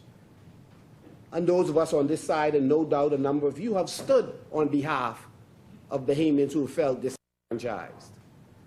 I raised earlier that relationship managers in financial services company, when I used to do training on a regular basis for financial services company, I heard from workers on an ongoing basis how they were marginalized, and there was a presumption among some CEOs of offshore banks that they could not effectively discharge their responsibility as relationship managers. We've proven that wrong, or proven them wrong over the years. We are as good as anyone else, anywhere else. And so Bahamians have gone through a maturation process, and there is a feeling, and there's a view, that we should have first dibs on everything in our country, but we are not so insular that we don't appreciate the value of people coming from other jurisdictions who would cast their lot with us to build a country that could be a model for other countries. The issue is, can we define the right parameters within which they come, and define how, in general terms, they can contribute to this national development project that we are engaged in? And I believe there are sufficient of us who are right-minded that realize a couple of things. One, if a Grand Bahama, for example, is going to succeed and small and medium-sized businesses are going to excel, we need a greater critical mass of people. A city designed for, in the case of Freeport alone, 250,000 persons with less than 60,000 on the island, there is a need for critical mass. We're not going to reach that critical mass right now on the basis of live births by Bahamians. It is in our interest to attract Bahamians from other islands, to invite persons to come in on the terms we define. So we are aware that this is a very complex issue. Many of us have historically not made a distinction between those from Turks and Caicos Island and the Bahamas. We often see ourselves as absolutely one people. The Parliament has had any number of national leaders who have descended from Turks and Caicos Island, and in this Parliament, persons who have descended from Haiti and elsewhere. So we appreciate the Bahamas has become a melting pot, that the truth is we are interconnected in many ways. But what is also true is that we have limited resources, and the more difficult it is economically for Bahamians or any other nationality in different countries, the more strident that population is in trying to protect what they believe is the piece of the pie that they have access to. And in the Bahamas case, during this period, there are persons who feel locked out, disenfranchised, marginalized, and so they are susceptible to messages from persons who will seek to convince them that they would be doing far better if folks from other countries were not here. We know that that is not a credible argue. But what is true is the fear and anxiety experienced by Bahamians, it's real. And Bahamians, particularly the most vulnerable, have enough examples of where people who they trust, policymakers, sometimes business leaders and others, that where they see that their interests as vulnerable Bahamians are not being served, it is easy for someone to convince them that we are not acting in their best interest. And so today, we thought it would be a wonderful thing for us to hit the reset button, change the conversation to a serious conversation about how we can collaborate with each other to address the challenges that our people face, and to let them know that this need not be a shrinking economic pie where we are at each other's throat, figuratively and literally, for our share, but we will work in tandem with each other to grow the economic pie so there are greater opportunities for all Bahamians and others who wish to cast their lot with us here in the Commonwealth of the Bahamas. And we know, contrary to what has been asserted by the Prime Minister, a select committee could never be a distraction or reasonably be perceived by insightful people as kicking the can down the road, because the Prime Minister would have the ability with his cabinet to do the work he is doing now alongside more talented Bahamians being engaged in a select committee addressing the same issues simultaneously that would inform the policies he's working on, that would add value to the efforts that he and his team are making. But this is not an administration that's really committed to that level of consultation and engagement with other stakeholders. In fact, we've had a number of examples, whether it's in the insurance industry, whether it's persons in the pharmaceutical field, whether it is with retailers and wholesalers, whether it's with many of the persons who are right now stakeholders in this fight against crime. There is a need for greater consultation. We thought this would have been a contribution to that effort of a national development plan, an effort for us to put our shoulders to the wheel together, to bond, as former Prime Minister Ingram used to like to say, bond this baby together. But sadly, we descended very quickly into a very partisan discussion. And so let me say that my remarks is a marked departure from how I began this call for a select committee. So first of all, despite the arrogance of members opposite, and obviously policymakers seem not to learn from their predecessors, because the truth is arrogance contributed to our loss as it did to the PLP before we won, and before it seems to be an affliction that policymakers get. Once we get in the chair, something happens to us. I had asked my brother Crazy Thompson about that scripture. There was, I think it was Proverbs 16 and 18 that talks about, pride goeth before destruction and a haughty spirit. And that's what I've been hearing a lot of haughtiness. None of us have a monopoly on good ideas. All of us have the ability to contribute. And all of us, by the way, contrary to the jobs, all of us could read, and we read fairly well. This is why I'm precisely concerned why the side opposite continues to mention that they only had one landing, and that it continues to change. One landing on an inhabited island is the amendment by a new speaker, as if all the other islands are absolutely irrelevant or not in close proximity to inhabited islands. But the truth is, we found that there seemed to have been more than one landing, more than one case where persons came ashore. And so maybe we are missing something, and the side opposite in a future discussion could correct us, but we found something on January 25th, 2023 in Andres. I think it was Driggs Hill. And then I think there was another mention here by members opposite on the 4th of January in Eleuthera, carried on eyewitness site. And then, of course, the 22nd of November on Key Sal. So I'm just saying, if you're going to beat the other side relentlessly with unnecessary jabs, at least be completely accurate. But I understand. It may be Again, our sources may be wrong, or it could very well be that in your attempt to exaggerate the extent of the work you are accomplishing, you just narrowed it down to one. In much the same way that this administration, should we really be today arguing about who repatriated the most? Isn't it ironic? We talk about our love for the offspring of Dessalines and Toussaint L'Ouverture, or the Negritude poets, some of whom hail from Port-au-Prince or Cape Haitian, or lived in Petroville, or some of the Haitian artists. And then, there's this rush that we've done the largest repatriation, as if that is to allay the fears and concerns of Bahamians who don't believe you are doing sufficient. And worse, you may actually be inaccurate in your claims. I shared some figures earlier that was rebutted with a lecture on what is a calendar year. Calendar year, I figure, is January to December. But I went to public school like a few of you on that other side. So maybe you may think I missed something, but public school produced some wonderful students. I wasn't, the brightest, but let me just read something from this wonderful book, which I commend to all of you.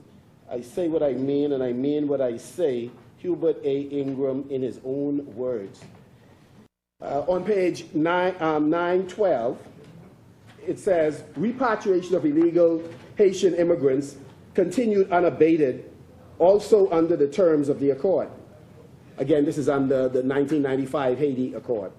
During 1995, for instance, more than 5,000 Haitian nationals were repatriated to Haiti. I think that exceeds 4,748. Okay. And then Haitian nationals were repatriated to Haiti. More than 4,800 in 2000. That exceeds 4,748. Over 6,000 in 2001. And I'm told that more than 5,000 in 2002. We take no great pride in calling off these numbers. These are brothers and sisters who have braved treacherous waters, substandard vessels, looking for a better way.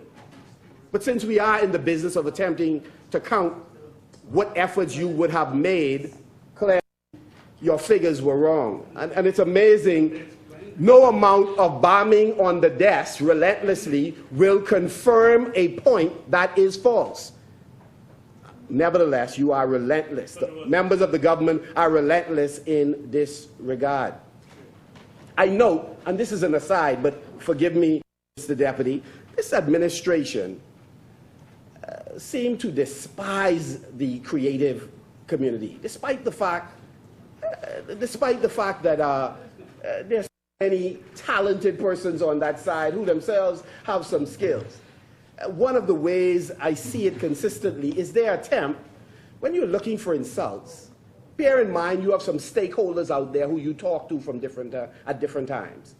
So when you believe issuing a label of actor or comedian or talking about theatrics, just know that there's a whole community out there, I wish to say, that here is a group of leaders who despise you, who don't believe that you could be about serious business because at some point in your development, you happen to have been on a stage. You happen to have a gift of writing. This administration, so when you see a failure to empower persons in the orange economy, which they have the ability to do, just know what motivates them. Just know what motivates them. The chair recognizes the creative community. Marco City. The chair recognizes honorable member for Grand Bahama and Bimini. From Marco City knows exactly how wrong he is. The members of this side celebrate the gifted Bahamians of our country, the orange economy. We've made it a part of our platform, and we continue to pursue and to lift all actors, comedians, dancers, singers, the whole gamut. I think the problem is when members refer to you, they talk about theatrics in the House, and they are simply making a point. Are simply making a point that in this place there's no acting. This is the real game. And you are supposed, this is the real game. This is the real game. This is the real performance of a member of parliament we expect, a debate we expect, not someone just putting on a show. Not someone just putting on a show. No, let's put on the show. As the Prime Minister loves to say, smart cat island man, whenever you are in a hole, stop digging. And so I commend the words. I commend the words of the Prime Minister to the member, to West End and Bimini. When you are in a hole, stop digging, my brother.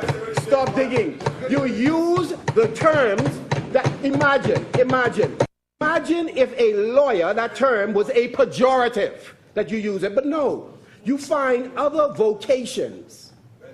Other vocations. I won't personalize it, but we have at least one member who is related to possibly the most incredible poet and writer in this hemisphere. And so I listen to you with all of the pejoratives that you tend to use to label members of the creative community. It's a shame, and you ought to be more mature. Mr. Deputy, the member for Carmichael, who again recited a poem the other day. I was so pleased to see touch with that side of his person. But it was wonderful to hear him then. But today it was very disappointing, and it was intellectually disingenuous when he talked about the Nationality and Asylum and Identification Bill. He talked about a bill almost in the terms as if it had been passed in cabinet and laid in the House of Assembly, which is quite incredible. So I want to say to members of the public, no, you say it. The inference was clear. The insinuation was clear. The telegraphing of the message was clear. So he sought to mislead this public that we were in the process of releasing this bill on the Bahamian people in the election year, when the bill never passed in cabinet and was never laid in the House of Assembly. So you were seeking to paint a picture that was false. That was false. How many drafts did you leave? How many drafts did you leave? I'm advised that when you were in government prior to that, including in the ministry he was, there were boxes of applications that was there as well. I believe every administration leaves a series of boxes of information, and so did you. So don't miss the public. So let me say clearly, there was no bill that was approved in cabinet that did what the member for Carmichael said, and no member on his team is able to defend it, nor was such a bill laid here in the Parliament of the Commonwealth of the Bahamas. It is untrue. Untrue. And I stand by my statement. Bahamian men and women, single or married, should be in a position to pass on citizenship to their children. And I agree. We must carefully evaluate the various pathways to citizenship and have a mature conversation with this public. To your credit, West End and Bimini, when you were looking at the marital rate issue, you did one, that was one. I had to applaud you for the fact that you were able to workshop one matter that's being considered. Now, obviously, you all are unable to find the finish line to the left or to the right with it, but the bottom line is, at a minimum, you presented it to the public and you had a discussion. There are so many pressing issues, like the immigration issue, that this administration is not inclined to have a mature conversation with the public on. Instead, under the guise of work rather than talk, they would rather implement and pray to God that they get results. But the reality is, for all your talk about the incredible work that you're doing, the shine is off. The honeymoon is over. And the PR machinery is not as effective as it was in the early days of this administration. Mr. Deputy,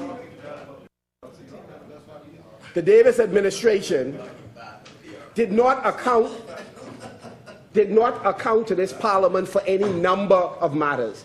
So there is no amount of attempting to spin that this is a transparent administration is going to work. I found it interesting in our last sitting, the Prime Minister made the point when he asked us about the COVID spending.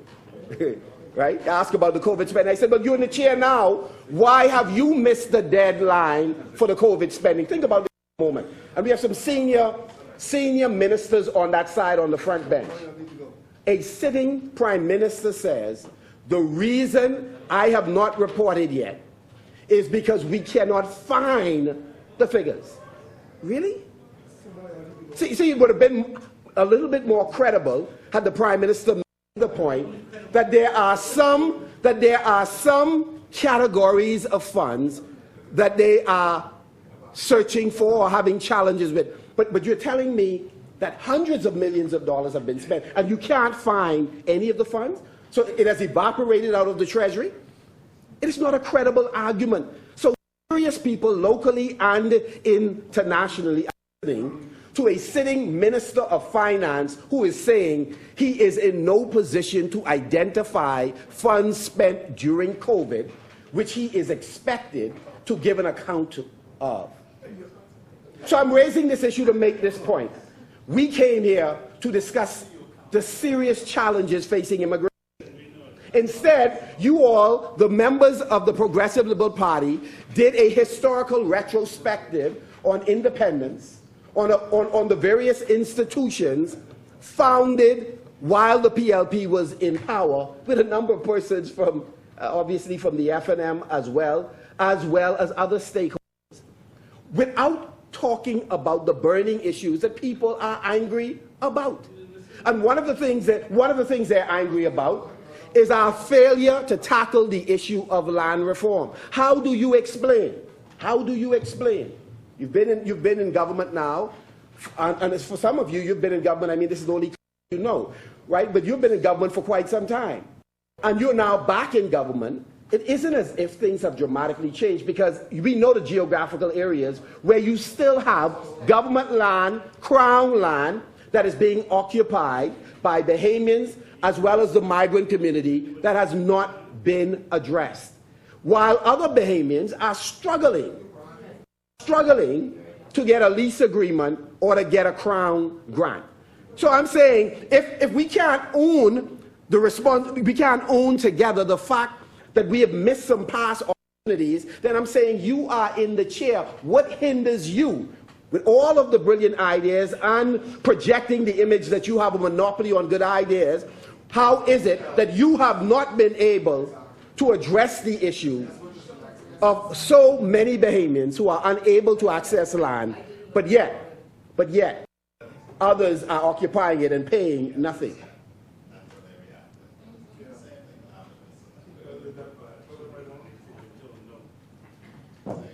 And so again, the concern that we have is that when I talked earlier about more of the same, the member for Freetown sought to take that in a completely different direction, but I believe members of the public clearly understood. They understood despite the best efforts, we have fallen short.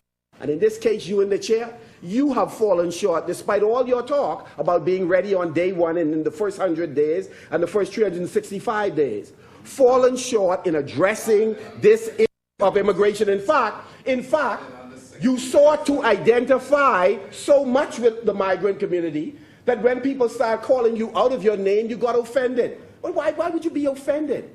If at some point you link yourself to say, I am you, then it's not offensive for people to say you are them.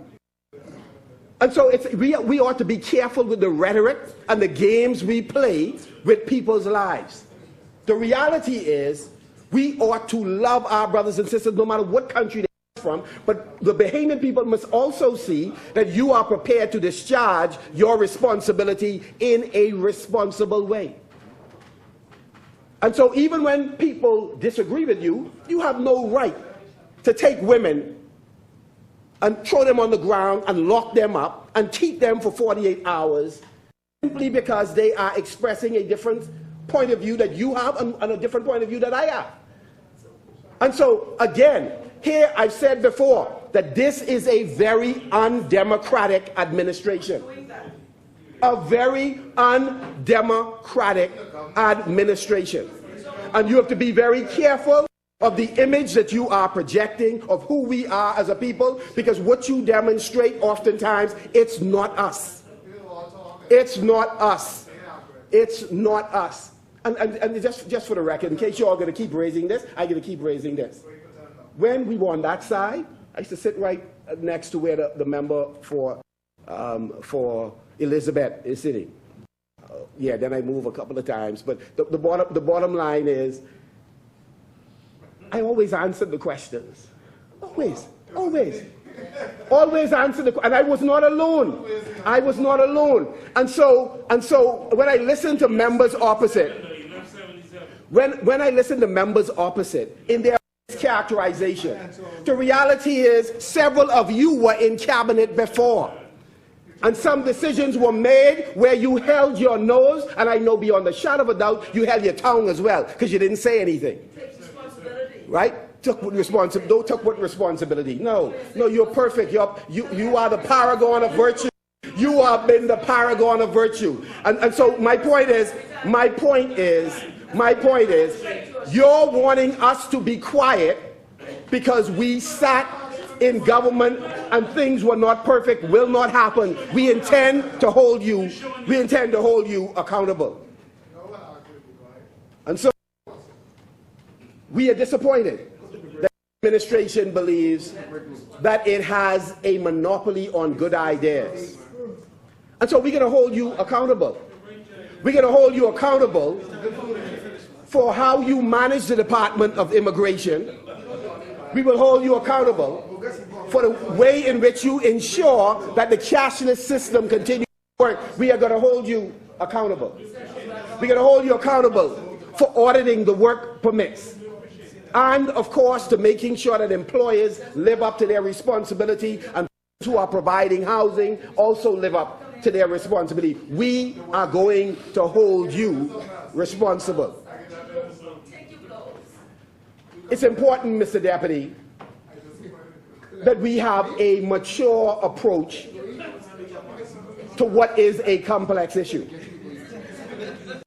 It would be important for us as a government to be able to say what the level of remittances are going from the Bahamas to various countries where migrants reside in the Bahamas. We know that remittances have an impact, a positive economic impact on the country of origin. We know that in some countries, funds sent back to the country of origin exceeds foreign aid that actually goes to some countries, exceed receipts from tourism. So we know that the Bahamas is on many levels contributing to the development of various countries just through what is remitted by their nationals to their country. It's useful for us to know what those figures are, to understand our economic impact on other jurisdictions and their development. It makes a difference when we begin to engage colleagues, multilateral organizations internationally, and we begin to talk about what our contribution is to our neighboring countries and countries far flung that some of our migrants, some of our brothers and sisters come from. And so we believe that all of these matters have to be discussed in details.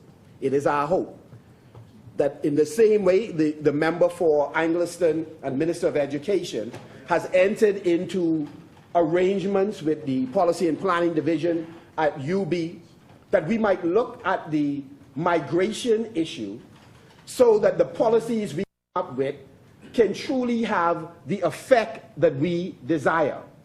And so we should be commissioning studies on any number of the issues I raised in my opening remarks, and I believe that the template being used by the member for Angliston would be a wonderful template to engage Bahamian scholars and others, so that we are in a position to gather the required information to make evidence-based decisions.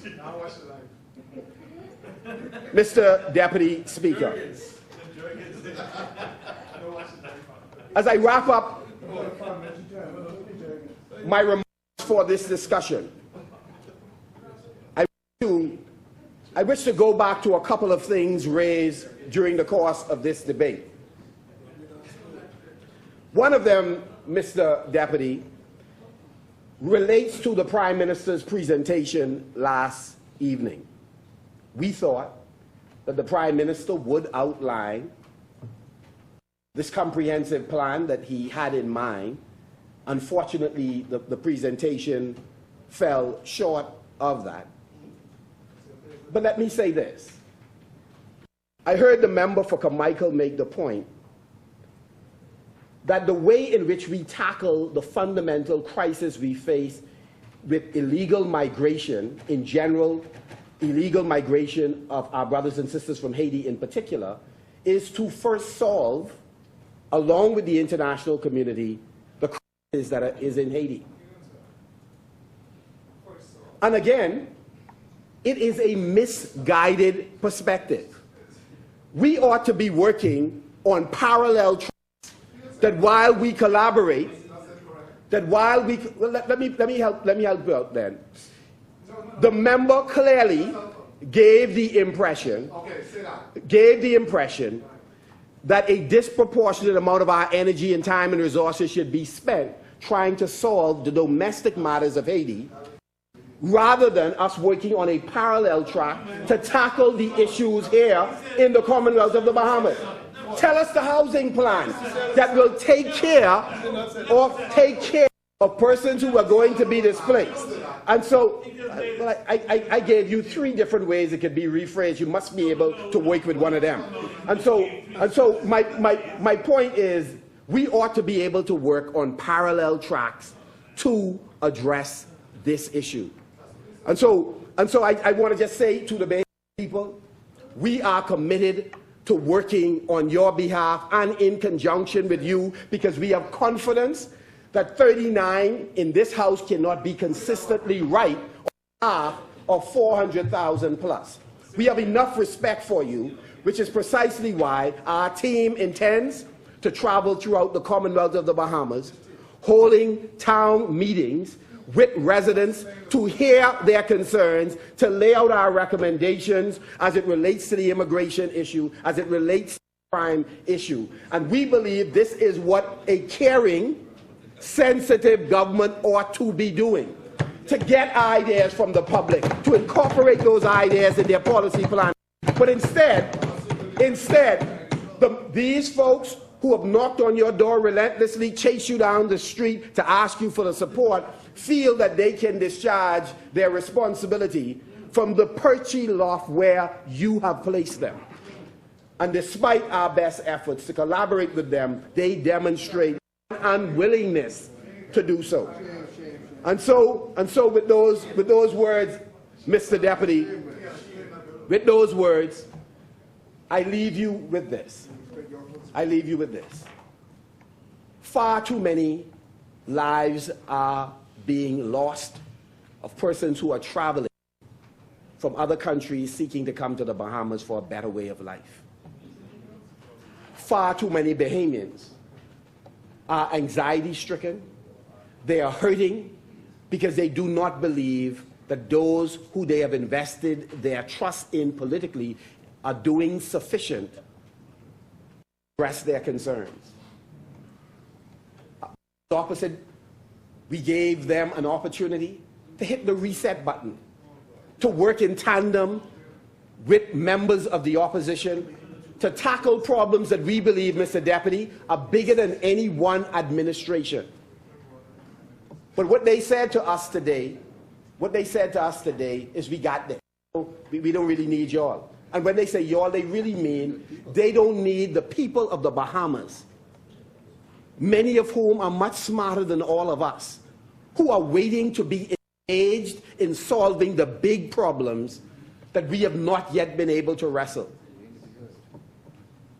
These same Bahamians who want to be heard, who want to be engaged, the Progressive Liberal Party has said to them, we got this. And what is clear on our streets, what's clear at our borders, what's clear in our homes, is they don't have it, Mr. Deputy. Thank you, Honourable Member. As many as are in favor will remain seated. Those opposed will stand.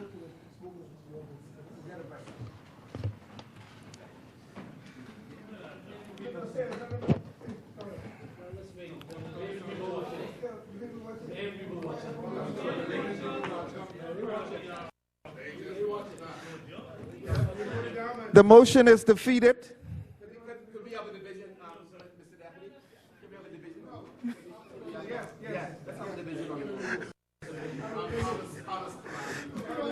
The motion is defeated. Could we go one by one? We want to see who they are.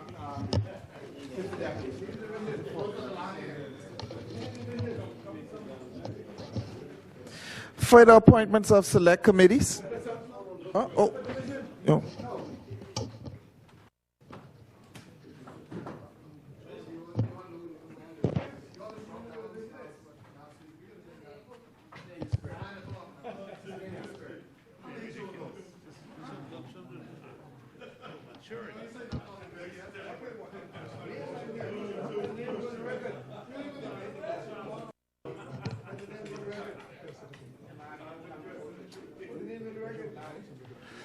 The member of Marco City has requested a division of the House.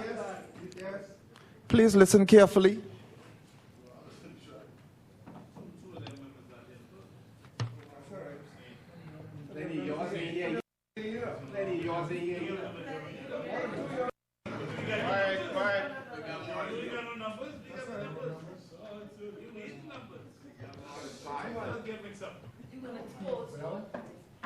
Absent.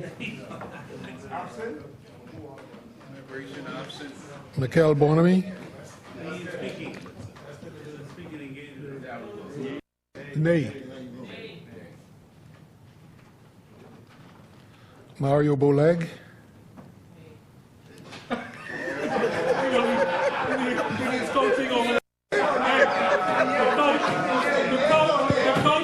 Order, members.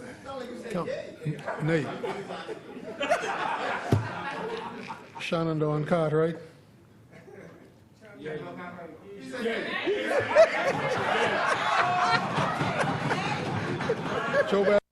Jobad Colby Davis. Chester Cooper. Chester Cooper.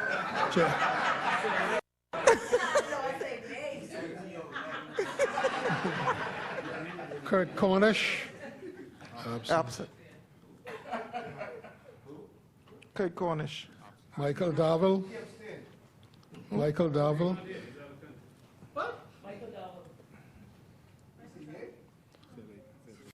Davis. Absent. What's the name? Adrian Gibson. Glover Roll. Glennis Anna Martin. Miles LaRuda. Aram Lewis. Leonardo Lightburn. Leonardo Lightburn. Zane Lightburn. Leon Lundy. Leroy Major. Basil McIntosh.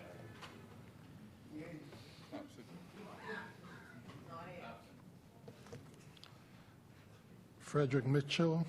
Absent. Absent. Vaughn Miller. Absent. Absent. Leslie Miller Bryce. Absent. Hubert Minnis. Absent. Ginger Moxie. Ginger Moxie. Wayne Monroe. Sylvanus Petty, you can't vote.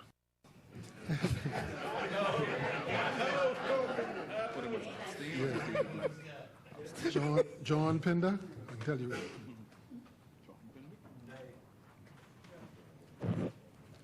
Michael Pintard. Yes. Lisa Ramming. Absent. Marcus Rule.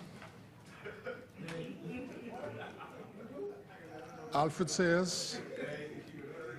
Jamal Strawn. Clay Sweeting. Kwesi Thompson. Wade Watson.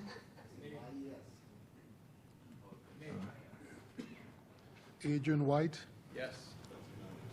Obi Wilchcombe.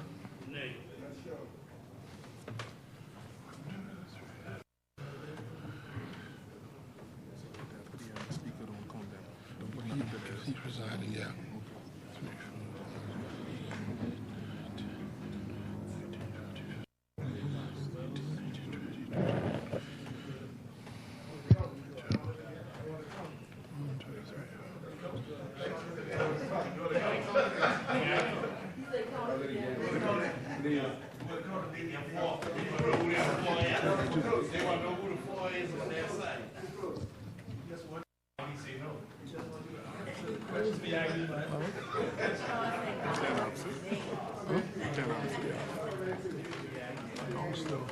How much?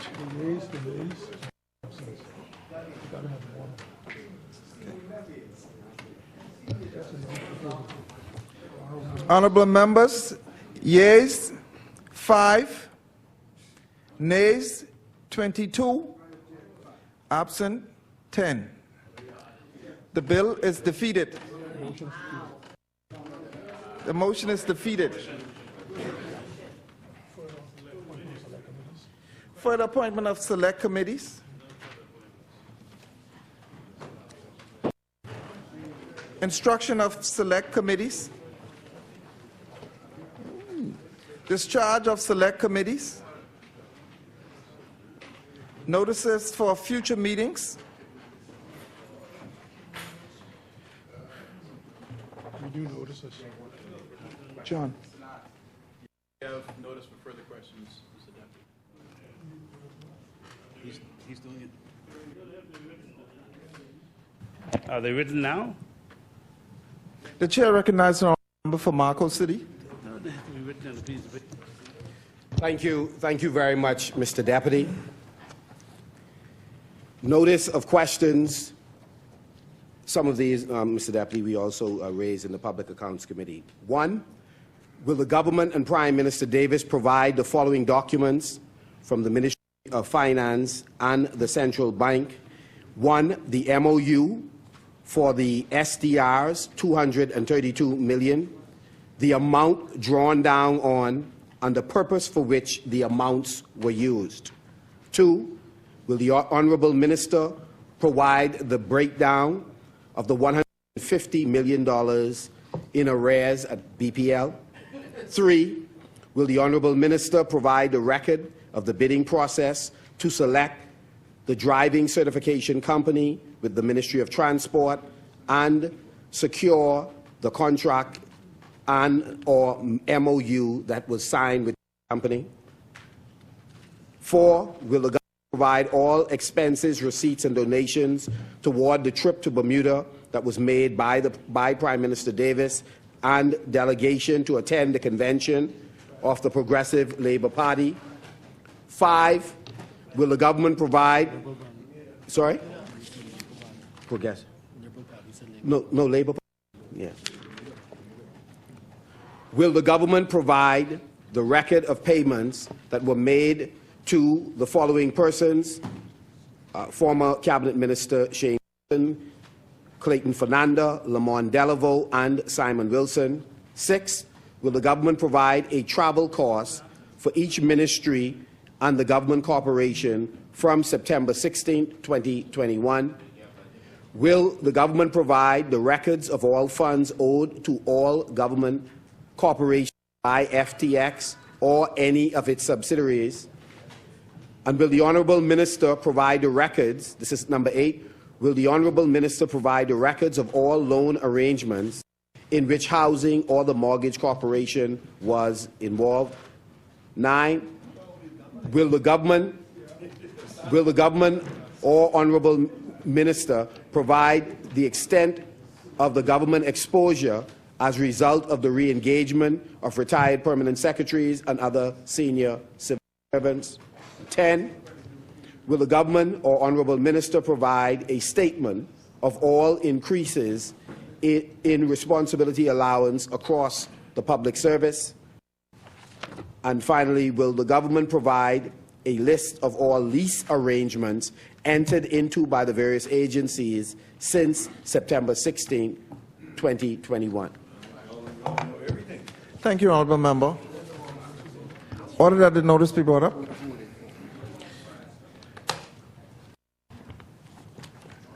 I mean, each of the ministers? Yeah. So I'll sign all of them for you, and I'll put the ministers.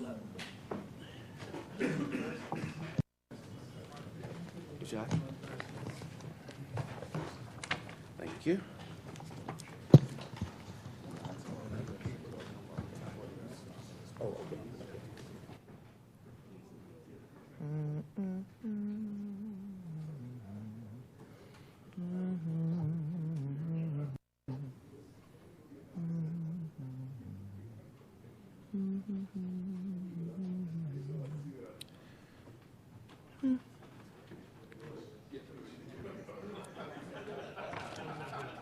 Order that the notices be to lie on the table.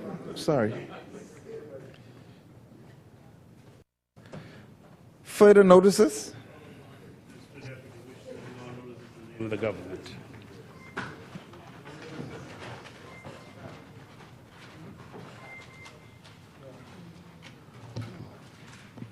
Go ahead.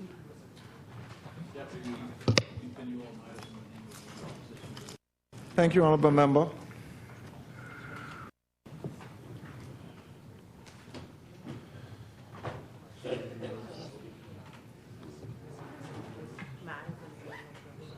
Notice of future meetings.